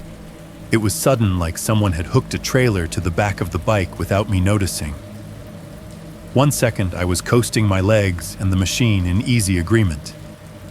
The next, it was as if the air had thickened around me. The pedals got heavier. The handlebars dragged a little, as if fighting some invisible weight. My quadriceps screamed in protest, a hot, immediate burn. The chain's song deepened the clink of metal teeth under strain. I knew this feeling. Every cell in my body recognized it even before my mind caught up. No, I thought. Not here. Not now. I pushed down harder on the pedals, teeth gritted, and glanced sideways into the big front window of the thrift store as I passed. For a second, just a second, I saw myself. Bent over the handlebars, jaw clenched, sweat darkening the collar of my t-shirt. The glint of sunlight off my spokes. The line of my shoulders hunched with effort. And behind me, sharing the narrow seat that wasn't made for two a second shape. Not a clear, high-definition image. More like one of those ghosted photos you get when you move the camera mid-shot. A pale outline clinging to my back, a head near my shoulder. Dark hair streaming behind us in a wind the reflection couldn't really show. Her arms were wrapped around my waist, but if I looked down in real life, my hands still saw only my own forearms and the handlebars. I jerked my gaze away so fast the bike wobbled. The weight stayed. It sat there solid and undeniable as I rode the next 3 blocks. Every crack in the pavement jostled it. Every breath I took felt like I was drawing air for 2. "Stop it," I muttered under my breath, like you can talk a hallucination down. "You're not real. I didn't finish the sentence because I didn't know how.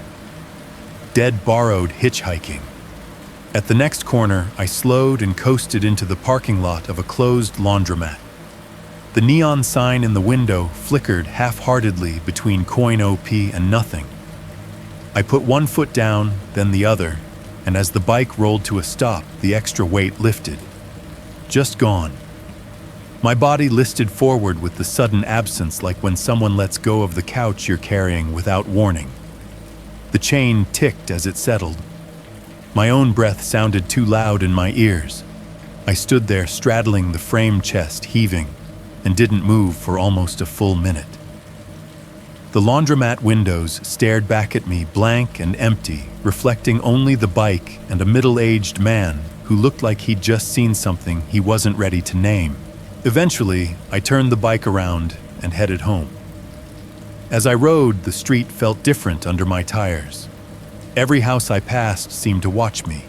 Every porch chime sounded a note too sharp. The crack in the bakery's pavement clunked louder under my wheel, like a heartbeat on a monitor turned up too high. By the time our house came into view, my shirt was stuck to my back with sweat, and my hands were slippery on the grips. Lena stood in the doorway, framed by the yellow light of the hall. She'd obviously been watching for me. The door was already open, screen propped by a wedge of rubber. Her silhouette was familiar, hip cocked slightly, one hand on the frame, the other lifting as she saw me. I rolled the bike up the driveway, trying to keep my face neutral. "Welcome home," she called. Her voice floated out to me, warm and bright. For a fraction of a second, it doubled. "Welcome home," another voice said, half a beat behind the first. Same words, same mouth, slightly different intonation. The echo was so close in timing, they almost overlapped, creating a strange, layered sound that made my eardrums itch. I blinked hard. She smiled. Just one of her. Just one face. Except... For a heartbeat, as I looked up at her, the light behind her shifted. The hallway lamp flickered, and I saw, or thought I saw, another face clinging to the edges of hers. Like a double exposure eyes, a fraction of an inch lower cheekbones, at a slightly different angle, mouth curved in a different kind of smile. Then the bulb steadied, and there was only my wife standing in our doorway with a crease between her brows. "You okay?" she asked, as I set the kickstand and wiped my palms on my jeans. "You look like you've seen a ghost." The last word hung between us like a bad joke. "I'm fine," I lied. She stepped aside to let me in. As I crossed the threshold, the house wrapped around us, the way it always did, the faint smell of whatever she'd been cooking, the creak of the floorboard in the hall, the hum of the fridge, the ticking of the clock. Normal sounds. Safe sounds. I told myself that. Later, when she was asleep and the house had settled into its night noises, I lay awake staring at the dark ceiling, listening. The fan whirred. The fridge cycled on and off. Somewhere in the walls, the old pipes knocked a dull, hollow thud. Then, faint as a memory, I heard it. Not footsteps this time. Not a whisper in a language I couldn't understand. A mechanical sound, small and precise metal links sliding over teeth. The soft, repetitive whir-click of a bike chain turning in an empty hallway. Not fast, not going anywhere. Just turning, like someone putting in the miles without ever leaving the spot where everything went wrong. You can tell yourself it's the pipes, or the AC, or the old furnace kicking on. That's what I do when the sun's up and the coffee's hot and the house is full of clinking dishes and radio chatter. But at night, when the house is quiet and the pipes aren't making noise, and I can hear that chain ticking in the dark, I don't get up to check. I don't go open the front door or flip on the hall light. I lie very still beside the woman who has 2 lives worth of breathing in her chest, and tell myself the sound will stop on its own. I don't go looking. And if you're asking me what I'd tell you listening to this, wondering what you'd do in my place, I'll tell you this much. They say every soul gets 1 body. My wife has had 2. Some nights when the house is quiet and the pipes aren't making noise, I hear a bike chain turning in the hallway like someone's still trying to ride back to the life that was stolen from them. I don't open the door. I run a horror channel. That's the simplest way to explain what I do, even though it doesn't really cover the hours or the way it gets under your skin. People like you find my videos when you can't sleep. You put your phone face down on the pillow beside you, or you pull your hoodie a little tighter around your neck, and you let a stranger's voice walk around inside your head for 30-40 minutes at a time. I'm that voice. It's not glamorous. My studio is a spare bedroom in a 2-bedroom apartment over a nail salon and a laundromat. The kind of place where the hallway carpet never quite loses that faint smell of bleach and fried food, no matter how often they steam clean it. If you were sitting where I am right now, this is what you'd see. Cheap black foam panels peeling at the corners, stuck crooked on off-white walls, a desk that's too small for the 2 monitors, a keyboard with half the letters rubbed off a boom arm that squeaks every time I move the mic even a centimeter. There's a ring light I never use and a pair of headphones with the cushioning cracked open to expose yellowing foam. If you closed your eyes, here's what you'd hear: PC fan humming in a constant low whir under the desk. The soft shh of traffic 3 floors down on the street outside. The occasional muffled bass thump from someone's TV bleeding through the wall. In the next room, my fridge cycles on and off with a hollow click, followed by that low, staticky rumble every refrigerator in America seems to be born with. Above me, the apartment's ceiling creaks sometimes when my upstairs neighbor walks from their bed to the bathroom and back. And under all that, when I've been editing for too long, and the waveform on the screen starts to look more real than my own hands, there's the faint, high ring of silence that isn't ever totally silent. That's my world. That's the stage where all of this happened. Every night when I'm done recording, I tell myself I'll shut the PC off, turn the mic arm away, and go be a normal person in the living room for a while. I almost never do. Instead, I open my email. If you've ever sent your story to a channel like mine, you already know the rhythm of those subject lines. Something followed us home from the cabin. Please don't say my real name. The thing in the hallway that isn't my dad. Most of them start the same way. Hey, love your channel, thought I'd share this. I don't really care if you believe me or not. Then 3, 4, 10 paragraphs of whatever their brain has been replaying stubbornly at 2 in the morning for the past 5, 10, 20 years. Sometimes you can feel the relief in the way they type. Like hitting send is the closest thing they'll ever get to an exorcism. That night, it was raining. Not horror movie rain, just that thin, steady drizzle that turns the streetlights into smeared halos. Drops ticked against the window above my monitors. The fridge in the other room hummed, then thunked quiet. I'd been recording for 3 hours. My voice felt like sandpaper. I almost didn't open the inbox at all. But the little red number in the corner of the screen had jumped by 30 while I was narrating, and curiosity is an ugly habit. I clicked. The first subject line that caught my eye was simple, the 12 days I don't remember. No emojis, no please read in all caps. Just that one sentence sitting there like a dare. I clicked it open and skimmed. A woman named Erin, late 30s nurse in Denver. Night shift, autoimmune history. She'd gone for a hike with 3 strangers behind a Safeway, and from her point of view, spent one night lost on a mountain. From everyone else's point of view, she'd been gone 12 days. I scrolled, skimming faster now. Search parties, hospital tests, security footage that showed her walking into the trees alone. The part that made my skin crawl wasn't the math of it, though. It was the little details she kept coming back to without seeming to realize she was doing it. The ring cam notification at 4:37 a.m., the empty hallway audio with that 1/2 second of gravel crunching where no gravel should be. Her car dashboard clock reading 4:37 p.m., exactly when she pulled into the lot.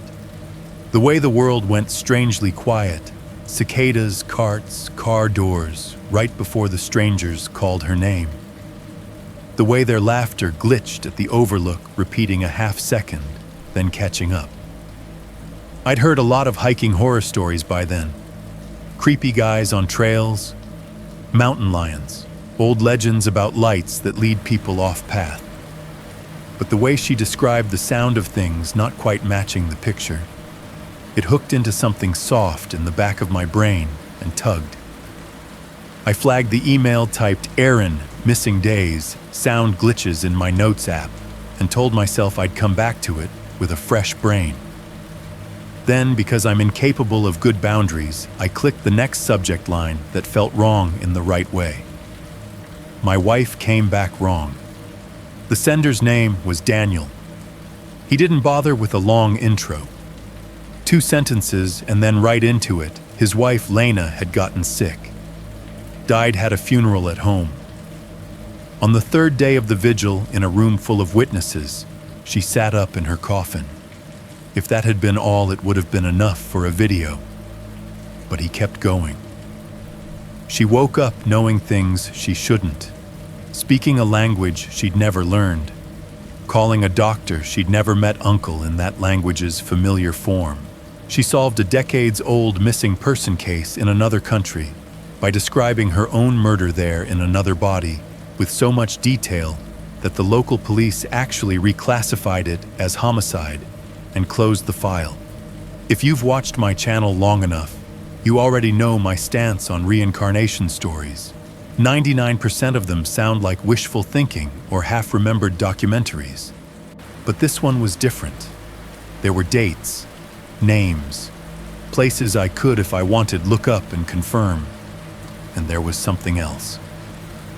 Halfway through his email, he wrote this line. The first time I knew something was really wrong wasn't when she sat up.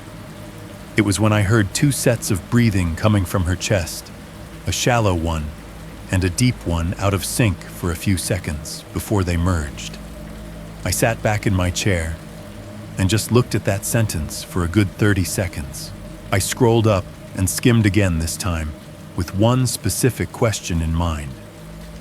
What did they hear Erin talking about the crunch of gravel in an empty hallway? The wind cutting out completely for too long, like someone had hit mute on the world. The sound of stream water under the footbridge echoing exactly like an IV drip ticking in a hospital room. The fireworks search teams swore they fired popping 3 times in the sky every night. She was missing sounds she didn't hear out there, but started hearing faintly as soft pops in the hospital after she came back. Daniel talking about the unnatural heaviness on his bike, like an invisible passenger right before Lena's first collapse.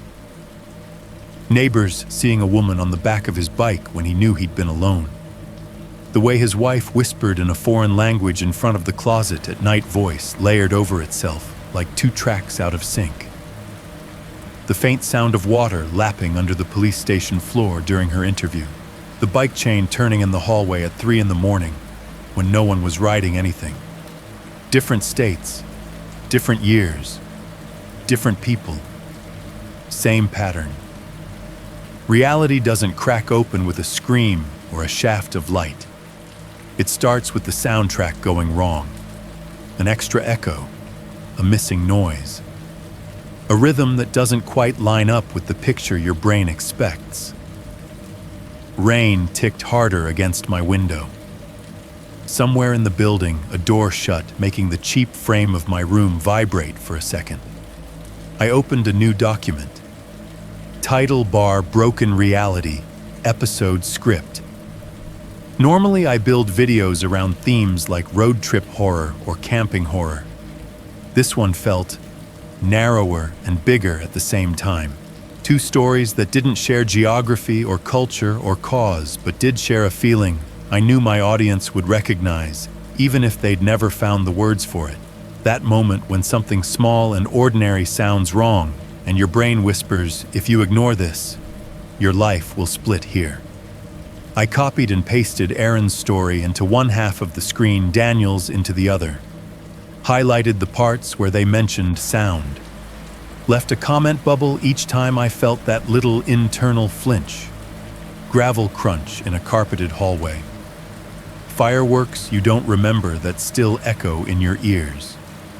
Lungs breathing 2 lives at once. A bike chain turning where no bike is for a second. In the light of the monitors reflected in the black plastic of the mic's body, I saw my own face looking back. Pale, tired, eyes a little too wide. Behind it, the foam panels, their uneven edges jagged in the dim. Behind those, nothing, just wall. Still, my shoulders prickled like someone had just stepped into the room, barefoot quietly enough that only the air noticed.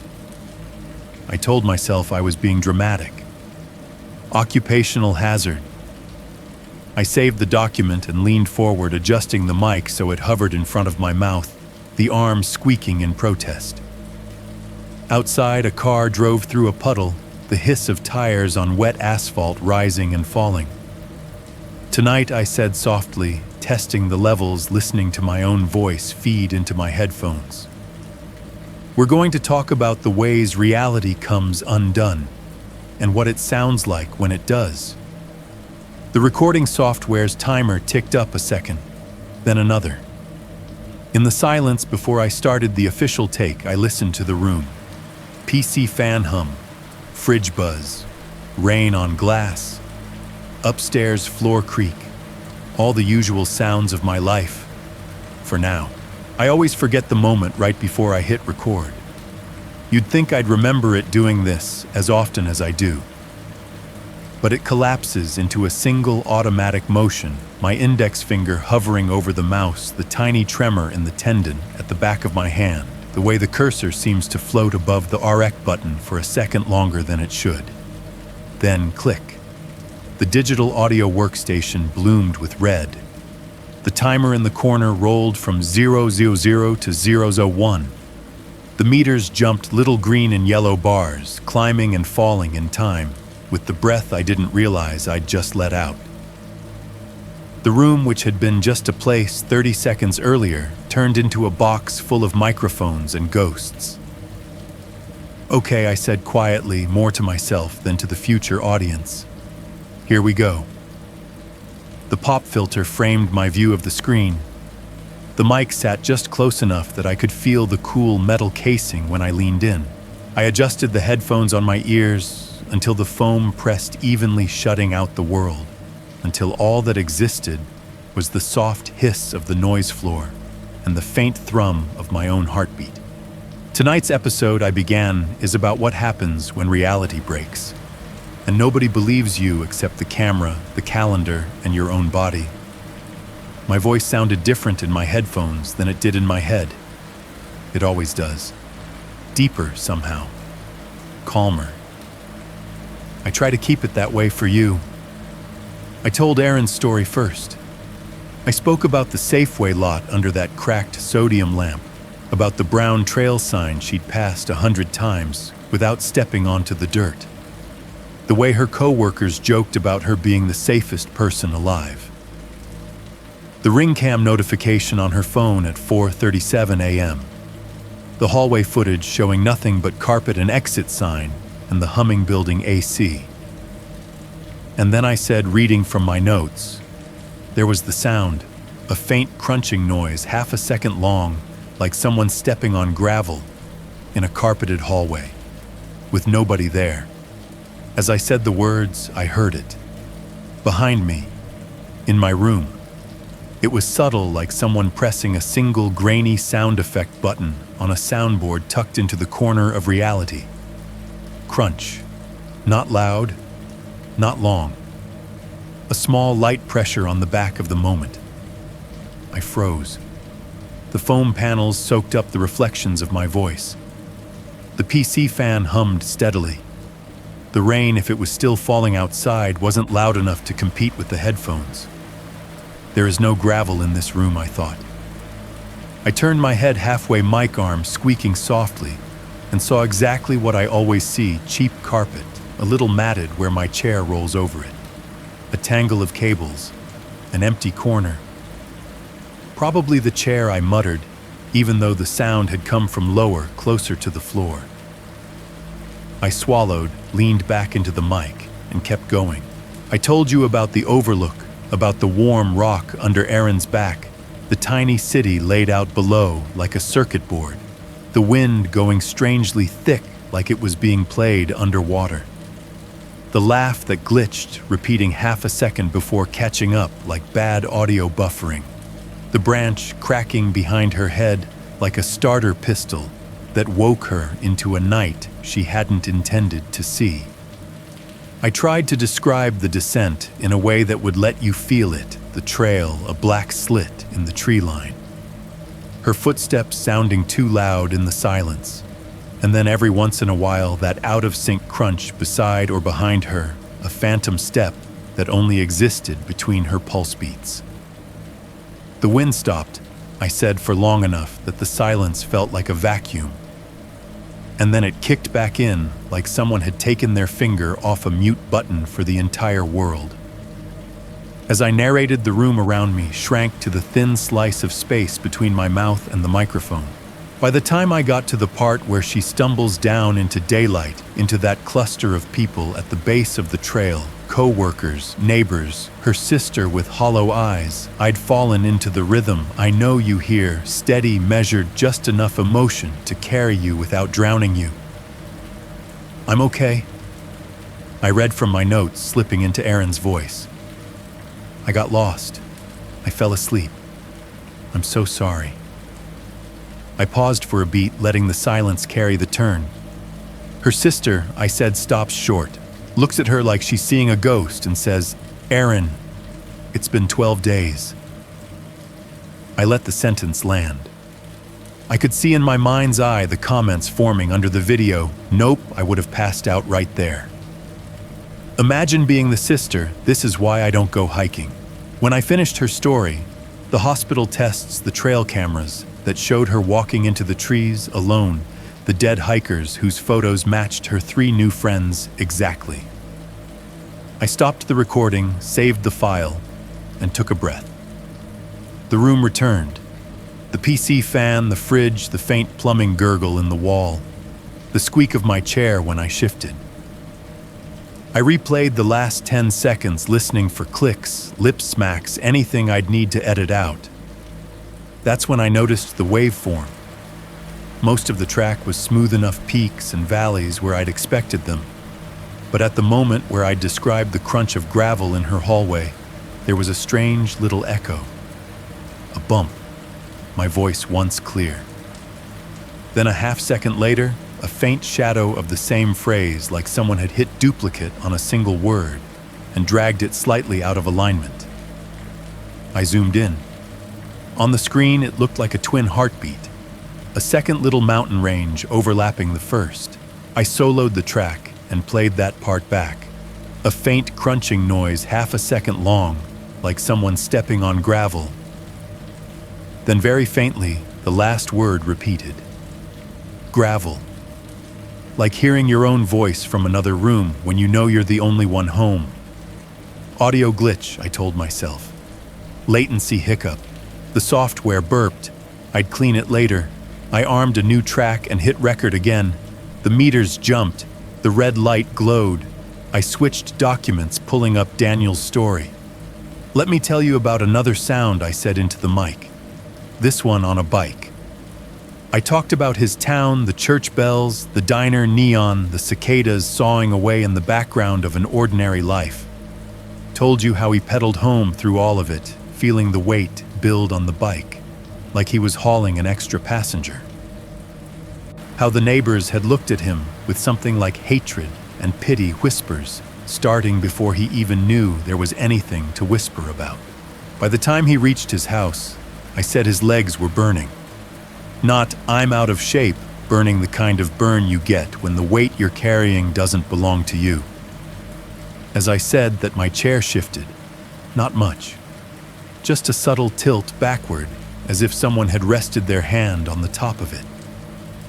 Enough that my spine pressed suddenly into the cheap mesh, my balance adjusting without my permission. I froze. Again.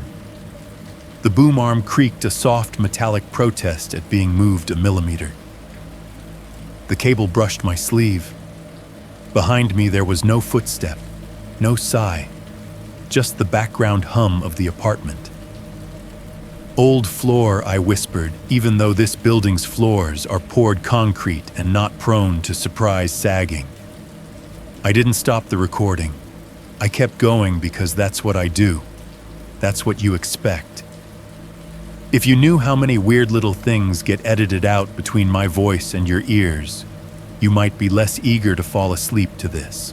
I walked you through the funeral vigil in his living room, the whispered prayers, the tissue crinkles, the way grief has its own soundscape. Described the moment Lena sat up in her own coffin, silence vacuuming the room for half a second, then sound rushing back in like a train hitting the station. I dropped my voice when I got to the clinic scene. Told you how she called the doctor uncle in a language she shouldn't speak.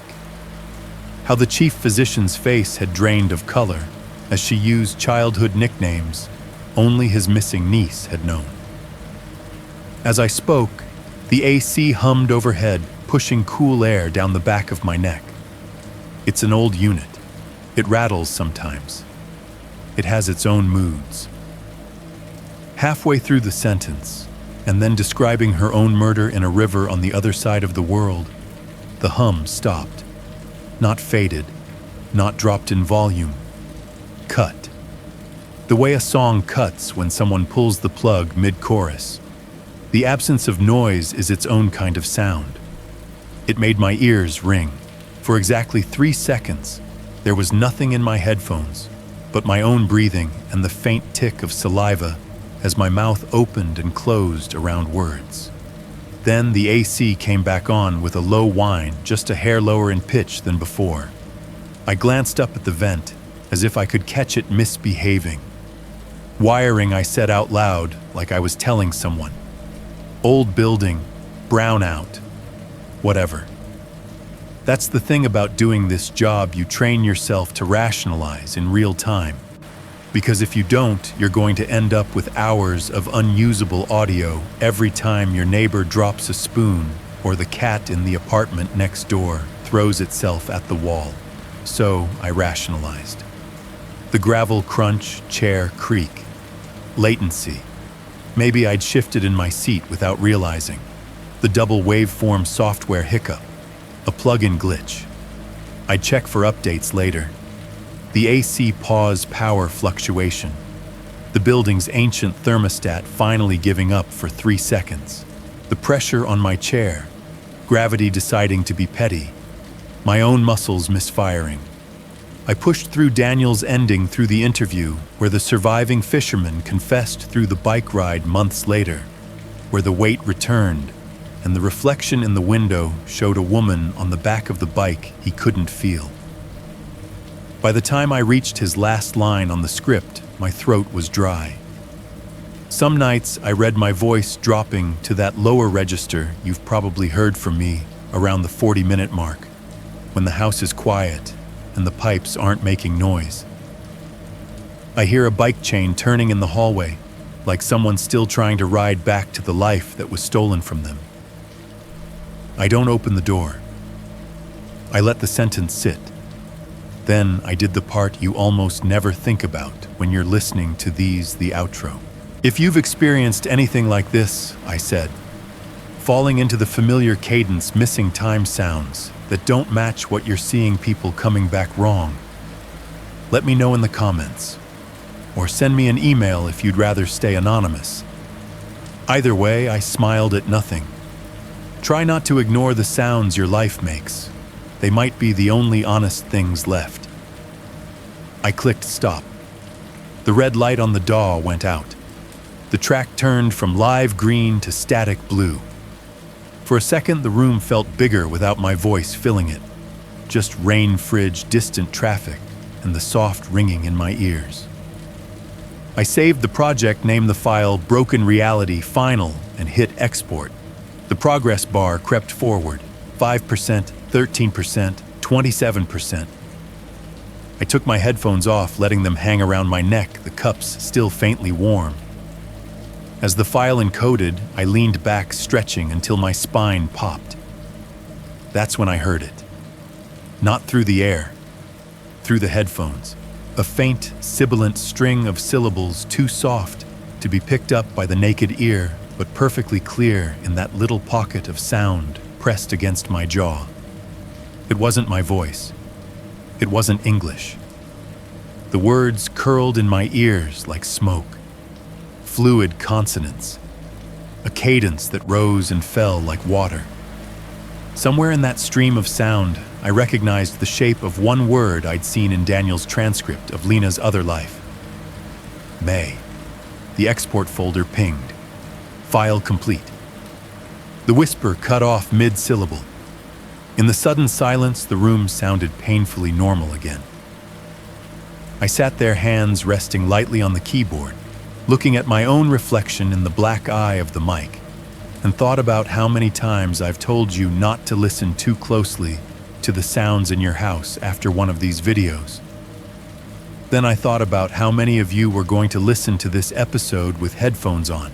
The episode went live at 11:58 p.m. If you've never uploaded a video at that hour, there's a particular kind of silence that comes with it. Not actual silence. YouTube's servers spin somewhere, the building creaks. Somebody's muffler rattles outside, but for a few seconds it feels like the whole internet is holding its breath, waiting to see if it cares about what you just made. I watched the little spinning circle turn into a thumbnail. Title, runtime, 0 views. Then 1 view.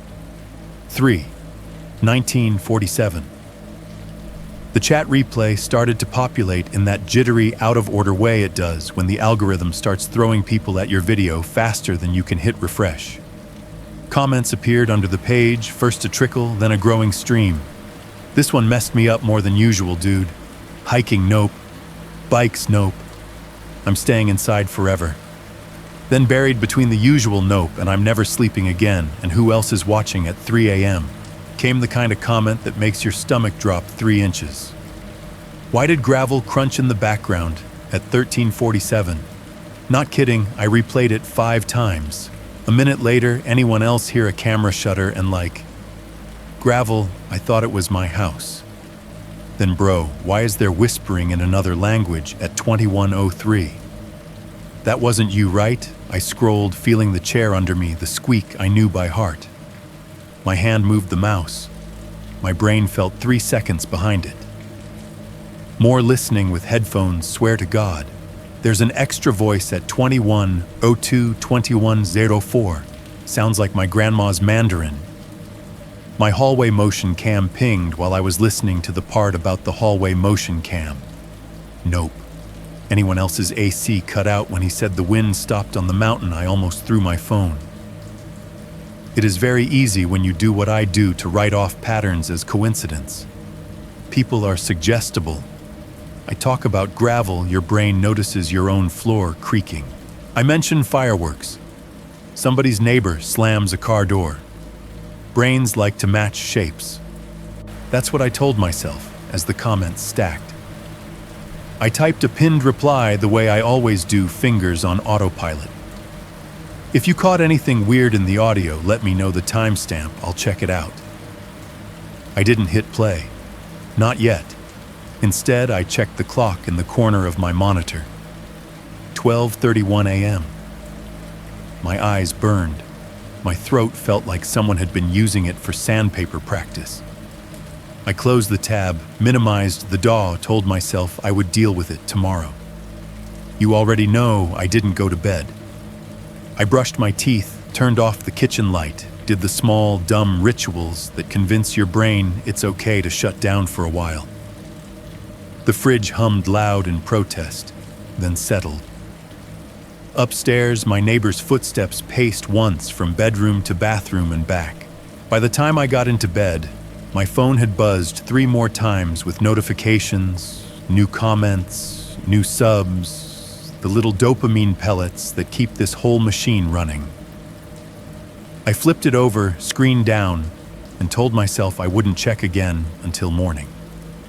Sleep, when it came, was thin. You know that half-dreaming state where you can still hear the world you're lying in and the one your brain is making up at the same time. It felt like that.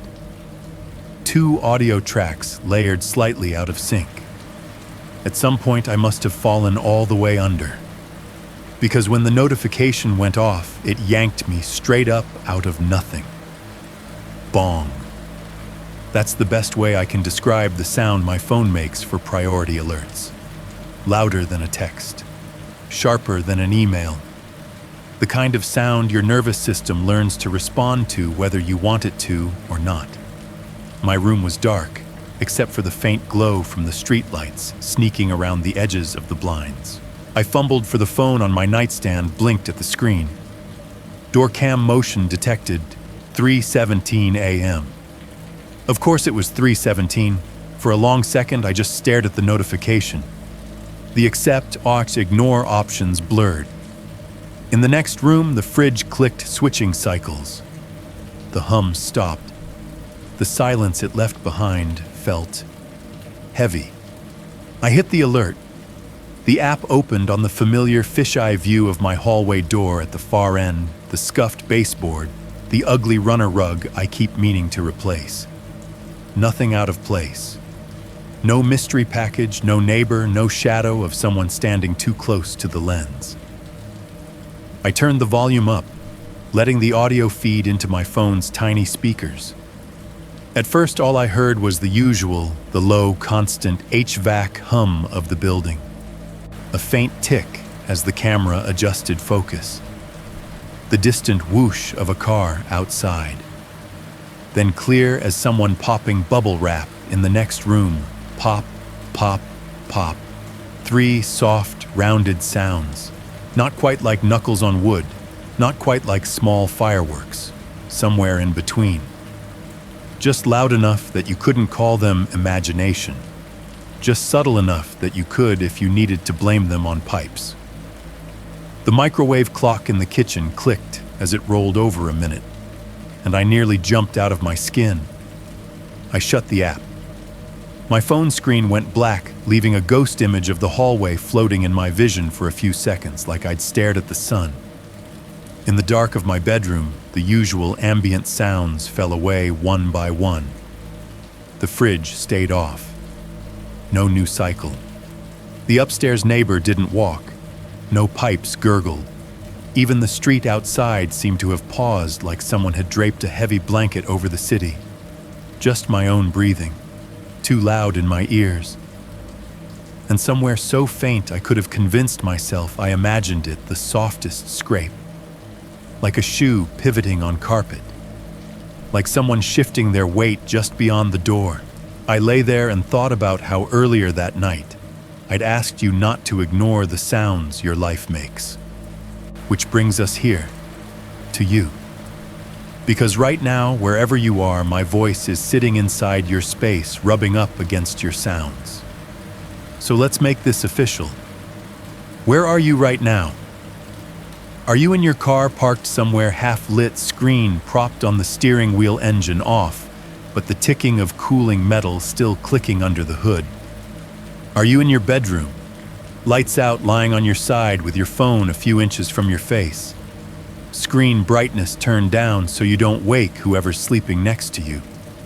Maybe you're on a night shift break, sitting in a hospital supply closet, or in the cab of a truck, on the side of some interstate, or on a busted sofa in a studio apartment, headphones in so nobody else has to hear what you're putting into your head. Wherever you are, do me a favor. For just a second, stop listening to me and listen to everything else. The hum of your AC or your fan, the distant whoosh of traffic outside, the occasional hiss of tires on wet pavement, your neighbor's TV leaking laughter through the wall, the click of your pipes, the fridge cycling the tick of whatever clock you forgot you owned, the little sounds of your space that you usually ignore because they're always there. Now here's the thing Aaron taught me sometimes. The first sign that reality's slipping sideways isn't a shadow in the doorway or a figure in the corner of a frame. It's a hallway motion notification that pings when nothing's moving. It's the sound of gravel in a place where there is no gravel. For Daniel, it wasn't his wife sitting up that told him something was fundamentally wrong. It was the sudden weight on his bike, the way his neighbors looked at him, like he'd already done something unforgivable, the two sets of breathing coming from one chest in the dark. For me, it was the moment my own recording started answering back. The crunch of gravel in a carpeted room. The AC cutting out exactly when I said the wind stopped. An extra whisper in a language I don't speak threading through my headphones, like it had been there all along, waiting for me to export the file. So here's my last offer tonight, and you can take it or leave it. If in the next few minutes you hear 3 soft pops, just 3, like someone firing distant fireworks out of season or quietly snapping something just out of sight, don't shrug it off right away. Stop and listen. If right after that the room you're in goes too quiet, if the fan pauses, if the fridge clicks off and doesn't come back on, if the usual hum of your world drops out all at once, don't rewind this video to see if I added a sound effect there. Don't scrub back to check if other people in the comments heard it too. Don't open your hallway cam app to see if the feed looks normal. Some doors, once you open them, don't close again. They just stand there at the edge of your life, waiting for you to walk through smiling. You thought you were just listening to stories. So did I. Then the sounds from their lives started playing in mine. If later tonight your phone lights up with a motion alert at 4:37 a.m. and your hallway looks empty when you tap to open the feed, remember this: the audio track of your life might already be glitching. The picture just hasn't caught up yet. What stays with me most from this story isn't the glitches or the ghosts. It's how fragile our idea of a normal life really is, and how the smallest sounds can expose that fragility. Aaron and Daniel both start from places that feel familiar and almost painfully ordinary. A nurse who lives by routines because her body once betrayed her. A civil engineer biking through a small town where everyone knows his name. Their worlds are built on habits, schedules, and the quiet belief that if you follow the rules, take your meds, go to work, pay your bills, reality will behave itself. What breaks that illusion is never a dramatic thunderclap. It's always a small, almost ignorable signal. Gravel crunching where there's only carpet, a bike that suddenly feels too heavy an extra breath in a silent room, 3 soft pops in the middle of the night. The episode keeps returning to this idea that sound is the first thing to go wrong when reality slips. Before people vanish, before bodies sit up, before cameras lie, the audio track starts to stutter. There's something strangely hopeful in that. Because if sound is the first warning that something is off, then we're not completely helpless. We're being given signals. The story almost invites us to live more awake, to notice when something doesn't match, whether it's a literal sound out of place or a wrong note in the way we're living, the relationships. We're in the version of ourselves we've accepted. Erin's story touches on how fear can turn safety into a prison. Her whole life is designed to avoid risk, yet the one time she steps out of her comfort zone, she's confronted with how little control she actually has. Daniel, on the other hand, shows what happens when love collides with the unknown. He stays even when he's not sure who is breathing next to him. That's terrifying, but it's also deeply human. We're always loving imperfectly, always trusting people we can never fully understand. The meta-narrator pulls it all together by reminding us that we're participants, not spectators. The line between their lives and ours thins when the same strange sounds start showing up in his apartment, and then potentially in yours. It's a horror device, yes, but it also hints at connection stories, echo experiences, rhyme, and sometimes the things that haunt one person show up in softer, more symbolic ways for others. Maybe the most positive way to read this is as a call to pay attention with curiosity instead of panic. To your own routines, to the small unease you keep brushing off, to the ways technology, memory, and perception shape what you call real. You don't need to believe in portals or reincarnation to take something valuable from that. So let me ask you, have you ever had a small, almost trivial glitch in your day, a sound, a coincidence, a moment that didn't quite fit that you quietly ignored? If you could go back to that moment now, what do you think it might have been trying to tell you?